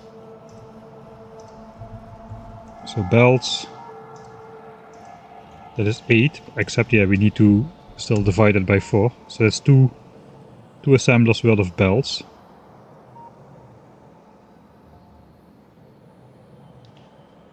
And I guess 2 assemblers worth of. This is the same like for red signs, it seems. Maybe not exactly, I don't know. 900 iron gears. Like 4 beacons. 1-to-1 into belts, alright. We can do that. I guess if we have 8 speed beacons, that is the same as having the modules in the assembler. So we could just do that. If we have more speed, can we get to 1? Okay, we would need 12 speed beacons. That is a lot of throughput though. It would kinda look cool. There's no way we're gonna... Actually, there is a way. We can get this down to 1-to-1. 16 and 12. That's 8 beacons and 6 beacons. That's actually perfect. That's actually perfect. Let's do belts first. 8 beacons and 6 beacons. 1 belt of iron for the whole thing. Okay, we're gonna need more belts of iron if we're gonna build like this. Back to here. Belts first.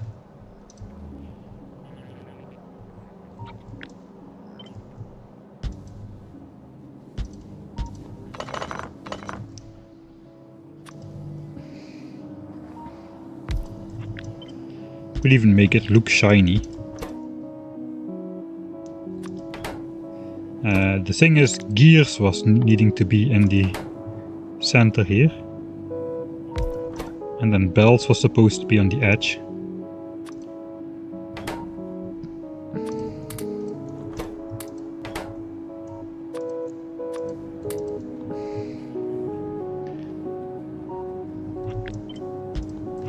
Okay, then we cannot make it look shiny. It needs to look like this. 1, 2, 3, 4, 5, 6.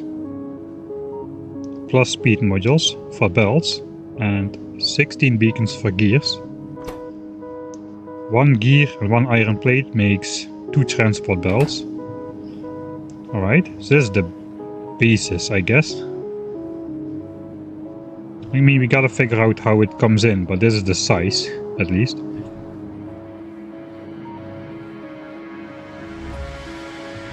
And we gotta feed that with just 1 single belt of iron.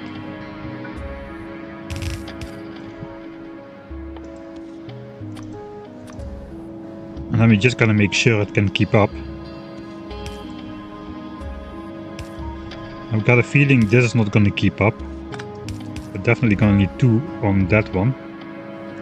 Probably also gonna need 2 outsailers.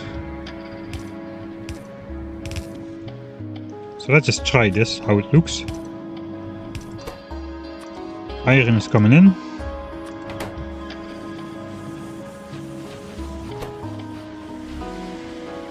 It's still getting item ingredient shortages.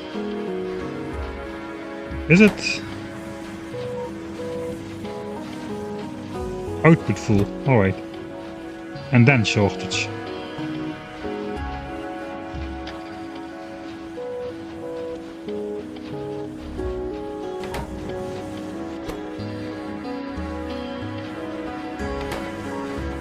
Alright, the iron plate insertion is not fast enough here.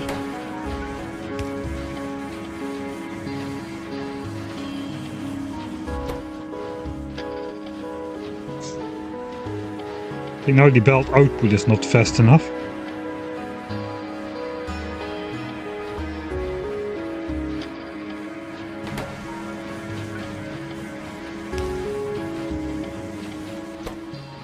Okay, now the belt output is fast enough again.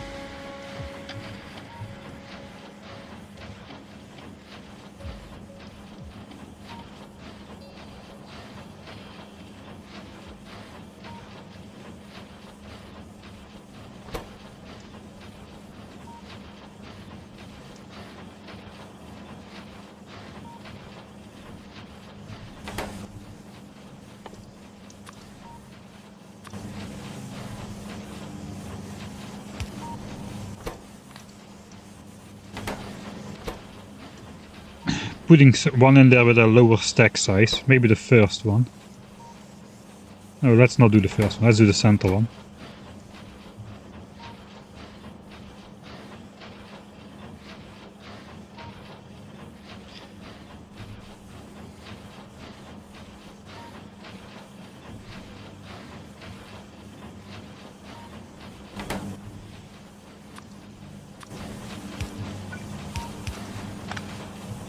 This introduces even one more inserter to the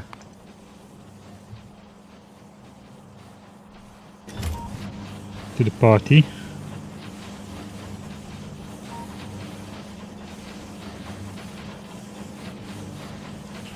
Yeah, it's not really helping.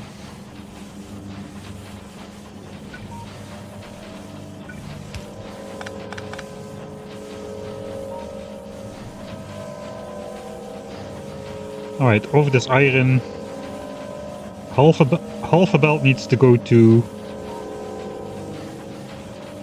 iron gears, and only 1/3 of a belt needs to go to the belts directly.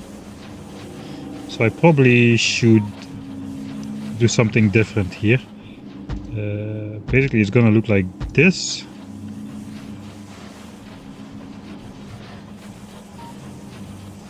But if only half a belt needs to go to gears, we can basically use the old underground belt trick with output priority.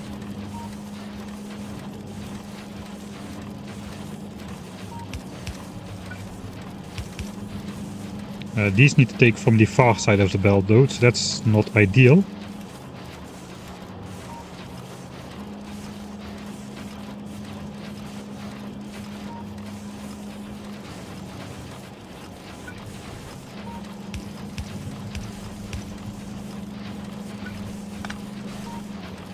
This could work too. Then I can take from the near side of the belt. Can 2 inserters keep up then? theoretically they should be able to keep up, I think.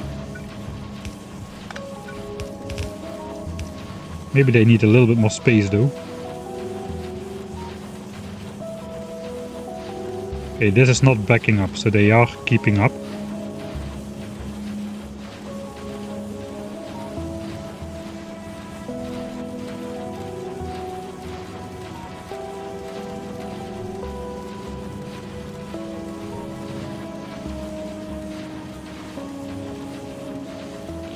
Oh, but this is good to know.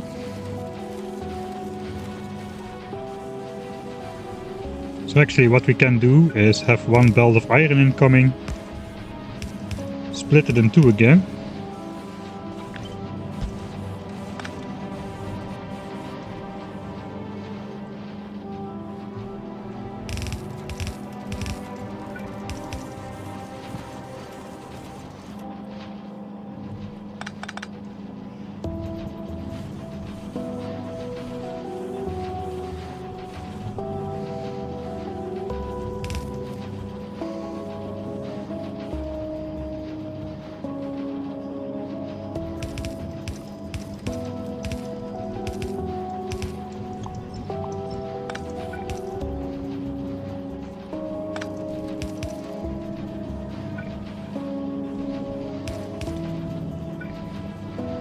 To make it look a bit more scenic.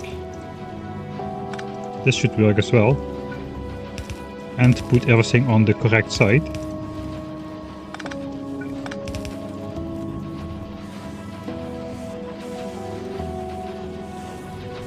That's 2 belts of iron.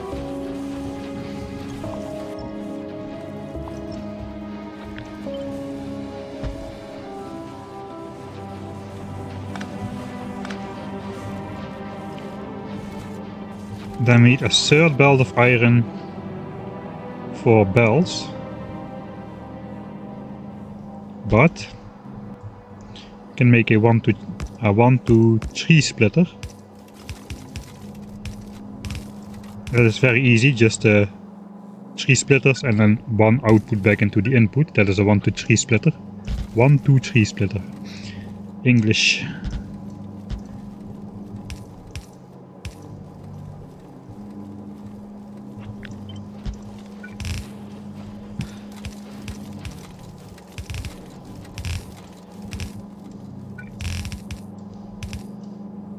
I guess we will. So the thing is, we need like 0.333 belts of iron to go into any of those. So that's just a full belt of iron consumption, really. And then we just need another yellow belt of iron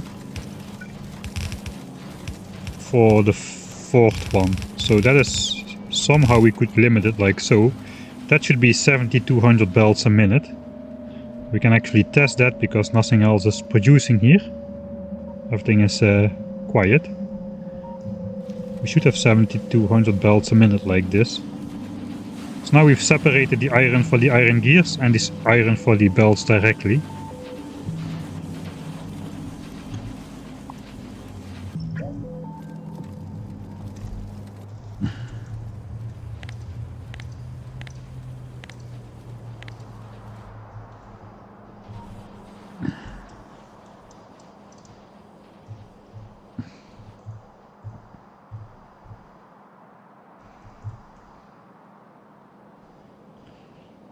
Alright.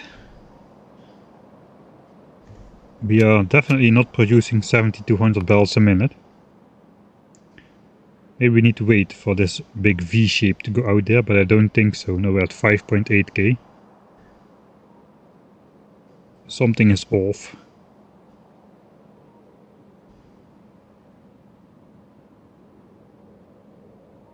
Right, this is 6k belts a minute, so something is wrong. What is wrong? Good question. Let's start at this guy.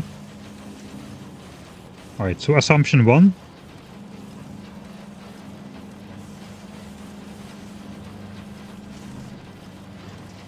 Let's go back to 7200. That's the full amount. It needs 3.2 belts of iron. That is correct, I guess. We're spawning in 2 for the gears. If you look at the gears separately, we need 2 belts of iron for gears. And if you look at belts, we need basically 2700 plus a third, 3600, 1.33333, 1 and 1/3 belt of iron here. Too much inserter on gear. It should self-balance. It should fill up. Okay, looks like the iron amount is good. Maybe the beacons are not right.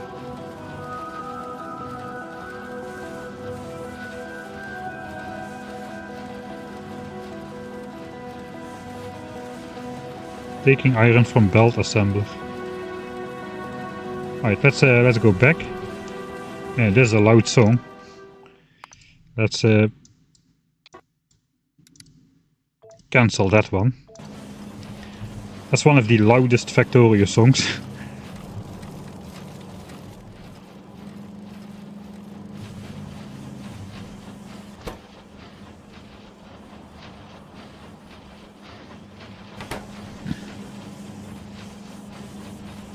Oh wait, I have the wrong...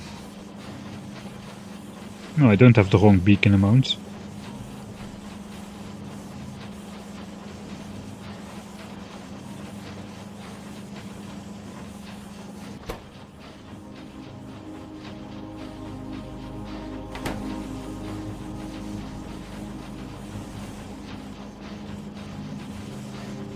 Ah, okay. This one is correct. Here. The old inserters. Yeah, somebody said it in chat already. 3 inserters too many on these assemblers. Yeah, thanks. That indeed will have been the culprit. Alright, so that should bump the production up, right? Here we go, 7.2k, I'm pretty sure. 7.2k. Let's go. As a minute of 7.2k. Alright, that works.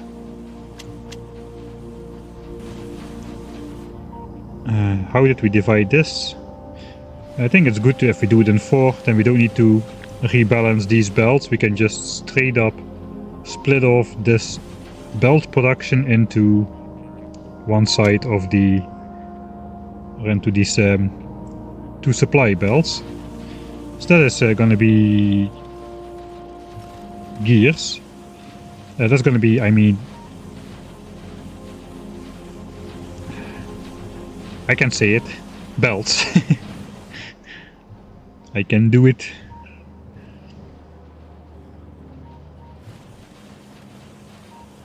It does look a little bit dumb to have this much beacons for...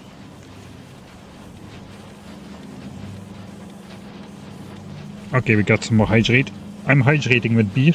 It's not really working.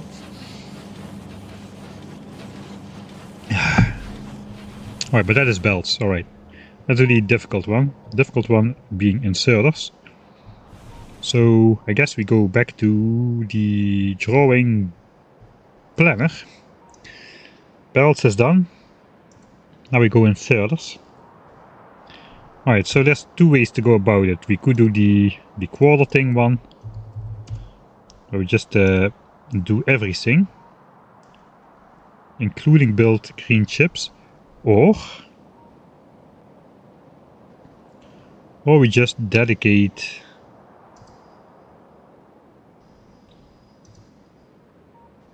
two belts. I can just dedicate 3 belts of copper, 3 belts of iron to green chips. I guess I can dedicate 2/3 of a belt of iron. 2400.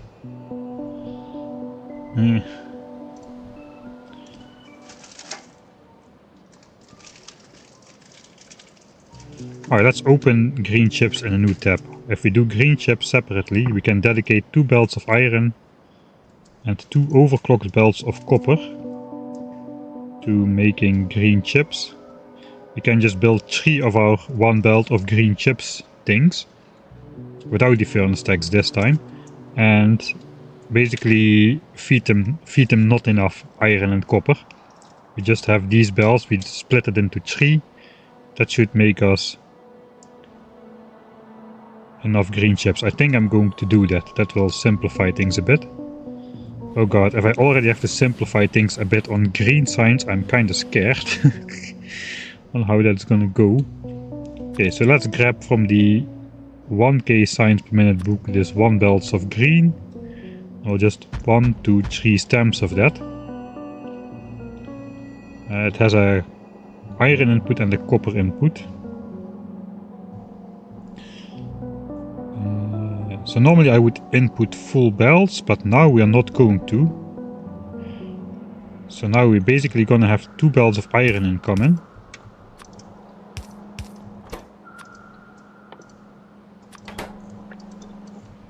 And we're gonna have... I guess I should simulate that with the overclocked design. Is the overclocked design gonna work? Yeah, that's gonna work. That's gonna work perfectly fine, really.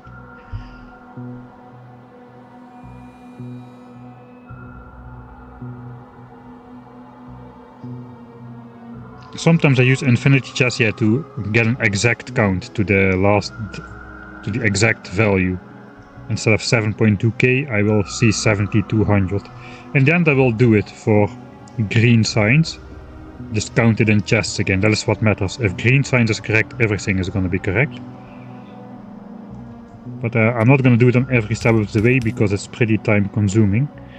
Okay, I should simulate copper properly, especially because I'm not going to use my original overclocked design, which is this guy.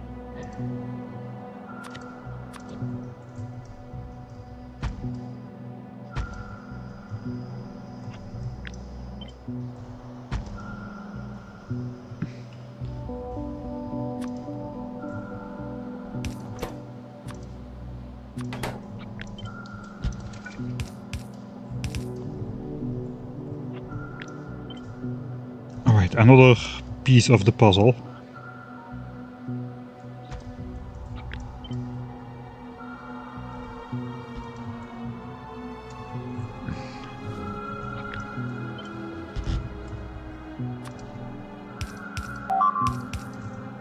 Screen. Oh yeah, the old screen switch. Sorry about that. What did I do? I just placed down 3 of these. I'm just not going to feed them enough. 2 belts of iron and a little bit more than 2 belts of copper. So this is my overclocked smelter design. It produces a full belt of copper plus just a little bit extra, which of course we can do because of the productivity bonus. We get a full belt of ore in there.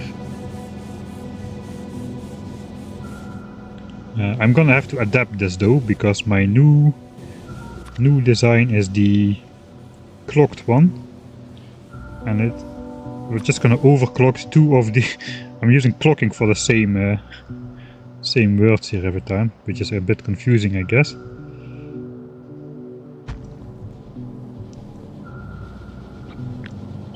But basically we're just adding 2 beacons here to the last furnace and then outputting on a separate belt over here.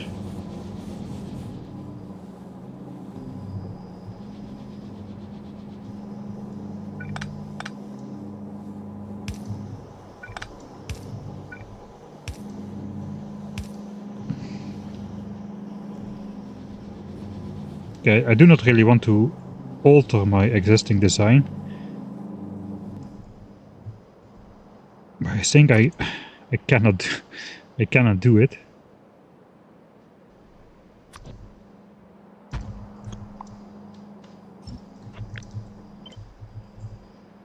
Without altering. Because this is over here and I didn't leave myself space for outputting elsewhere. It doesn't have to output a lot, but still it has to output some. I cannot fit another inserter. The least I have to do is this.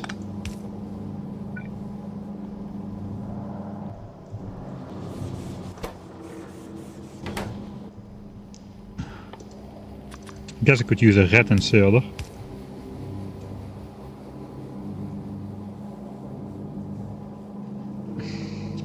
If I want this to be like modularly blueprintable, I would have to alter the entire setup to move this belt out one. I think I'm not gonna. Let's just do this. I guess this is going to be enough back pressure. It is here, even with the fast inserters, so I'm going to have to add in the beacons. So I cannot use the long-handed inserter in general. This is going to be the extra. Yeah, that's just going to align like so. Right, so now we've got this one on the clocked design. Except of course we gotta have the clock to it as well. Actually, I don't think I made a separate clock blueprint. For now we'll just copy this part. This is gonna be hooked up automatically already in the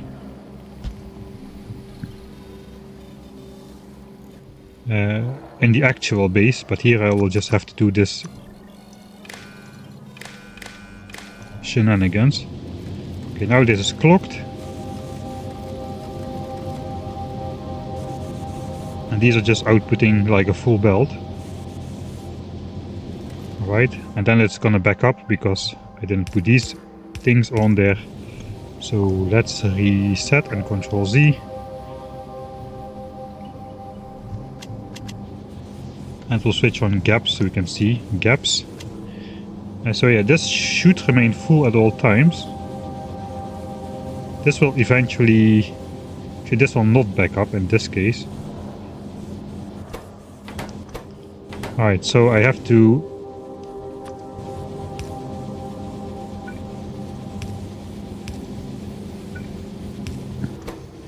override stack size 1 on these. That's important so that these keep the most dips on plates, so they swing an alternating pattern if enough is available. But this guy can only take one plate every time, which is good enough. So it is still fast enough to take out everything.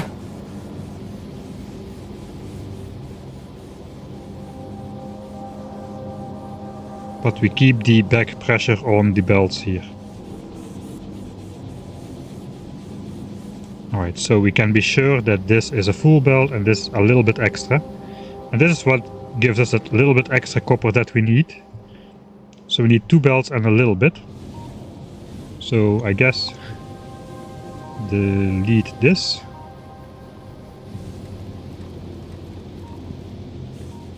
I guess we'll copy the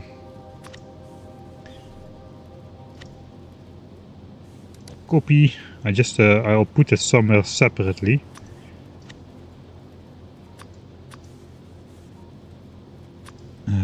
Two plus.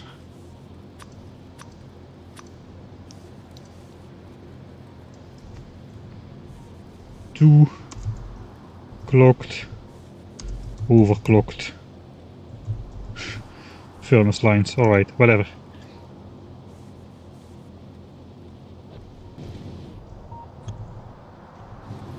Alright, so now I'll actually use this to simulate. Instead of putting 2 belts of iron and 2 belts of copper, I'm just putting the 2 belts of copper ore here to check if this step works as well. So basically we have 2 full belts, and then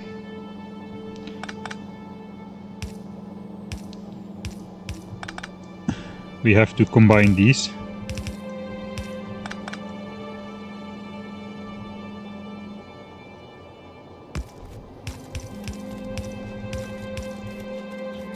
Alright, so now we have 3 belts. 2 full belts and a little bit. So now we need a 3 to 3 splitter.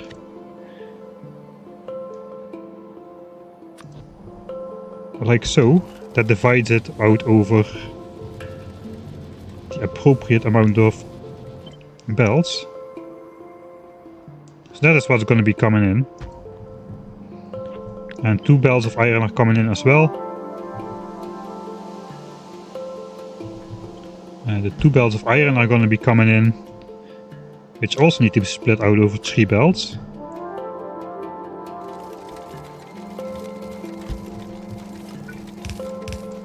So what is coming in is something like this. That then needs to be connected. This was iron, this one is copper.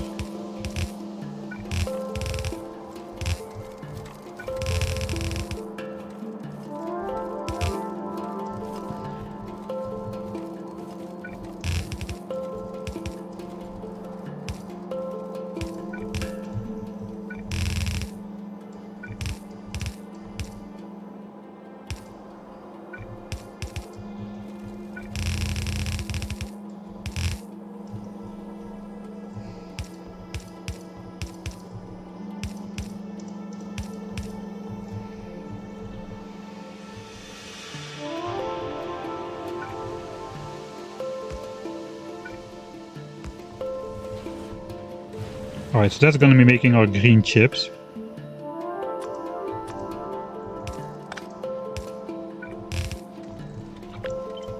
So we're not gonna get full belts out of this.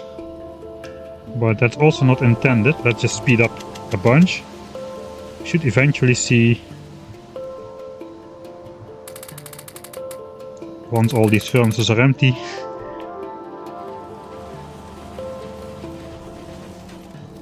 and this thing is oriented correctly, which means all these furnaces need to be emptied again. Alright, we see this is not 3 full belts because there's gaps in there. That's good because we're not supplying enough resources to make full belts. We're only supplying enough resources to make 7200 instead of 8100, which full belts would be. So if you now check green chip production, we should be slightly over 7.2k. That is the goal. A little bit of overproduction, but not a lot. So if you go back to the calculator, we need 7200. That needs 2 belts of iron, or like 1.9 belts of iron, 2.041 belts of copper. I think we are producing 2.07 belts of copper. So that's the bottleneck. We are producing like 1.5% more than what we need. So we're just over 7200, but this is more than what we need, so that means it will back up eventually. Alright, back to the game. So now we just need to have another splitter. I guess a 3 to 4 splitter we'll have now. Because those chips are going to have to be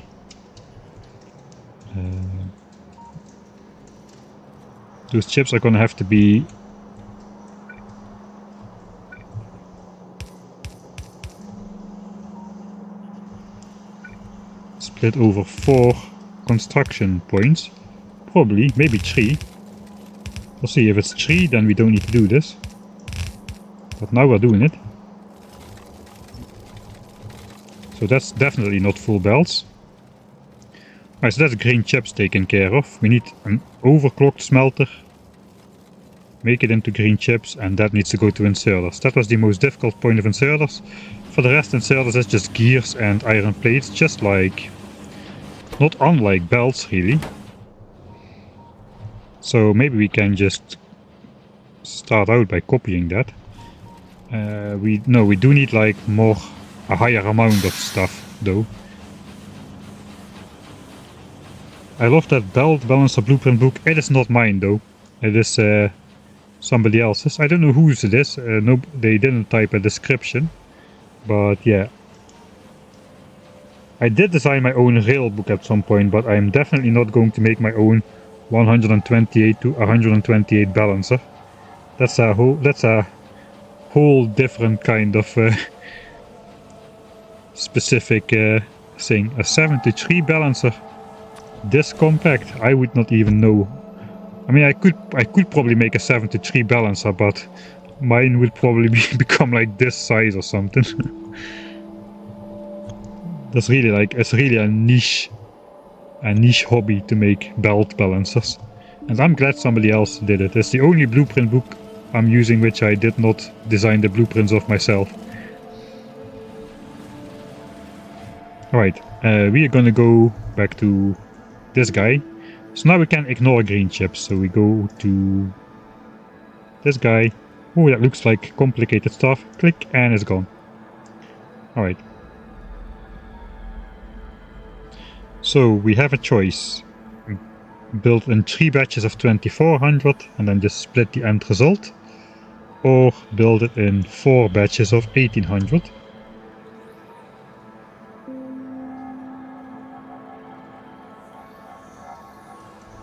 Let's just look what the total resource distribution looks like.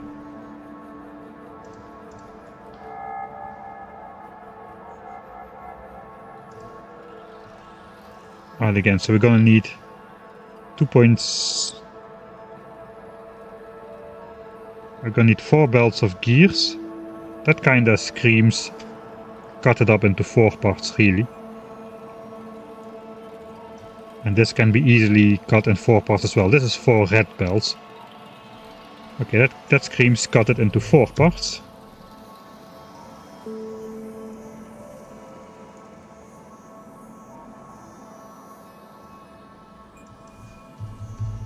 So theoretically we need only 7 belts of iron, but realistically we're gonna need 8 in that case.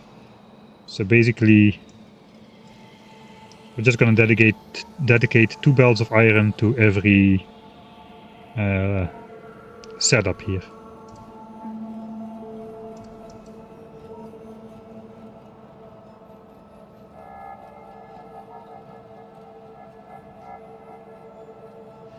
Thanks Askenvar and Quartzer and Company for your Prime subscriptions. The creator of the blueprint should be Rainquist, if I am not mistaken, says Garnew. That could very well be. I really don't remember. I have it for so long already in my inventory. As you can see, it was made. Maybe it has had updates in the meantime, but this blueprint book was made in the fall of 2020, so it's about 4 years old right now.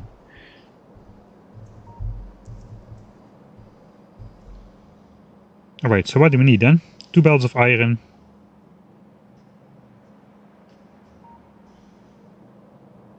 Technically we could do 4 belts of iron in here. And 3 belts of iron over here. That would still equate to 7 belts. 4 belts go into gears. 3 belts. 3 belts, right? Am I crazy? Yeah, 3 belts go into here, 4 belts go into gears. Okay, that is 7 belts. We can still do 7 belts. That strengthens the do it in 4 even further. So this is double the amount of gears compared to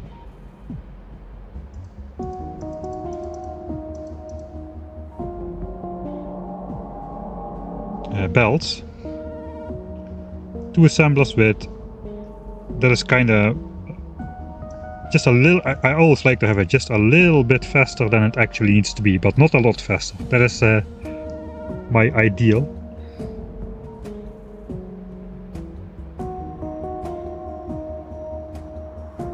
That means it cannot overconsume. So I guess we're gonna do this. Green chips we don't need to worry about. And these.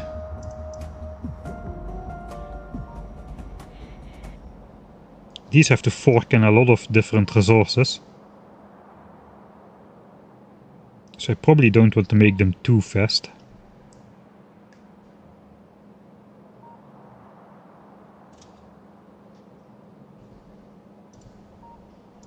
So I guess we could get to 2 of them if we do again the 12 beacon thing. It should be exactly right.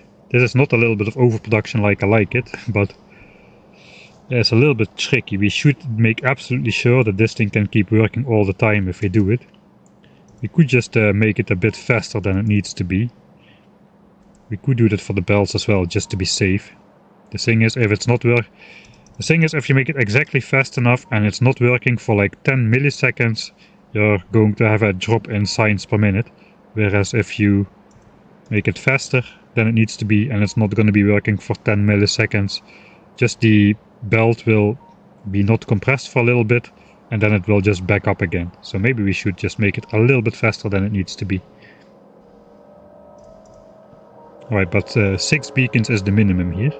So 6 beacons for the inserters, 8 beacons for the gears, and that's basically it. So let's go back to the game. Screen is right, check, check, double check. And I immediately forgot again what I tried to say, but I guess it is this setup really. It is this setup, except this is going to be inserters. We need to output only half as much. This outputs 2 at a time. Something is wrong.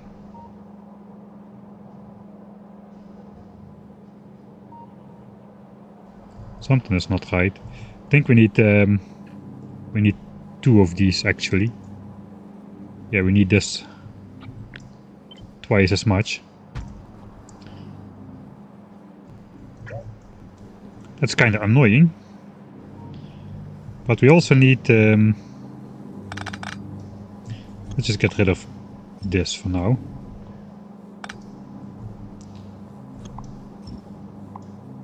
Okay, we cannot really copy it then, in that case. We do want probably to mirror this then, in that case.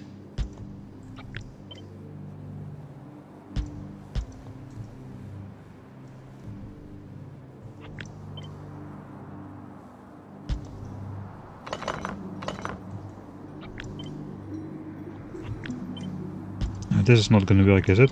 This is going to have... Oh, this is actually going to work perfectly. Because we need 6 beacons for this guy. So normally you don't align the beacons with your assemblers like this. But in this case we need 6 beacons for this guy. And 8 beacons for this guy. So that actually works out pretty well in this case. So now we basically need 4 lines of this. Except this is a little bit more complicated because not only we need to put in the green chips as well, we also need to distribute everything across 2 sides. Alright, we're just going to start with one thing which we can copy 4 times. Back to here. One thing. In comes 1 belt of iron for the gears. In comes 2/3 of a belt. There's basically 1 belt of iron for here, and also comes in one of those 4 belts of green chips. Right, so 1 belt of gears that goes directly into the inserters. So basically it should self-balance. Let's give it a little bit of space. Also 1 belt of iron which comes in specifically for these guys. We could actually just loop that around like so.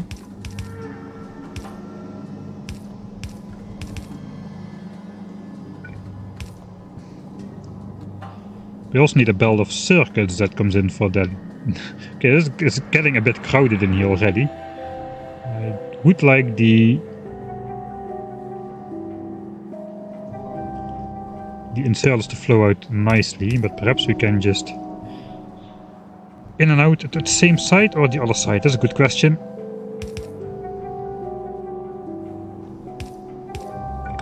You can technically just mirror this instead of belt weaving. It looks like we're not making it a little bit faster than it needs to be. It looks like we're making it exactly fast enough.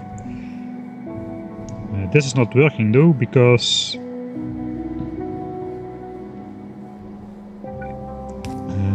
it's getting out on the wrong side. We could also side load this instead.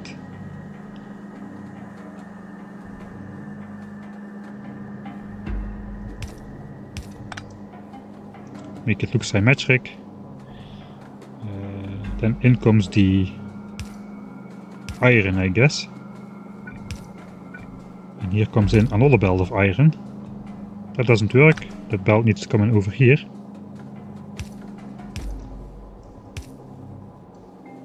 Ah no, wait. It doesn't. No, it does. We need a belt of iron for... Oh, wait. I'm getting confused. Let's put actual belts here. I think those are both iron. This is all our iron. This iron goes into inserters directly, and this iron goes into gears. 4 inserters should be enough to pick empty a belt, I'm pretty sure. Right, so now we got all of that in there, then we just need to lead those green chips in there. So let's just steal one of these belts.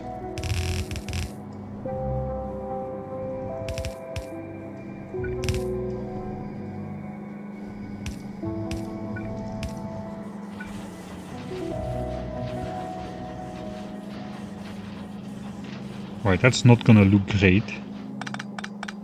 Let's first try to route green chips. What about if we just do this?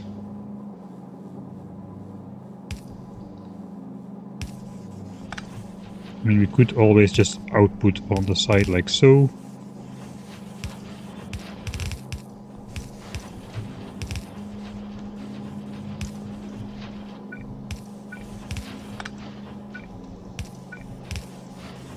And have this come out like so. That doesn't look too bad.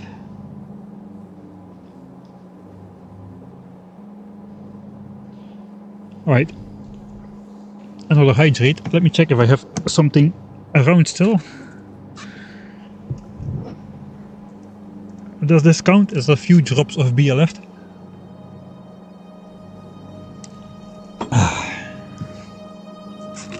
Gonna have to get some water for the next one.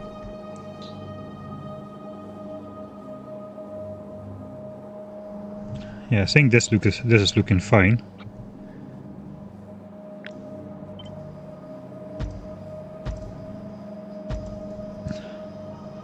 Alright, so that basically means we do need a belt of iron for every row of gears. That should have its own belt of iron. And the iron for inserters can basically come from 3 belts of iron. I guess for now we're gonna come here. And then we need one of those 3-to-floor splitters again.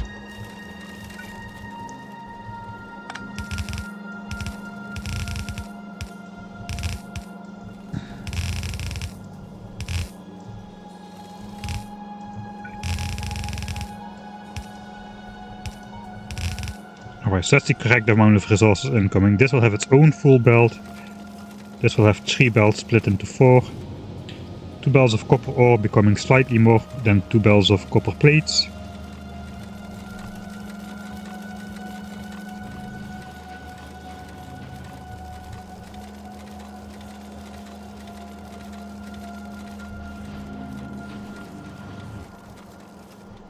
Question is, should I lane balance these or no?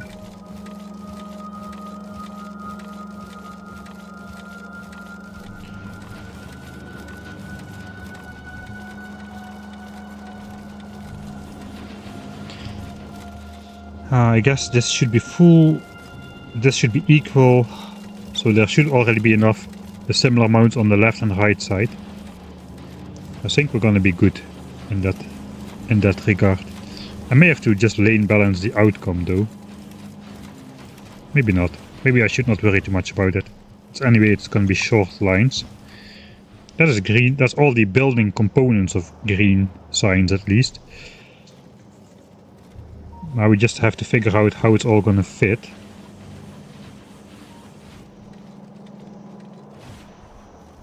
I think that's better done in the real world though, so I guess we will just make a blueprint of these things.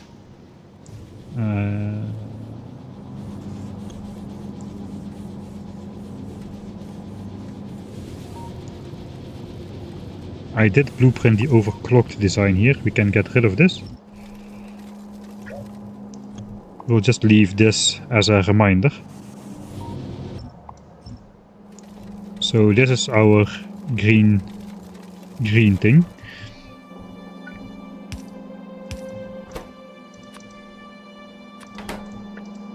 So this is not enough copper, we need a little extra bit, but just to remind ourselves what goes where.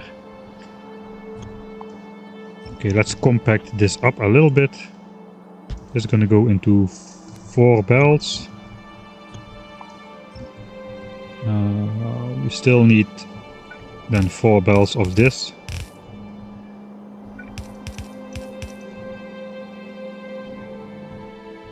Maybe we'll do the 3 to 4 belt balancing thing next to this guy.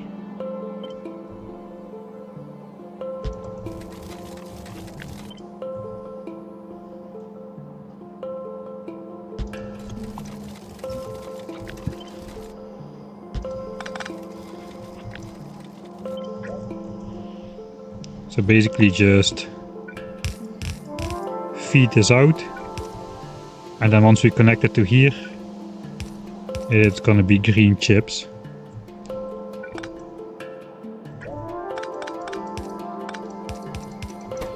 So we'll just add the green chip filter so we know where to connect it.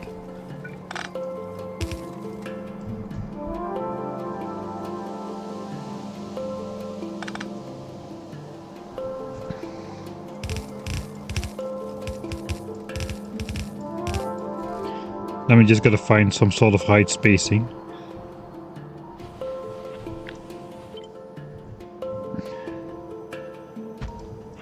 Alright, so this is large enough. Let's put it here. I'll make a separate blueprint. Like so. Just a temporary green chip component. We'll put that in the blueprint book and the rest we'll figure out in the actual game.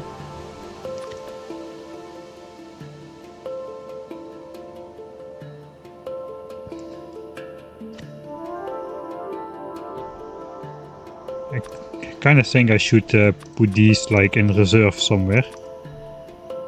The old ones. Actually no, this one I still need.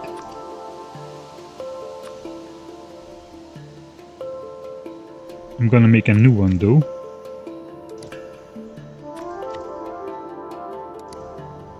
With the roboboards.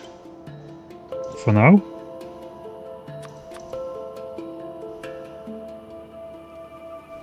Alright.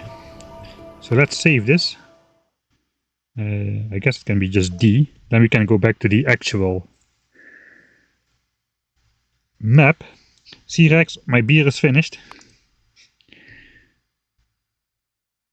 I probably should get some water.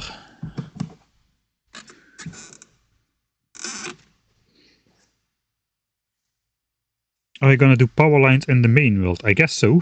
I guess so. It kind of depends how it's all gonna fit together. Again, loading the wrong save. Sorry about that. Yeah, there's a... the white lines indeed is a debug setting. Thanks Flipperik for explaining. Okay, looks like I did not miss too much, except that I'm on the wrong screen every time. Alright, we need this thing. 141 hours plus however much spent in the editor. I'm gonna... Should I make coffee? It's 10 o'clock already. I probably should not make coffee.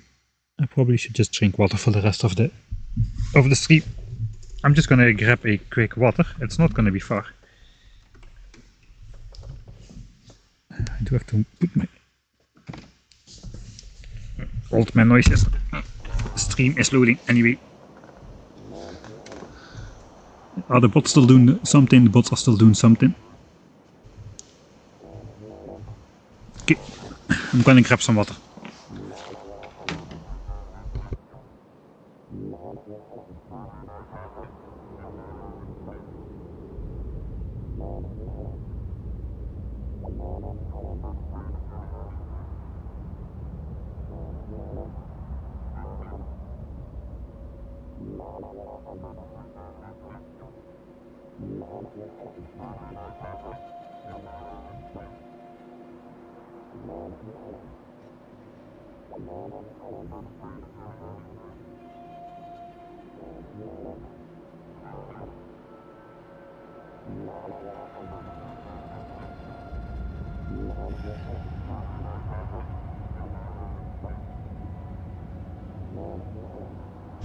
Alright, let's get this thing built, because it's going to be a very disappointing stream result. First actual builds of the 10,000 signs per minute base, and what we build is one mining patch worth of iron. That would be a little bit sad. Alright, but now we got the building blocks. Alright, I'm standing over here. Let's go back over here. I'm just gonna disconnect the bots over here. I'm just gonna do that myself. Are bots sleeping in these things? They kinda are. Okay, I can just disconnect those guys. They can just bring themselves back to the base.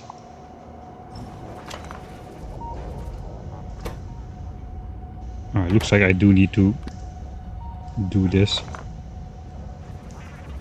Okay, I'm gonna stand here. That means a ton of logistics bots are gonna come up.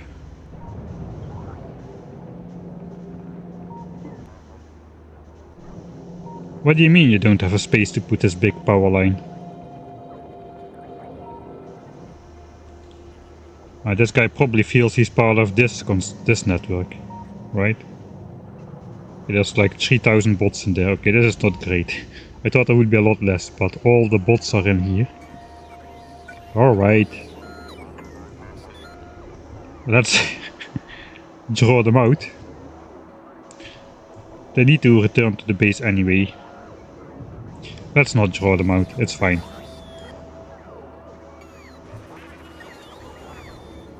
No, it's not fine.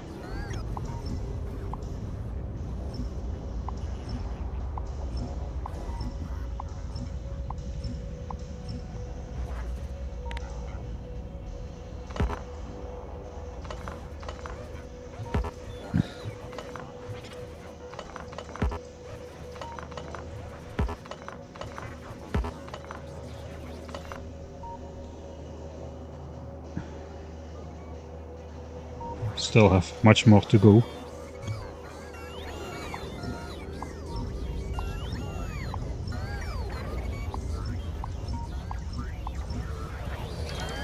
Probably I should make a construction planner for just roboports.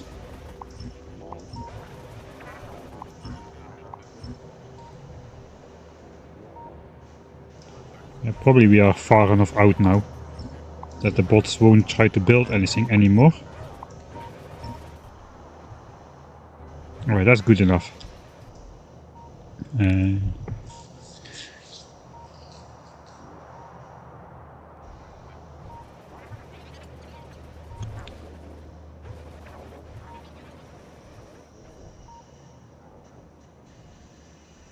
Okay, let's first of all, we have this design area. This we can get rid of now. I think we put it back, right? Yes, alright. Let's grab that blue signs thing we just made. This one. This is all the parts. We'll just plop it down here for us to copy paste. I guess we can also put this guy down to copy paste later. And I guess we also need the red one. We can basically alter this alter that a little bit.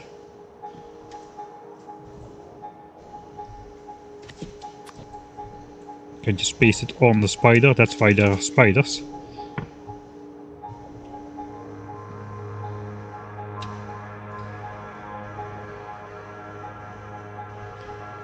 Alright, so ideally I want the science assemblers to line up nicely.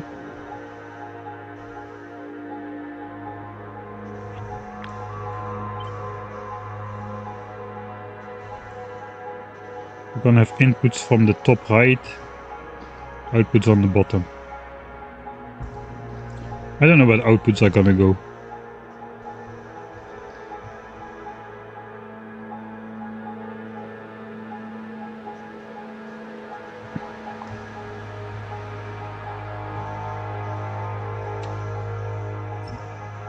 I think we'll just delete this part for now.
Right, sorry about that.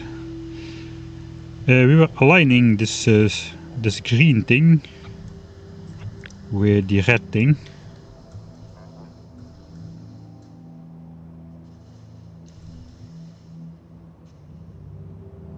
It's kind of the same, but not exactly.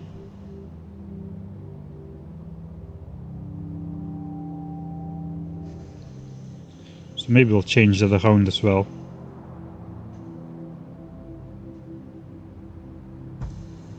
So this aligns the assemblers, not the substations though. We could probably move the substations around so that those are aligned as well.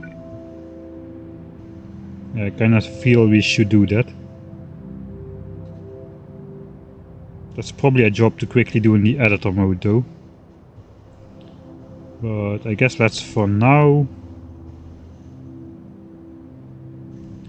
No, yeah, we need to do that if we want to align these properly.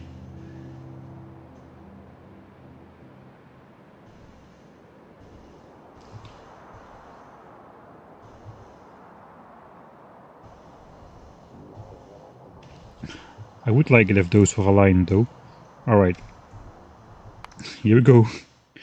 303A. Gonna get it built. But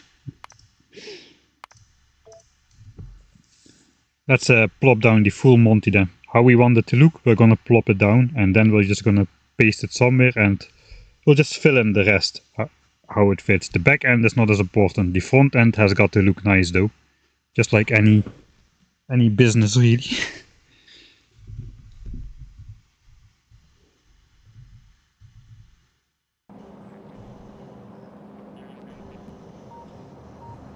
Alright, so I guess red signs.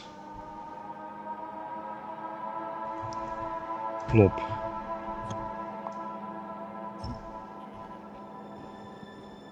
Alright, the stuff is coming in. It doesn't matter. It doesn't matter. It's probably we're gonna have to actually mirror this.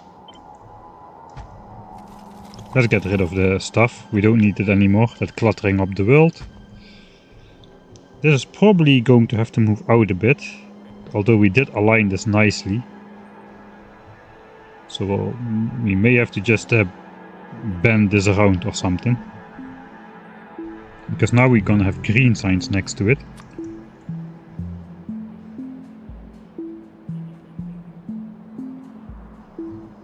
Aligned in the same way.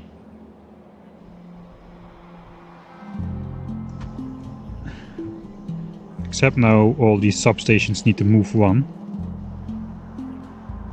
I don't think anything is special about these, so probably I can just do this.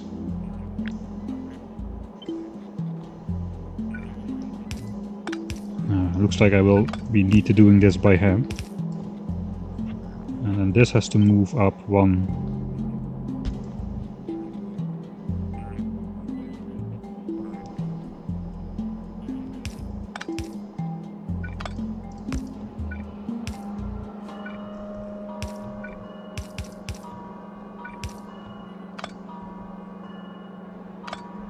Alright. I guess in its entirety. I should be able to do this smarter.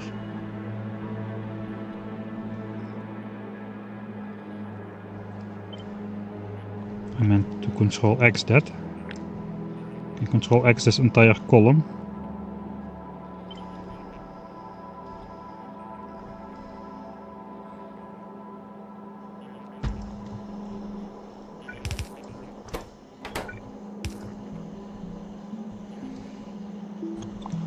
Okay, this should be just a mirror.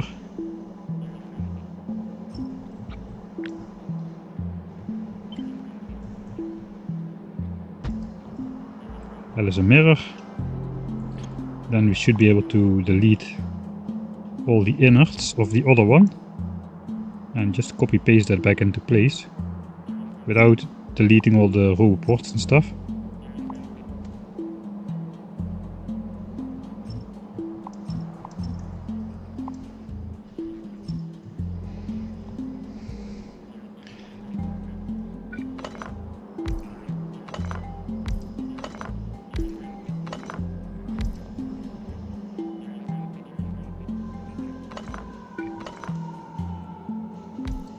Guess we can even do this.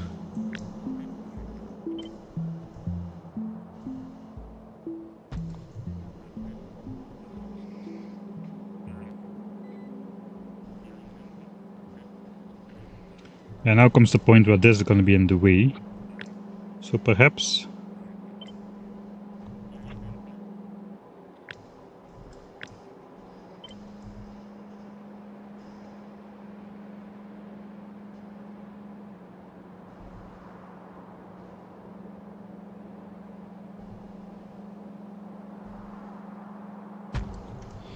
Yeah, wait, perhaps I just flip this entire thing around. It should now be able to overlap here. Except for the radar.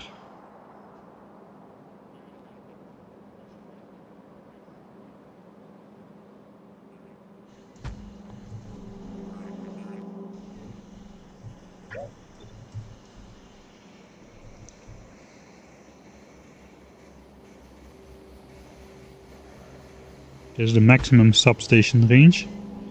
Alright, that means I probably want to align that to the rail grid as well.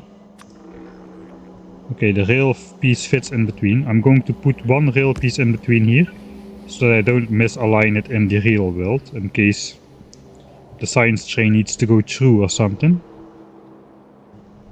This is probably gonna connect a bit different, like up here or so, but let's get it out of the way for now.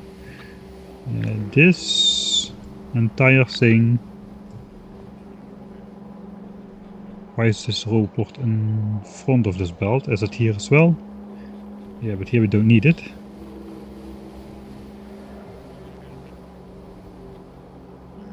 Because we're producing it in line. So this is not a great design really. Not a great design choice. For these I probably just want to put it inside of here.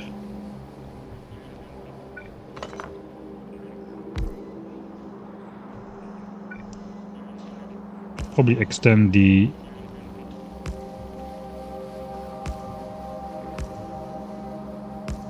power grid here as well.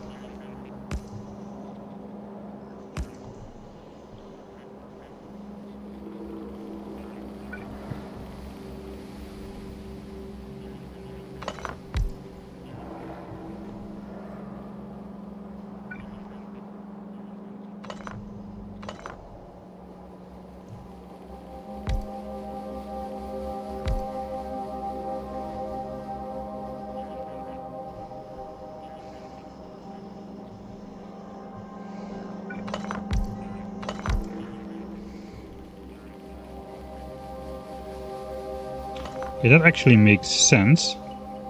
Somehow. Somewhat. Perhaps. Move the radars out to the edge. So I'll do this well for green signs here. And this can move in this line as well. Those are on the inside of the second and third column.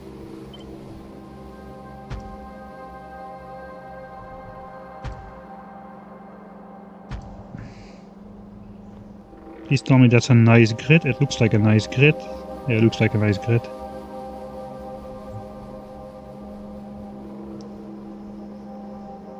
Yeah, okay, that is good. Then these have got to go all the way in here.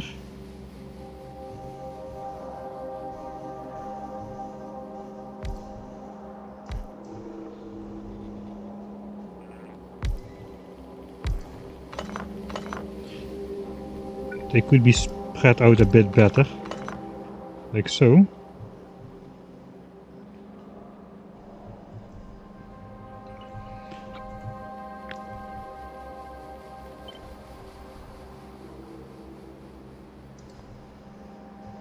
The question is this aligned to the rail grid? No, it is not. Alright. So the entire build is just one tile of... It's like an odd number of tiles, so it does not fit a rail piece in between both of those. Cannot really put them farther apart because this is the maximum distance between the substations. I do want those to remain connected. Yeah, okay. Right, so the rail is gonna go either between here or between here, depending on how that turns out to go. I should start streaming again in my native resolution, with the black borders next to the side of the screen, because then I can zoom out a bit further before it changes to map mode.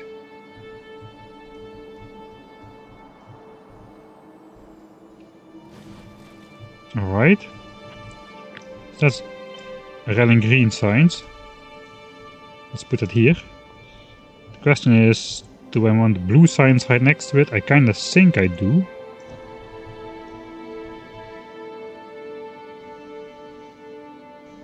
Blue signs flows out to the bottom as well, and the size is the same. Actually, no, blue signs is fundamentally different, because here we have those inside of the beacons, like 4 times, but here we have it on the outside of the beacons because of the belt weaving stuff, I think. Why did I do this actually? I have no idea.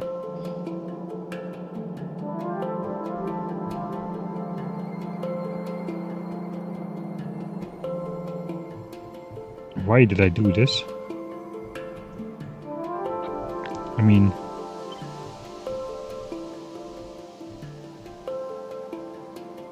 technically it could be like this, right?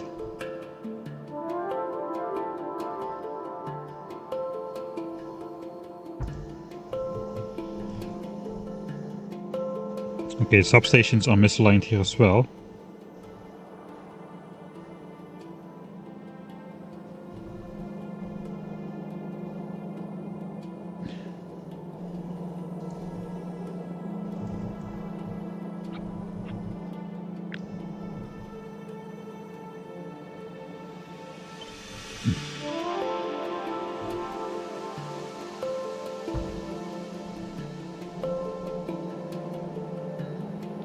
Ah, I see. Yeah, the substations are here. Whereas here we cannot do that because of the belt weaving. Substations don't fit on this side, so they have to be on the other side. Okay, let's keep blue signs as a separate thing then. At least the red and green signs are gonna be partners in crime.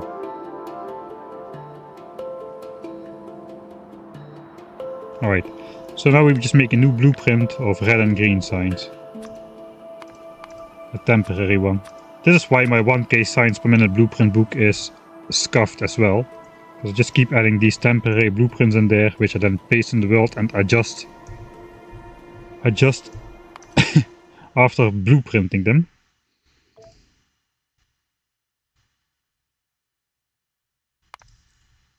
Alright. Here we go. Let's go for another 3 minutes of progress in the actual world.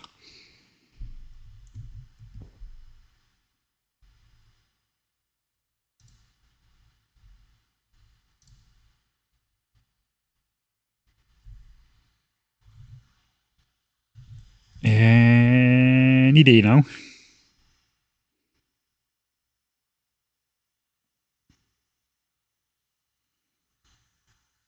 The bar is full, you can start the game now. Okay, thank you. Some guy thinks, yeah, this is the same guy with his power line again. Okay, I'm gonna give him a chest. Don't worry. Where are you? You can bring it over here. Thank you. Alright.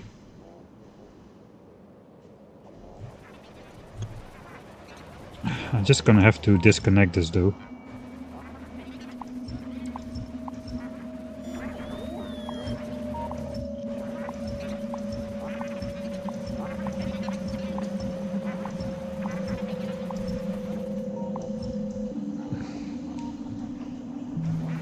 Alright then.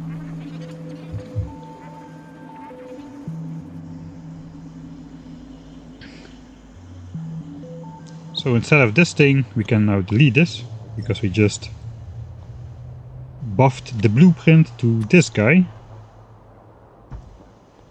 without outputs, but this should fit nicely.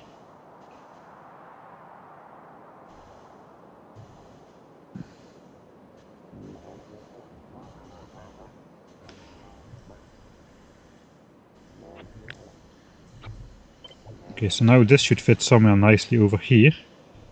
I guess if we want to build blue signs on the same horizontal later, I guess this is already rated up, these chunks here. So if at least the loading could be in here, that would be nice. Yeah, we're gonna radar it up anyway, so it doesn't really matter. How about... do we have some rails somewhere? I don't need actual rails, just like a simulation. If we miss this copper patch, how much space do we need to turn around? That's like the minimum turning circle. Alright. So this thing, there was gonna be some splitters and some loading. Should not go too deep down. Could actually just put it on the chunk border then in that case.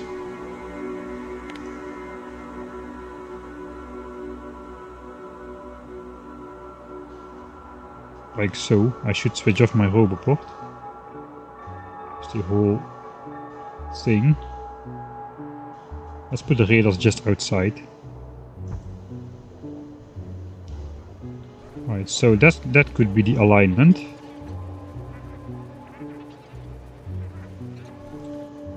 We have plenty of space to lead those belts here and do the copper thing. How is it gonna fit with the things we still need to do? We need belts.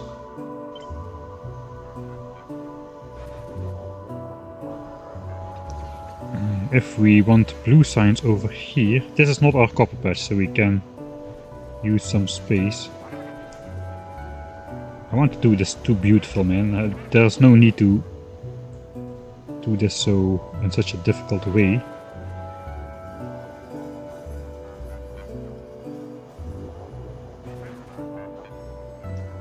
But technically, I guess we could even do belts up here. This is just iron. Iron is gonna come here anyway.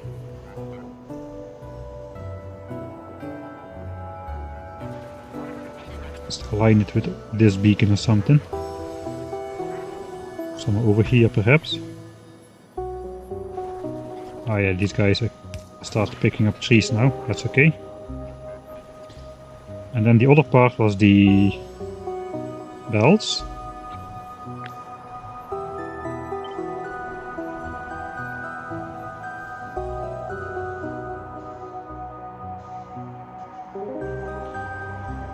Which I guess could just connect to here.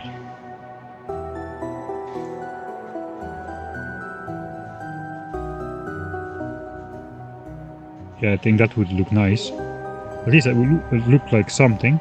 Okay, so if this is like this, and this thing can connect to that,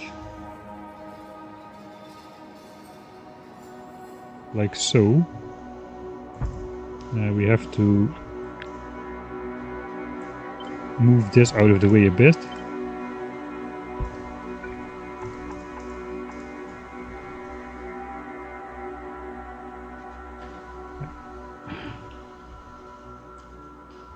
I guess this is going to be two belts, so this is not going to be entirely necessary like this. It's two belts anyway, so we may as well just not do 1, 2, 3, but just 2 and 2. At least now, for now, it can fit here as well.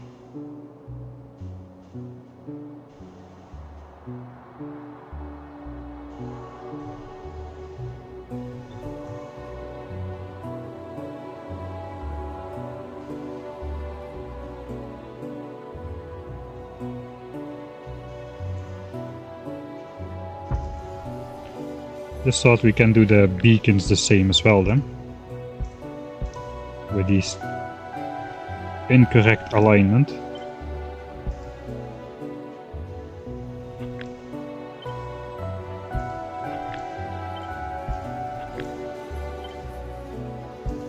So now this is just aligned wrong, but for our purposes it's right, and this is the same nice output.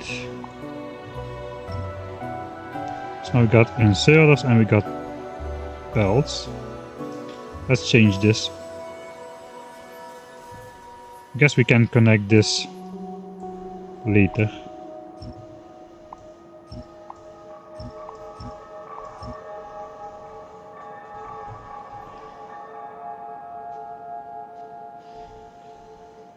I mean,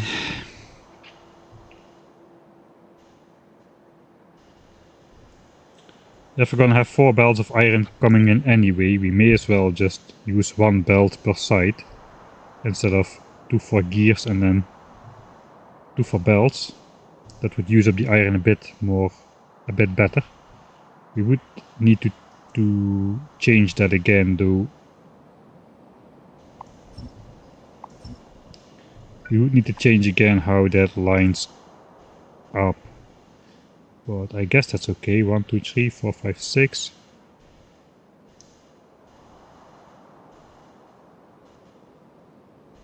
Yeah, that's fine. Let's just do that. Here we need 4 belts direct, 3 belts here, so that's okay.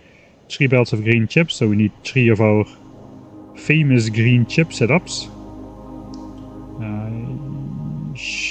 Actually, I don't have any green chip thing just yet. I can copy that from the 1K book. It does have the stack inserters, right? Yeah, it does have stack inserters. We probably can get rid of those extra beacons in the middle since we're not using the full thing.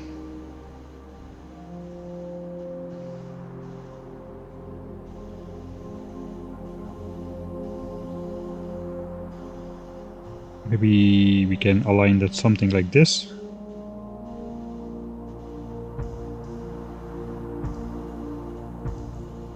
And then this goes into green chips. And then iron just comes on the top somehow. So that's another 3 belts of iron. No, this is 2 belts of iron. 2, 3, 4, 5, 6, 7, 8, 9, 10, 11, 12, 13. Okay, 13 belts of iron. We can get 13 belts of iron, no problem.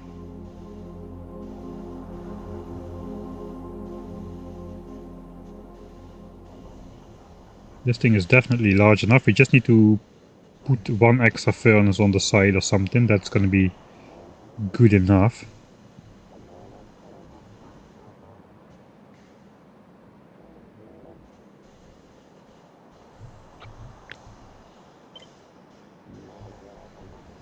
Right, so this is the entire thing now. I have to get in the chunk myself.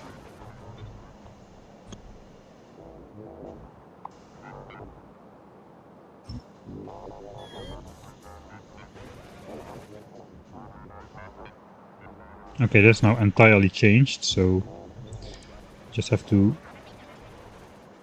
put it somewhere. I guess I can still put this over green signs here, aligning it with these beacons for the most far away thing.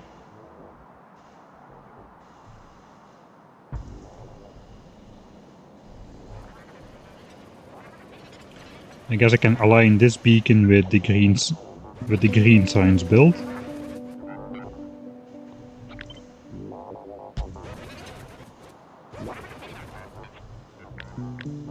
Just keep stuff spaced out a bit, but also not too far.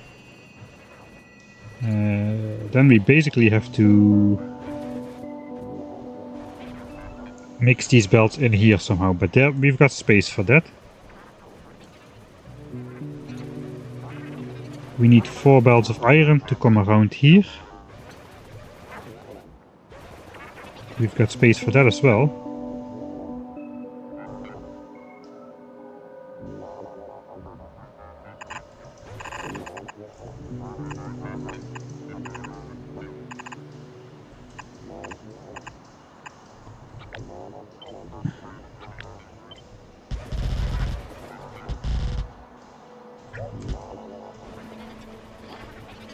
we could take the first 4 belts of iron for that. The thing is, if I'm going to make 1 belt of iron extra, I probably want to make 2 belts extra.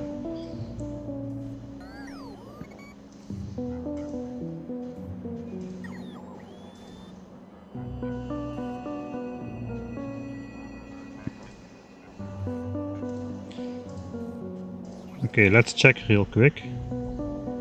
Delete all of the other science packs. We would need less than 16 belts of iron. Again, how much for red science? 3.8. Okay, so we don't have a lot of extra there. That means green science by itself should be able to supply everything.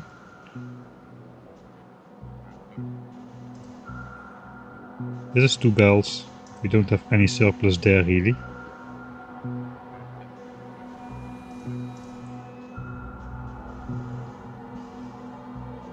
So if we ignore green chips, we still need 10 belts. Where are we spending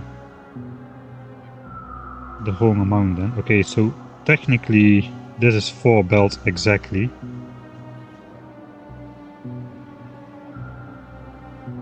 Alright, so what I should be doing really is getting in 4 belts of iron, sending 1/3 to inserters, 2/3 to inserters and 1/3 to 1/3 to belts, and I can actually do that quite easily.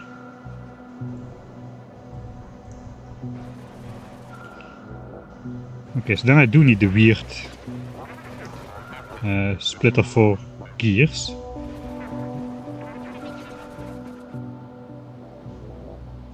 So now I have a 3 to 4 splitter here, but we don't need that. We don't need that. We just need 4 belts of iron.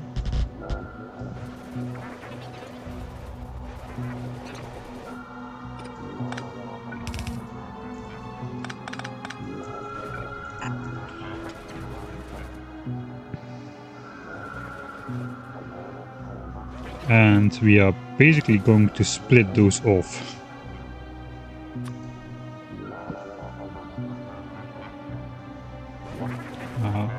Is this gonna be a problem?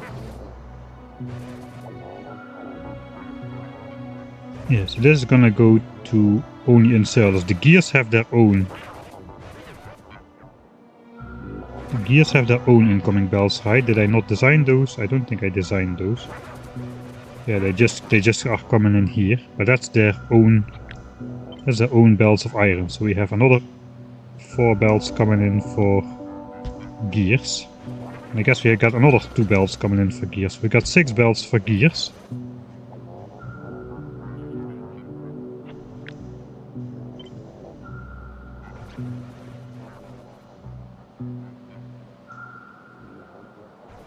Okay, so the first 6 belts are gonna be for gears.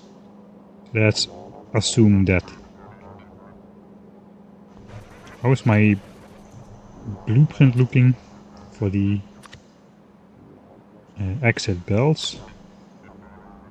That's a 24. Okay, that is not gonna fit like so, but we don't need to fit it like so. Not everything is gonna go. This is more like for like the later sciences where you need massive resources. Now we just need to fine-tune whatever is coming out here. 2, 3, 4, 5. So that's 6. That is 6 for gears. 1, 2, 3, 4, and then 5 and 6 are over here.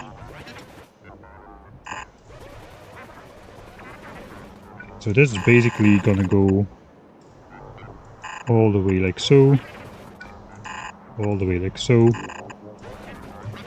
and then these gears are just gonna go here. But still very important, we need to split off this into the correct amount of things. So what I can do, we can basically force the right distribution by putting a red belt there and putting a yellow belt there. We don't even need a priority splitter. 45 items a second will go into 30 items a second and 15 items a second.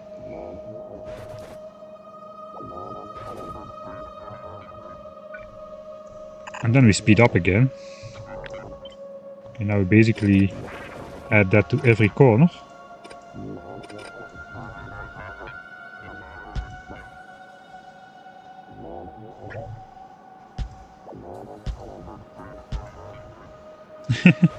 That should work, theoretically. Okay, that doesn't work.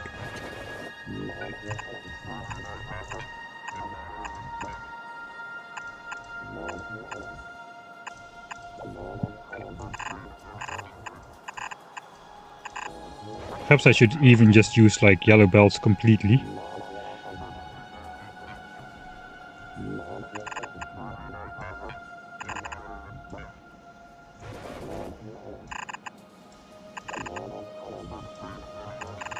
This could lead to problems with the inserter speeds, but I think they'll still be fast enough.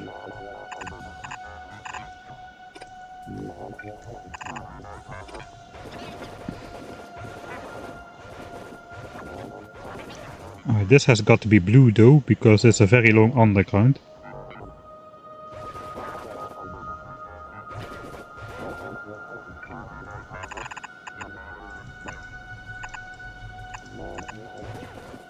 But we could do that.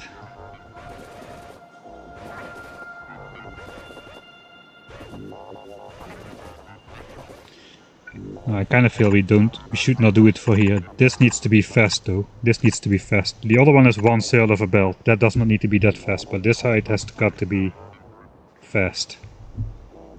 I lost chat.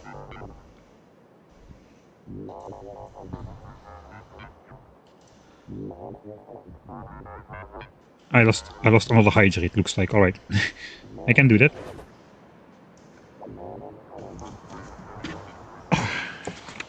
Got 2.5 liters of hydration juice.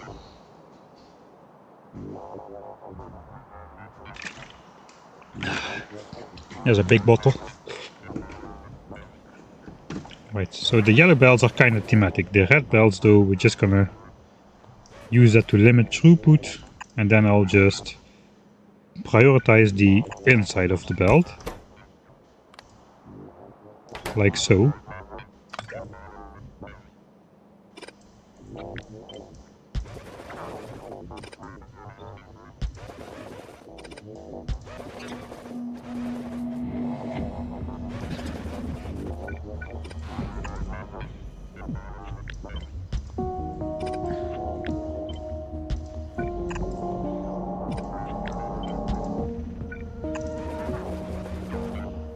Alright. Okay, the inside of the belt is prioritized, which means these inserters, which like to take from the inside, should not encounter problems.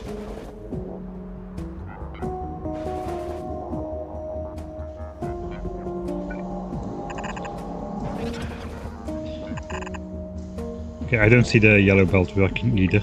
Let's just go back to this. Except that we need one piece of yellow after every splitter to force the correct distribution. Now I also messed up my red belts. That was not very smart. Okay, this is gonna work. Right? Okay, so this goes to belts, this connects to here.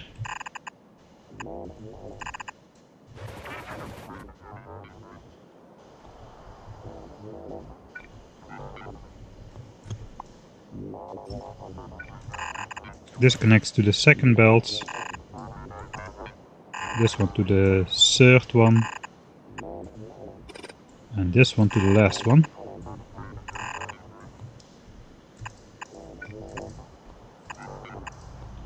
And this is for gear, so that's correct. I also still need 4 belts for red signs. I forgot about those. So that's another 4 belts. So 1, 2, 3, 4, 5, 6, 7, 8, 9, 10. That means this is gonna go 4 tiles lower.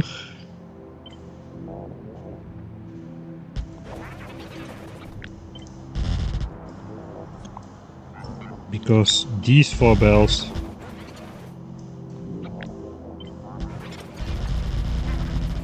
are gonna go around.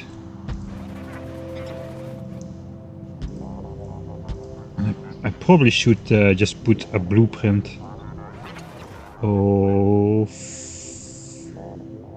this. I should make an actual blueprint of this. It's like a 4 white corner. Probably should make an 8 white corner later as well. For now though, let's just put that here. Alright. So that goes into red signs. So far so good. Then where does these bells go in? That's probably this ones. No, these are going in gears. These should connect to here. Yeah, right. I see. Alright, since we got undergrounds here anyway, we probably can just extend those.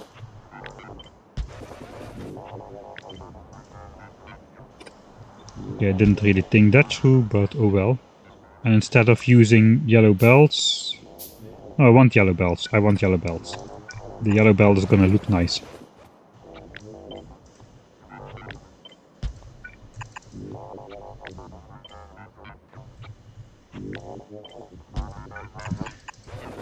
Okay, just don't overthink things so much.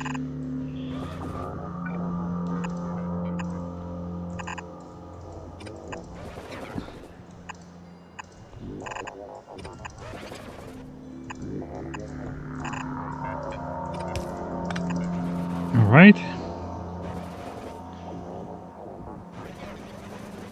So that's belt number 1. Belt number 2.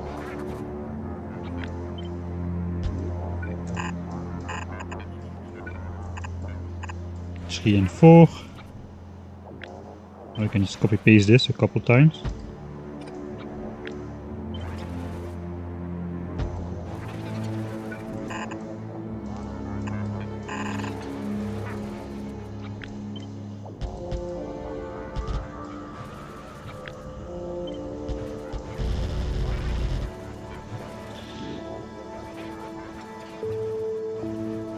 Alright, and 2 more.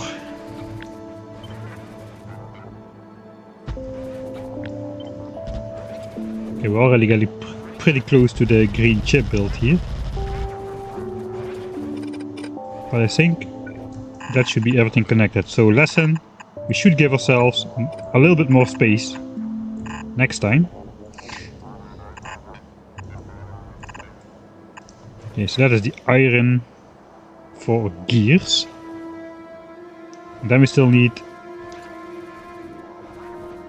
Oh, then we still need, yeah, 4 more belts of iron.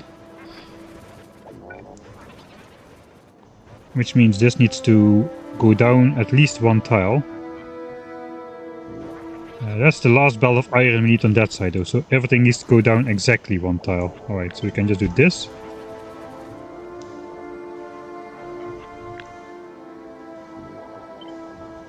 And then just connect it like so. Then we have space for 4 more belts.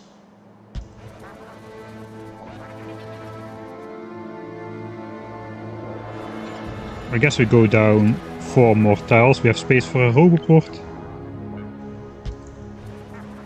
And the belts will align better.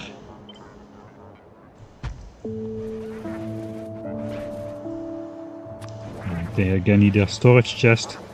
So the bots are still working, even though it's unpowered. Pretty soon this will run out of electricity and then we are effed. That is why I should get the bots out of the system before I do any of this stuff. Right, here come 4 more belts of iron. I guess that's going to be the next 4.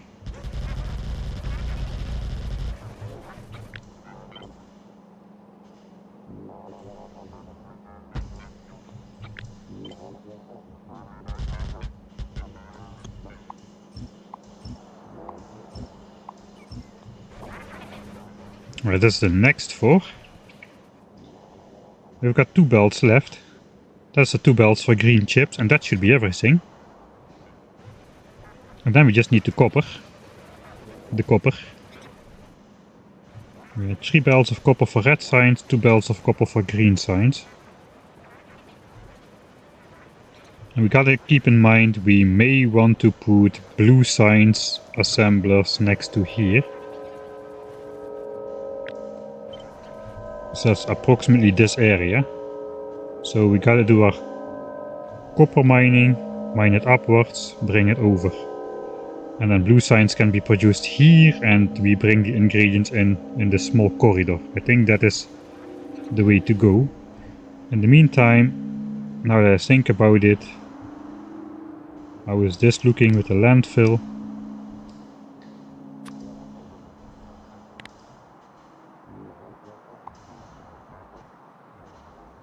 Let's try to grab all the fish we can see.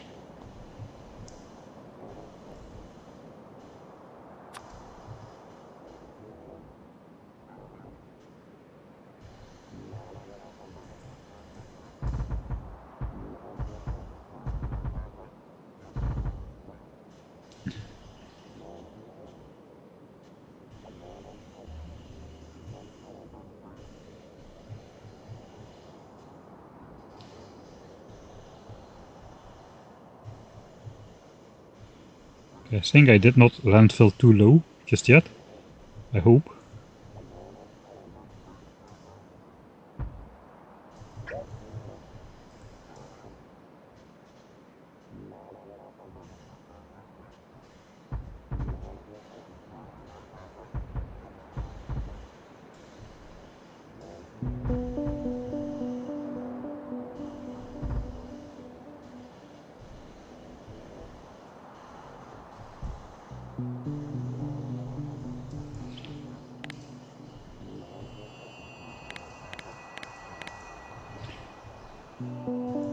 Right, so some landfill will be placed here now. We also will already put down that skeleton grid on however far we can on these chunks.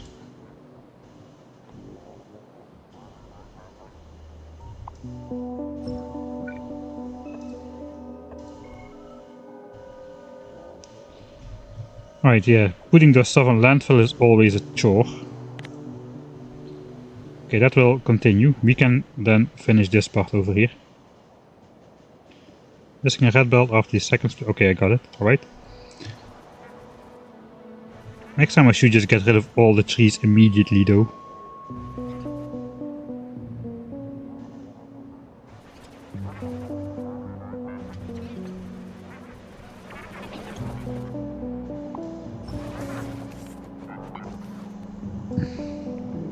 So I do want to make sure this is not connected yet. Once the bots start building. So let's disconnect it. Alright. It kind of does look like we have space for that for the default exit state then.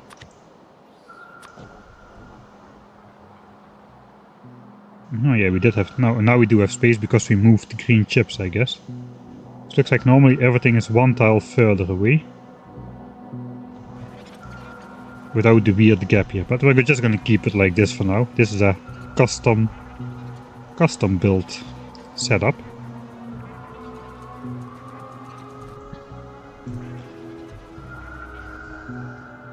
I guess we can let the bots build this then, while we worry about the copper. We just gotta worry about the 2 to 3 input for green chips, right?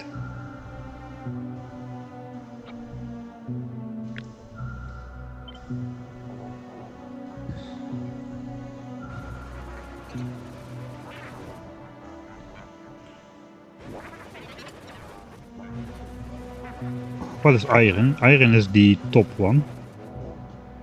It actually aligns nice if we just do this.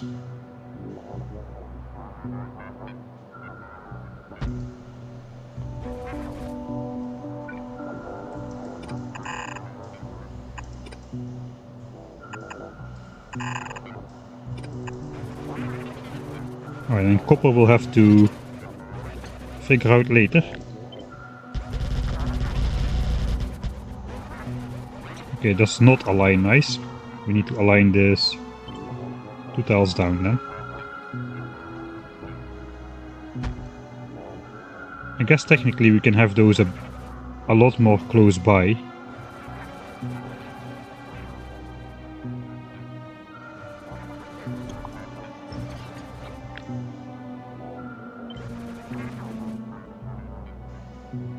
How close by though? Maybe like this? This is also copper, that aligns nicely as well.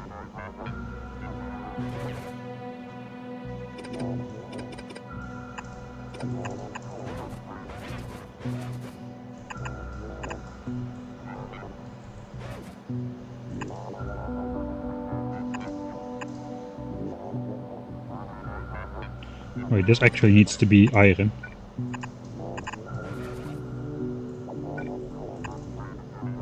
This is the next copper then.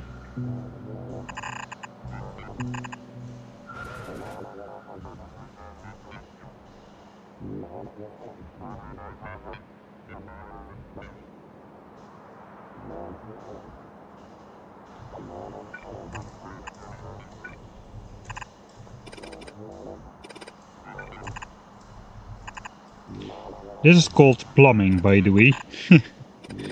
Plumbing with bells. I've got bells of oil and plumbing of bells in this weird playthrough.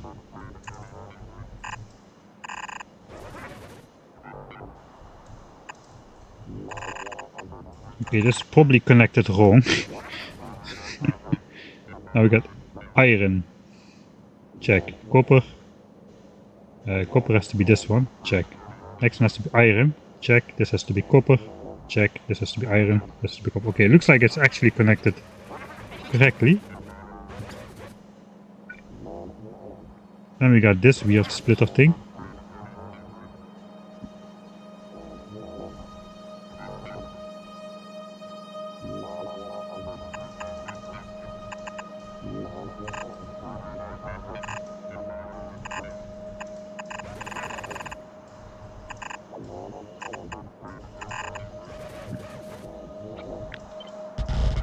Alright, that should be green chips connected, except not really connected because I never did this part. But they just have to go like so.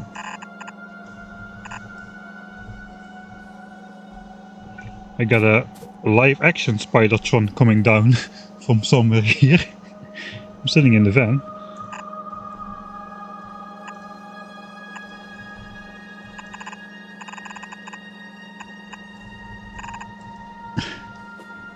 Alright, that should be green chips. Yeah, this is a lot easier to do and a lot more visual in the editor, but yeah, the editor just doesn't have the resource locations everywhere. I could just do it in the editor here and then just make a big blueprint and stamp the big blueprint, but I guess this is kinda okay as well. Okay, so this can go. Now, something here is wrong. Right.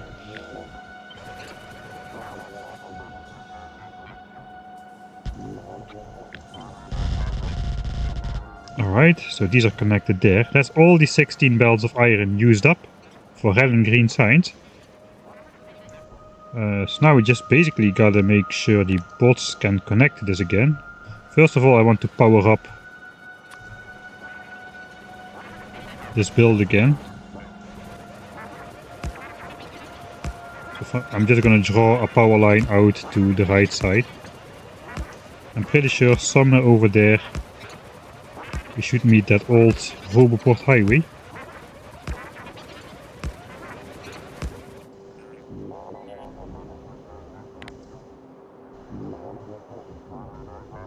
Oh, it's even flat except for the last one.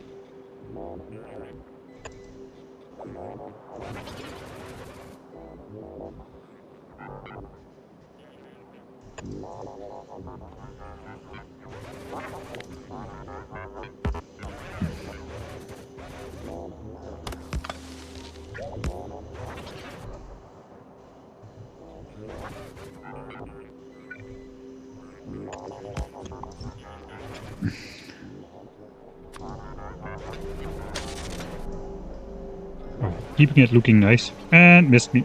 Construction bots, logistics bots. Alright.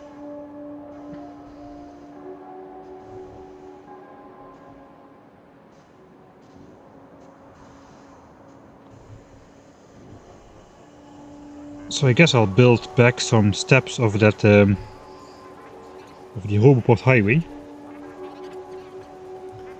until it connects, and then they start building the rest themselves.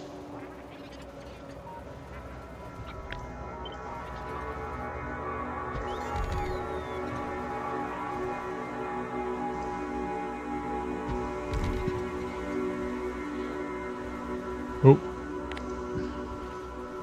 I gotta make sure I don't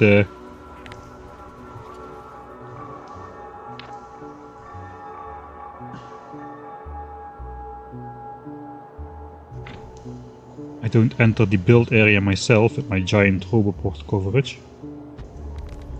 Alright. So I guess what I should do now is make a save. 304. Ready to build red green infra.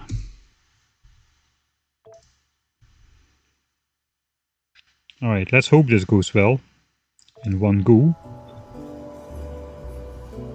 So this is not gonna be powered, we need to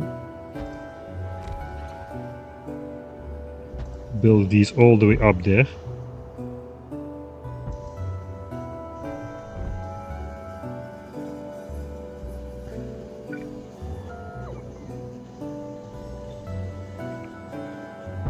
Alright, we'll just do this, that connects everything. That connects power as well. Okay, here come the base bots.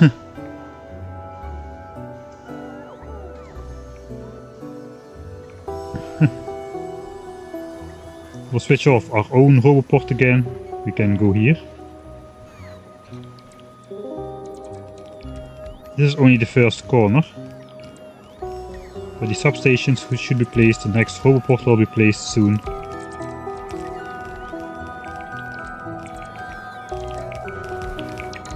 It is not powered because the substation is not placed. Let's place it ourselves.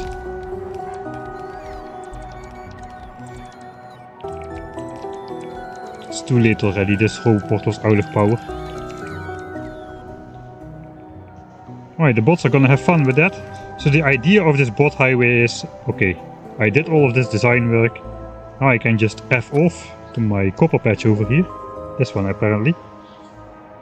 And I'm just gonna start yeeting out 5 belts of copper for my base. That should be easy enough. Let me check down here real quick. How many belts of copper for blue signs? 9, so that's 14. I'm not gonna get 14 belts of copper out of this guy. I could get it out of this guy. This would also be nicely out of the way. I know, I got a separate copper patch for here. Okay, so I just need like 5 belts of copper then. Let's just get 5 belts of copper. We'll do that manually without the shiny blueprint.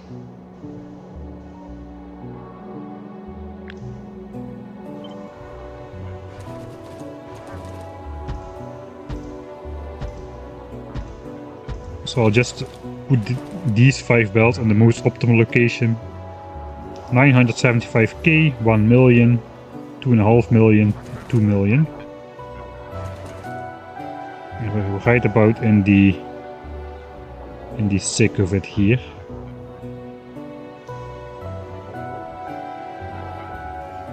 Okay, this part is not great. So how about if we just use the old setup with gaps.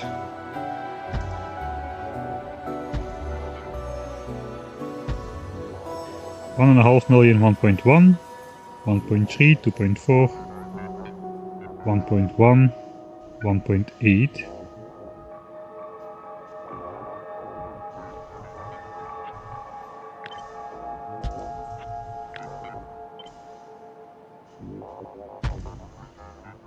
16, 15, 19, 11, 18. Okay, so this is going to be the backup belt. And these other 5 are going to be the actual belts.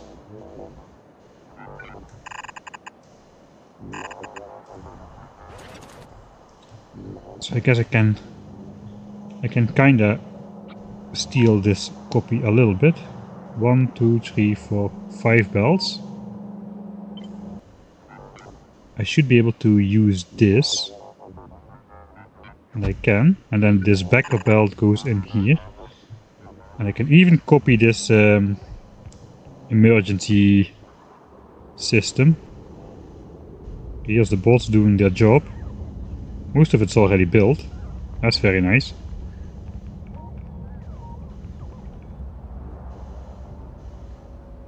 Okay, we have actually failed to connect those two Roboport grids together. So I guess I should just add some Roboport stations to green circuits, and that should connect it together with this thing over here, which should get everything built eventually, except this corner. So I guess we'll also... I never powered these things, I forgot about that. These were not designed with power in mind, so I guess we'll go power those manually. Alright then. For this special occasion, we'll just use one Roboport connection like so. That should cover the final corner there. Alright. So instead of the Roboport highway, we've got like another possible blueprint, which is basically just a Roboport grid extender. Can we go here all the way? Yes.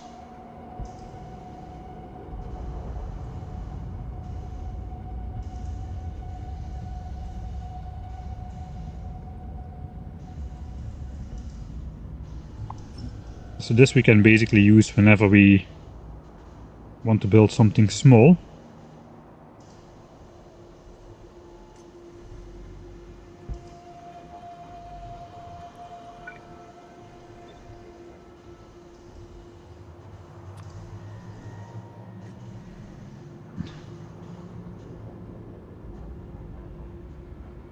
And throughput is not important.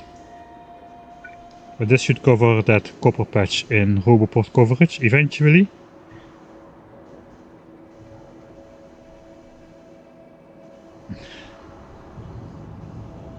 I'm gonna get one piece of rail which is actually placed here.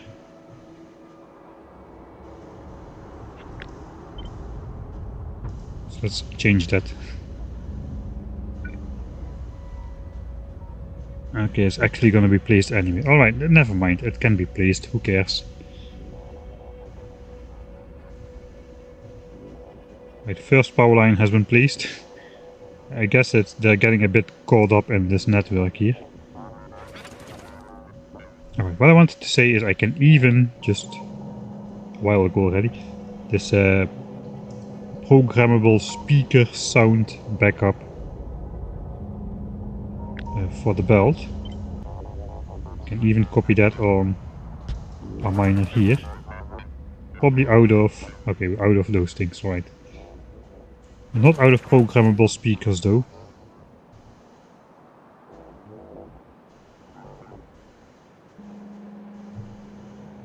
Alright, we also failed to power this.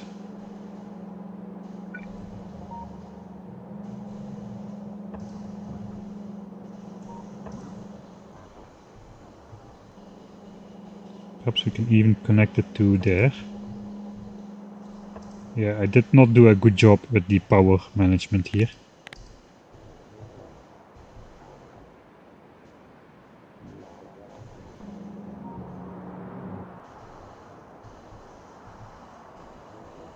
Wait, what? This power connection is back again? How is that possible even?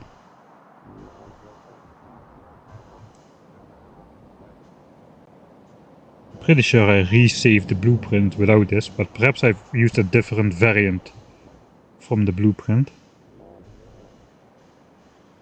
Oh god, now we got all of these guys going at minimum speed because the roboport grid was briefly connected but unpowered, and then it got disconnected again. So now they're just gonna go towards these robots and try to sleep and get in all sorts of problems. So this bot just stole my... I will place these myself then. Alright, that's not important. Now it's connected. And now all these bots will fly back again for some reason. Robots are... yeah, robots are robots. If I just had designed it correct from the start, all would be fine, but oh well. How's it going here? This should get built as well. I should build like 6 smelteries somewhere.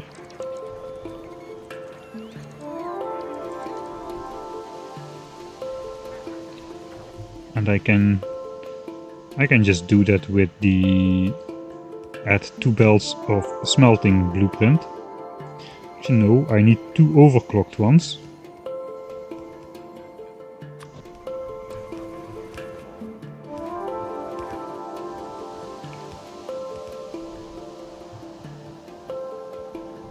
That's going to be in the way.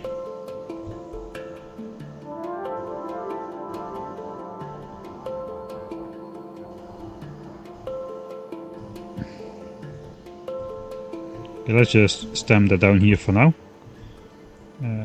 These bells have got to turn upwards as soon as possible, really.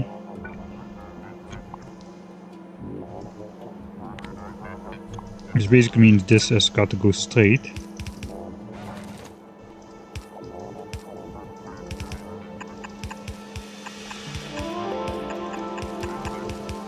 Alright. We pick this up again.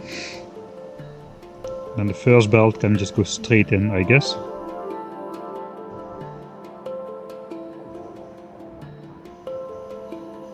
So I don't really foresee myself needing this space for anything else, so it's not going to be much more furnace stacks here. Okay, that was not really the intention, but oh well.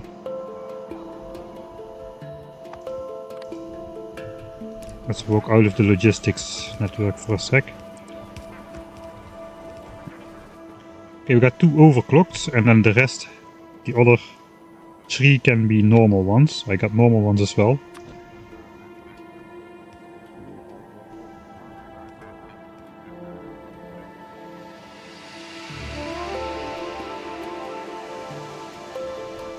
Wait a sec, something is not right here.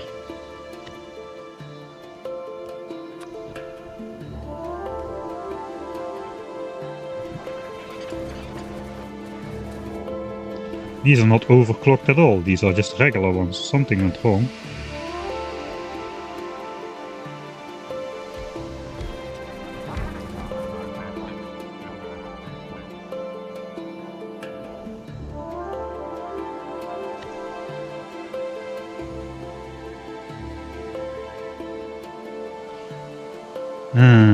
Okay, I can build it again and redo the blueprint, but now it's basically the same as this one.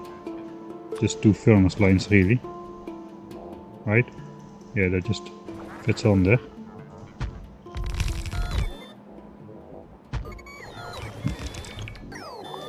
Alright, then we just delete this.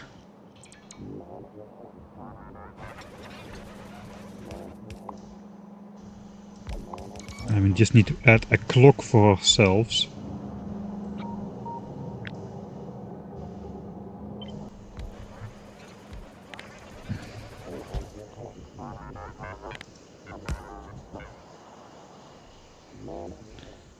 I really gotta set up automation of the logistics or of the circuit network stuff before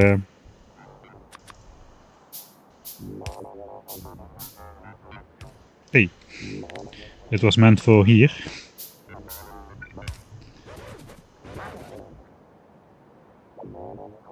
Right, he's not doing anything.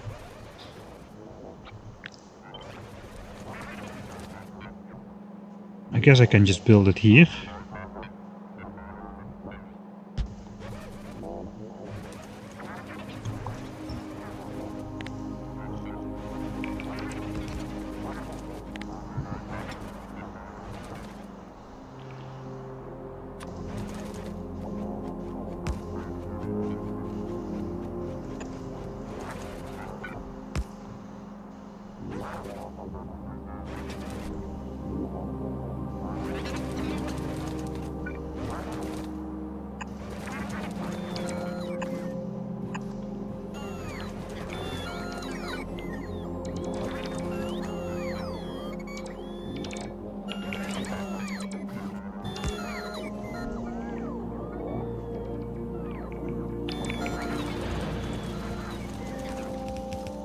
Alright.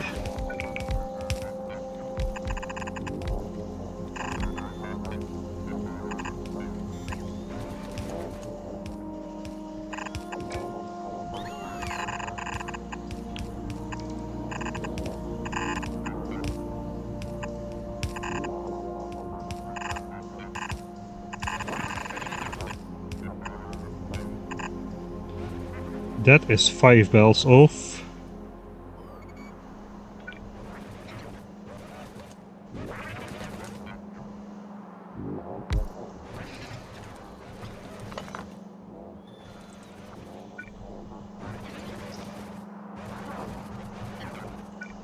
I gotta do all of this stuff manually too, I guess.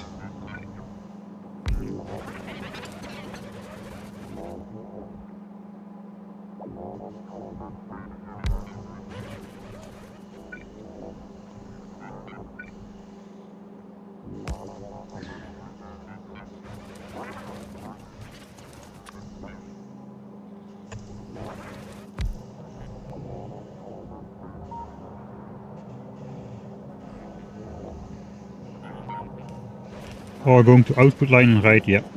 Yeah, that's true. I think I skipped wait, what? 1, 2, 3, 4, 5. Something's wrong here.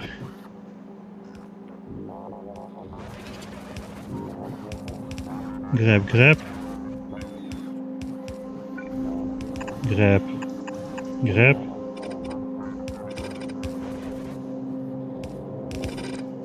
And grab. Alright, so that it should be like that, right?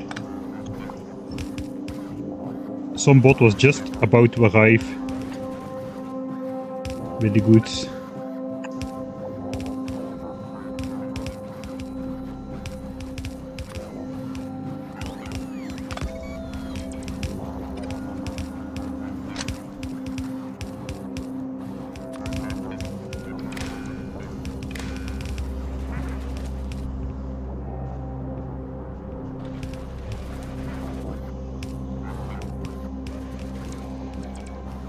Oh, I should switch off those gaps again. Alright, now it's entirely covered. The first 2 lanes are overclocked, or they should be overclocked. They are not yet. And there was an important distinction to make. And that was that these should have stack size of 1. We also need 2 more beacons.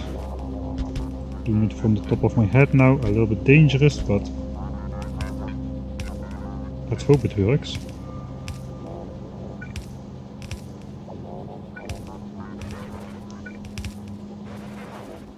Alright, so this has got to connect to here.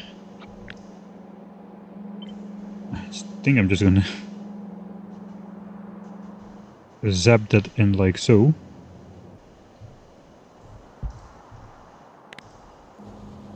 I think I have to call my spider friends over here, so I can do at least some of the belt building myself. I don't need permanent roboport coverage on this entire thing.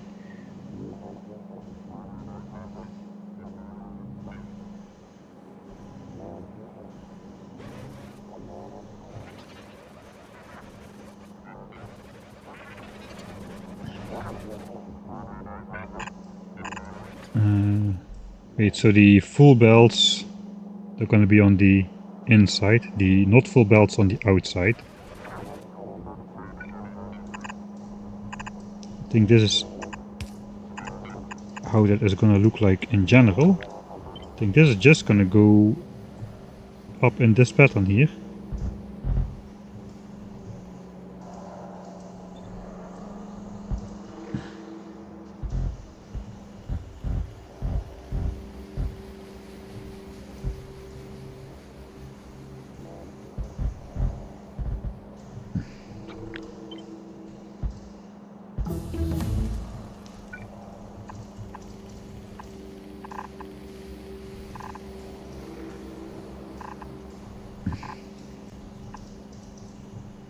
Yeah, it's just gonna go there.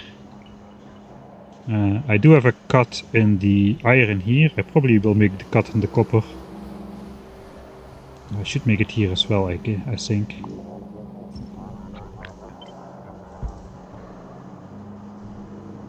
Alright, and 3 belts of copper, those should be for red signs.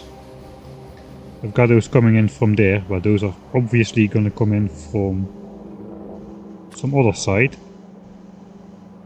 Okay, my friends are here, so I can at least nab a couple stacks of belts out of this guy.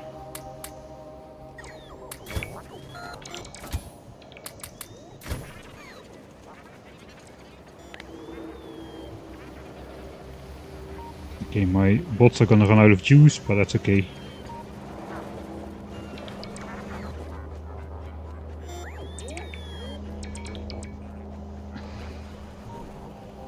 Okay, what is a good horizontal to bring in the copper?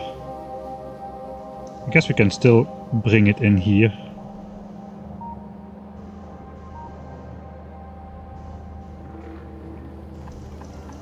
I think this is going to be okay. The zap over here.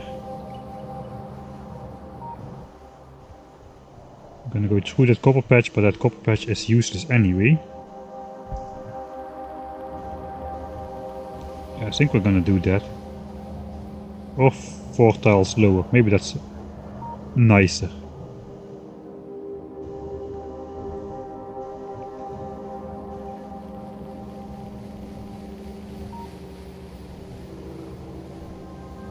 Alright, I control Z that. Hopefully nothing else. I'm gonna go in this one.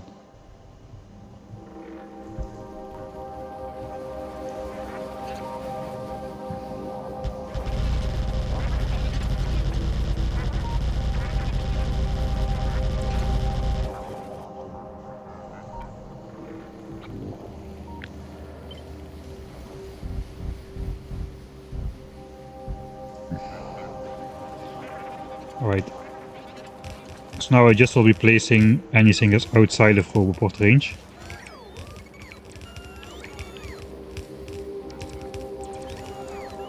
It is a bit slow now probably because of the unplaced landfill and stuff here. There's a bunch of unplaced landfill.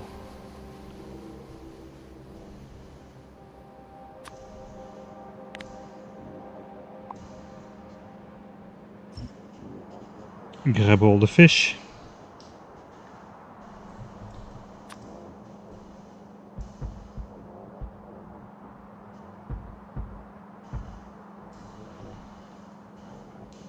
Put the new Roboport network, I guess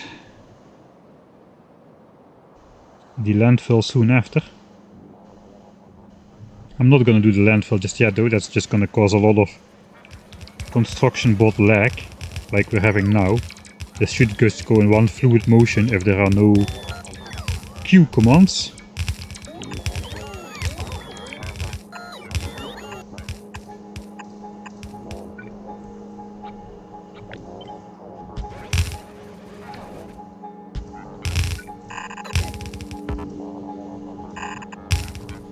Alright, I forgot. We'll switch everything on in one grand motion at the end.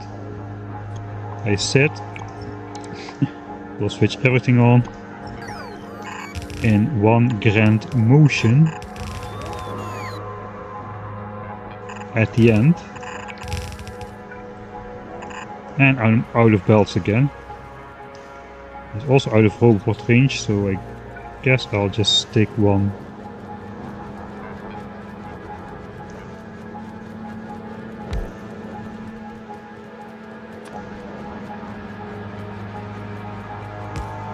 Over here for now. Oh, these are not powered as well. That is actually fairly important.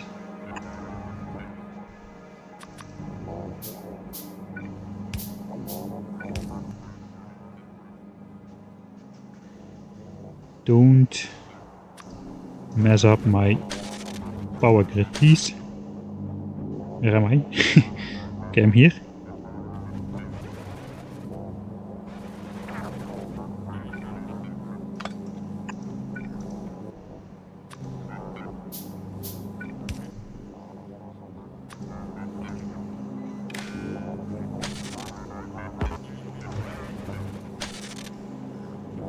Alright, fair enough.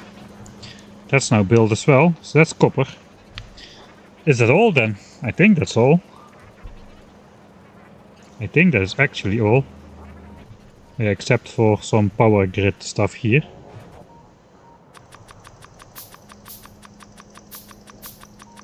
Just in case I'm gonna use those. Can I use substations to cover the entire thing? I kinda can.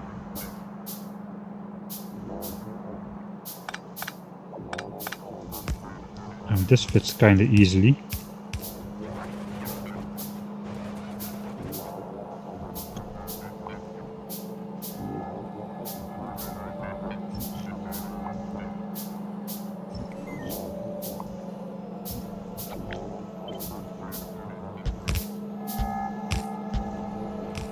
There's one power line. Now it looks like we can simply...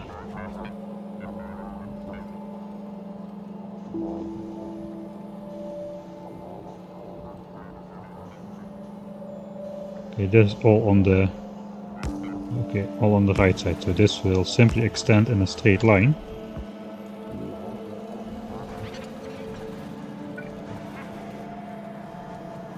And I guess with some luck this connects as well.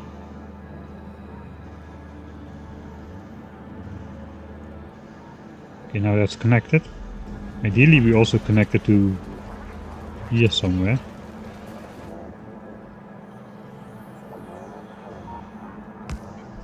Maybe like that. Maybe on this side as well. If we can get some sort of a similar angle going.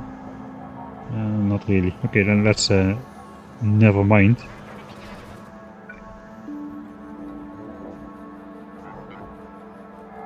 Alright, that's also okay. Don't need everything to be ultimately redundant.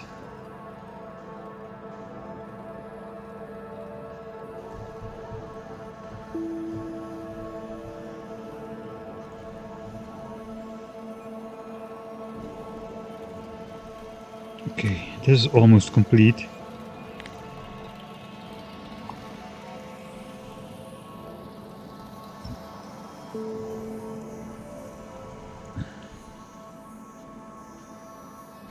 I think it is time to just bring in the big boys here, the big guns.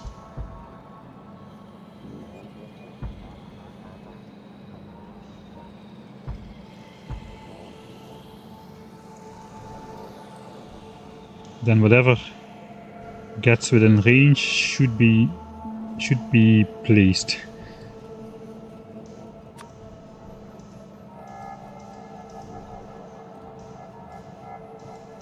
Okay, why are these robots not being able to be placed? Because this landfill was not sticking out 2 tiles. Okay, that will be now then. All right.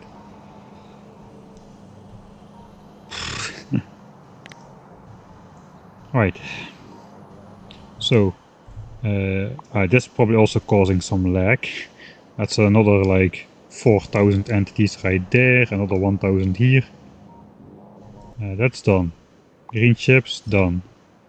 All this stuff, done. This does not exist. We've got belts. We've got inserters. We've got... look, everything's put down there twice. Alright. Okay, that's it, I guess. That is 10,000 signs per minute for red and green signs. I hope. Alright, so I wanted to give those commands for these bots before I saved, so this will be start being placed, because I'm gonna have to go in editor mode to test this. That, or I have to do the entire train station design, but I think that's still a little way off, so I do not really want to do it. So for now, I'm gonna save 305, 10k SPM, red, green. Done. Or let's be carefully optimistic. Build. Let's say build. Done. We will save once we know it works. So editor mode time. I am going to use the loader into infinity chest combination so we can actually count.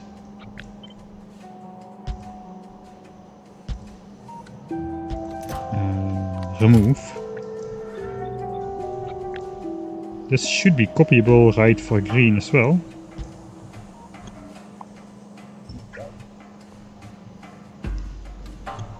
Also, go away trees and rocks from just basically this entire area for now. This is just map editor anyway, at least we can see something. Alright, then it's actually we need to stop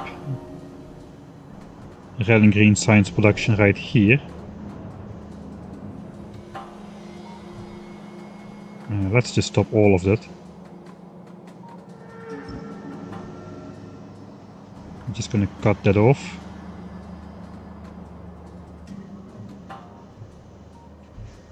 That will bring our red and green signs production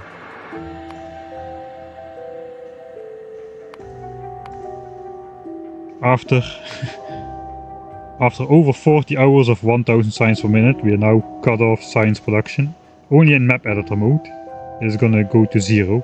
But we need to do that because we need to see exclusively the new signs operation production.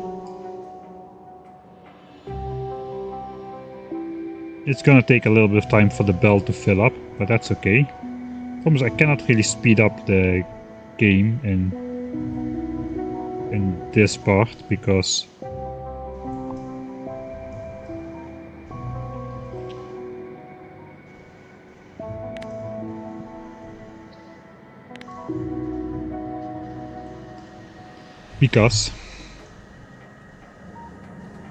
I thought there was a hair on my screen. It was actually a power line. It's getting late. Okay, let's connect stuff. I think we are ready. It is connected to infinity chest. It will take a while for red signs to gear up. Okay, there is no signs. Okay, we are at 0. Red signs is backed up. No red signs and no green signs in the last 5 seconds. So, let's do it. It is time. For the first 2 signs packs, 10,000 signs per minute. Here comes 5 belts plus a little bit of copper. And here comes 16 belts of iron.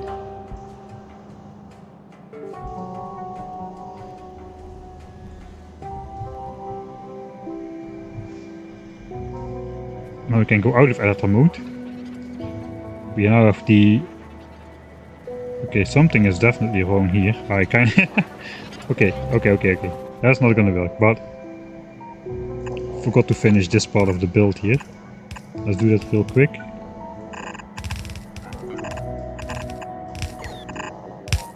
Oh, I'm out of belts. Where's my support spiders?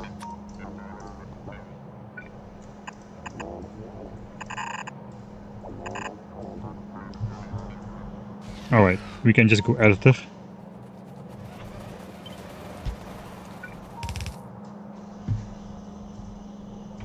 Alright, it is connected magically. Here comes the copper. That's not a lot of copper. Something is very wrong with the copper. Something is extremely wrong with the copper. I think I know what's wrong with the copper.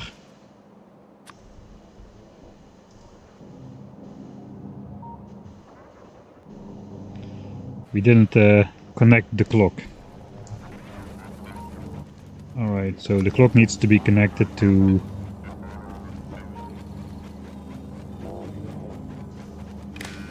the network. And then this should fire up, right? Here we go, input, output, and new input. Alright, here we go, that's copper connected as well. That means iron is gonna have a head start. Anyway, they won't arrive at exactly the same time anyway, so yeah, what can you do?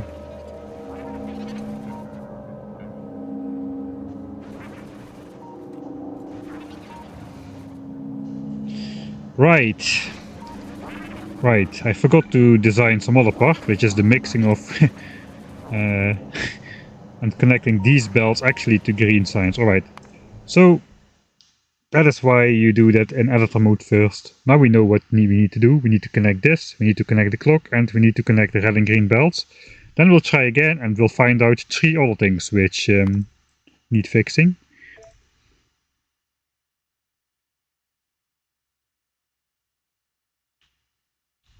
And let's actually see. Oh man, I have a couple of hydrates to catch up on. Sorry, C-Rex. Are you aware of the extra power cable in the bottom left of your smelting area? Yes, that's also a thing which needs fixing. That is the most important thing. Solar is finished? No, not yet. We are working on it, but the next parts have the landfill problem. So that slows things down by a bit. And also I do not want to deploy the solar panel bots during the construction of parts of the actual base, because that messes up the bots here.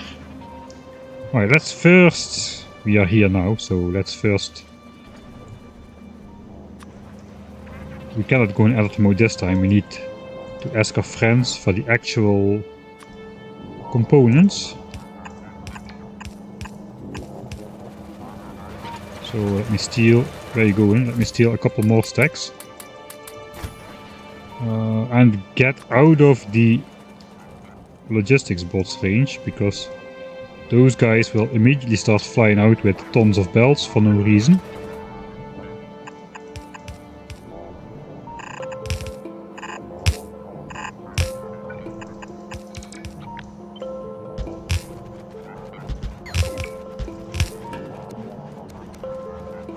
Okay, this is connected.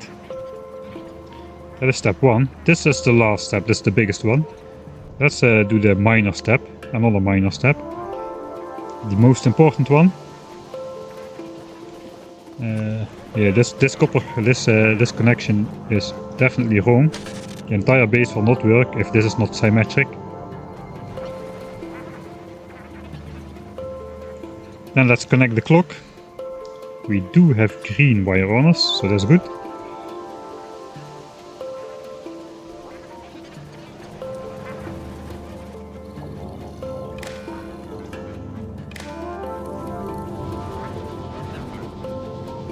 Right, so now the smelting actually starts again.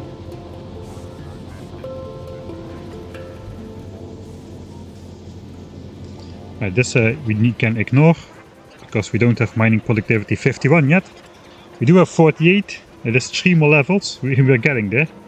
Right at the time we starting to need it. Alright, then we need to do this thing. Actually, switch off my personal bots. Let's do the trees rocks thing in the actual map here as well. This can go... I guess this can stay. This is not in the way of anything. Just a little bit of clearance. Yeah, this all needs to go though. Just a little bit of... Everything should be clearly visible here.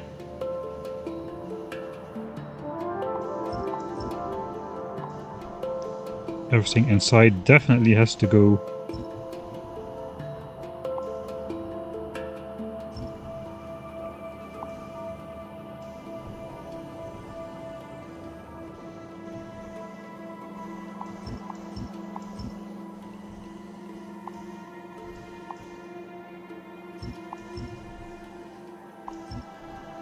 I'll pick those up myself, I guess, at some point.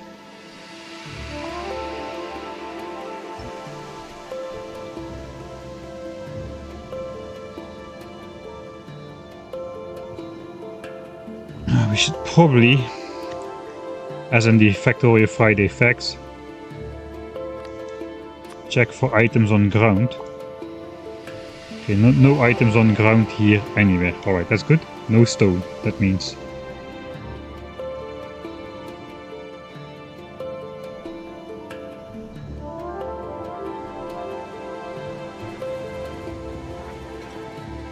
Alright, so now I can get out. We have got 8 belts.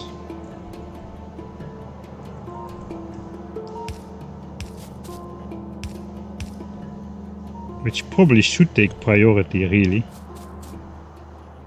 over this copper belt.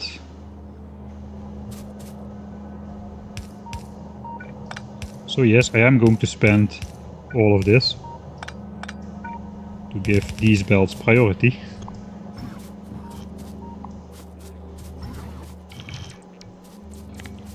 Probably should collect these myself. Okay, this is gonna take long enough.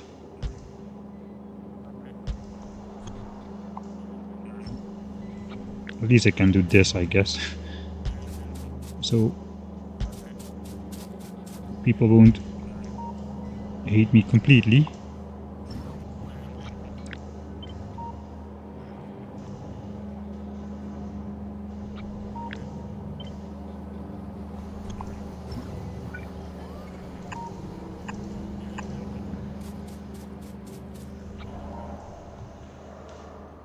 Why is this off?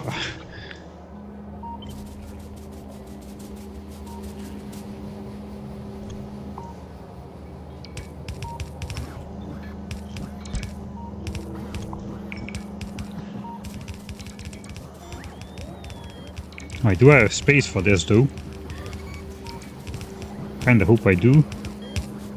We got 8 belts incoming.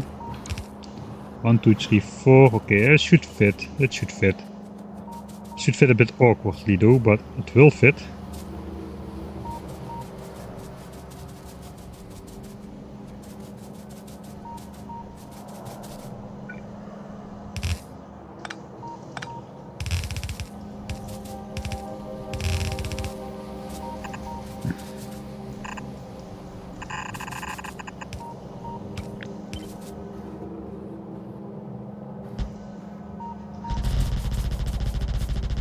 That's probably a little bit overdoing it again.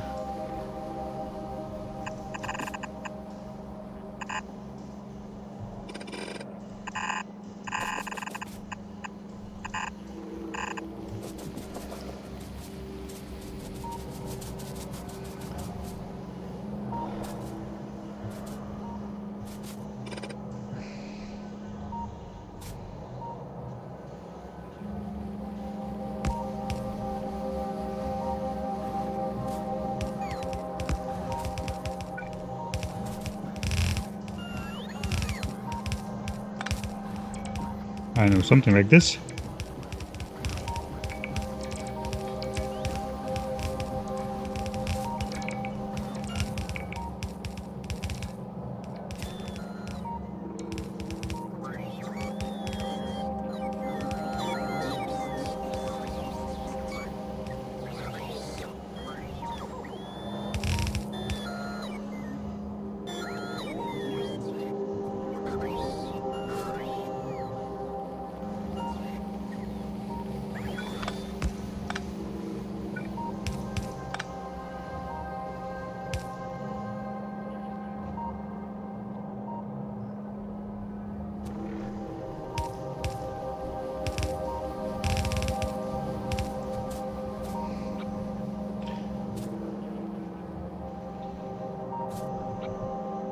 At least this is like repeatable, right?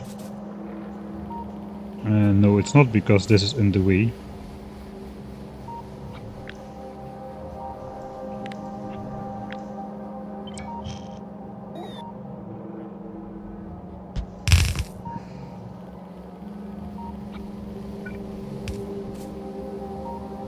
Okay, now it kinda is. Can even do this, so this can pass through nicely. But let's first try copy pasting this and see how it works on the other ones. It doesn't. Alright, let's do something less clunky then. Okay, we do not need to bring this out this way at all. We can just mix the bells from right here. Alright, so...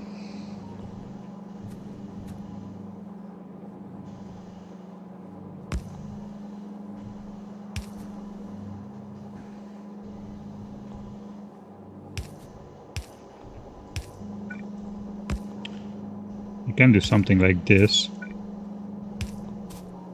where you just output priority onto this side. Will it work? We should have equal production, but yeah, no, actually we did not do any balancing at all. Yeah, no, this is dangerous.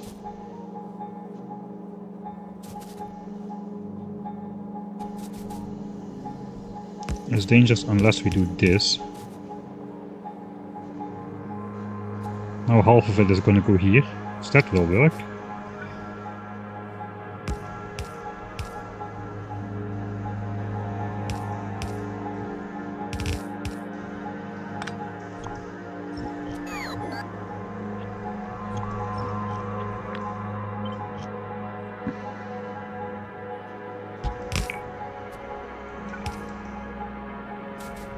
That's 2 belts coming out of what we need.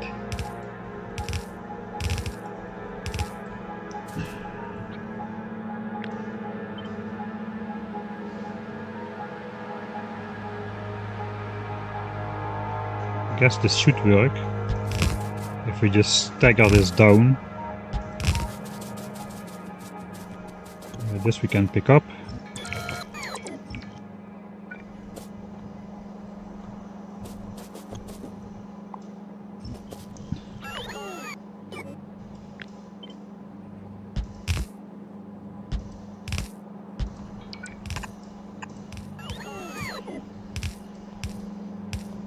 I think no, I cannot draw over that, I was pretty sure.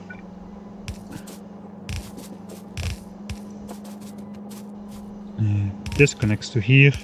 Well, this is gonna look horrible. I like it.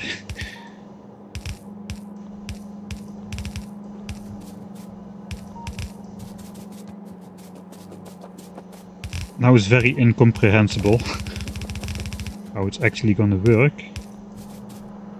because of all these underground belts. But because we designed one, this should work, right? This is the kind of thing though I would prefer to first check in the editor. Oh, I'm gonna run out of space. I'm gonna run out of space. There's 4 belts already. There's 5 and 6.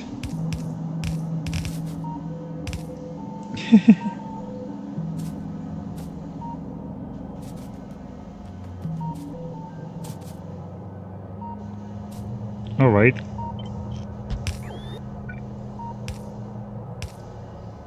Not ideal. But that's 7 and 8.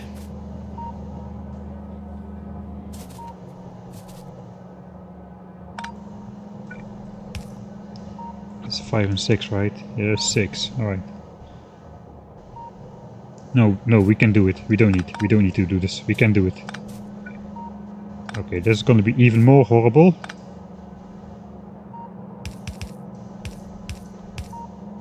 Seven. 8. There we got it. 8 nice adjacent belts coming out next to each other. And no abominations were needed. same distance. Right, now I have 8 bells, and that is gonna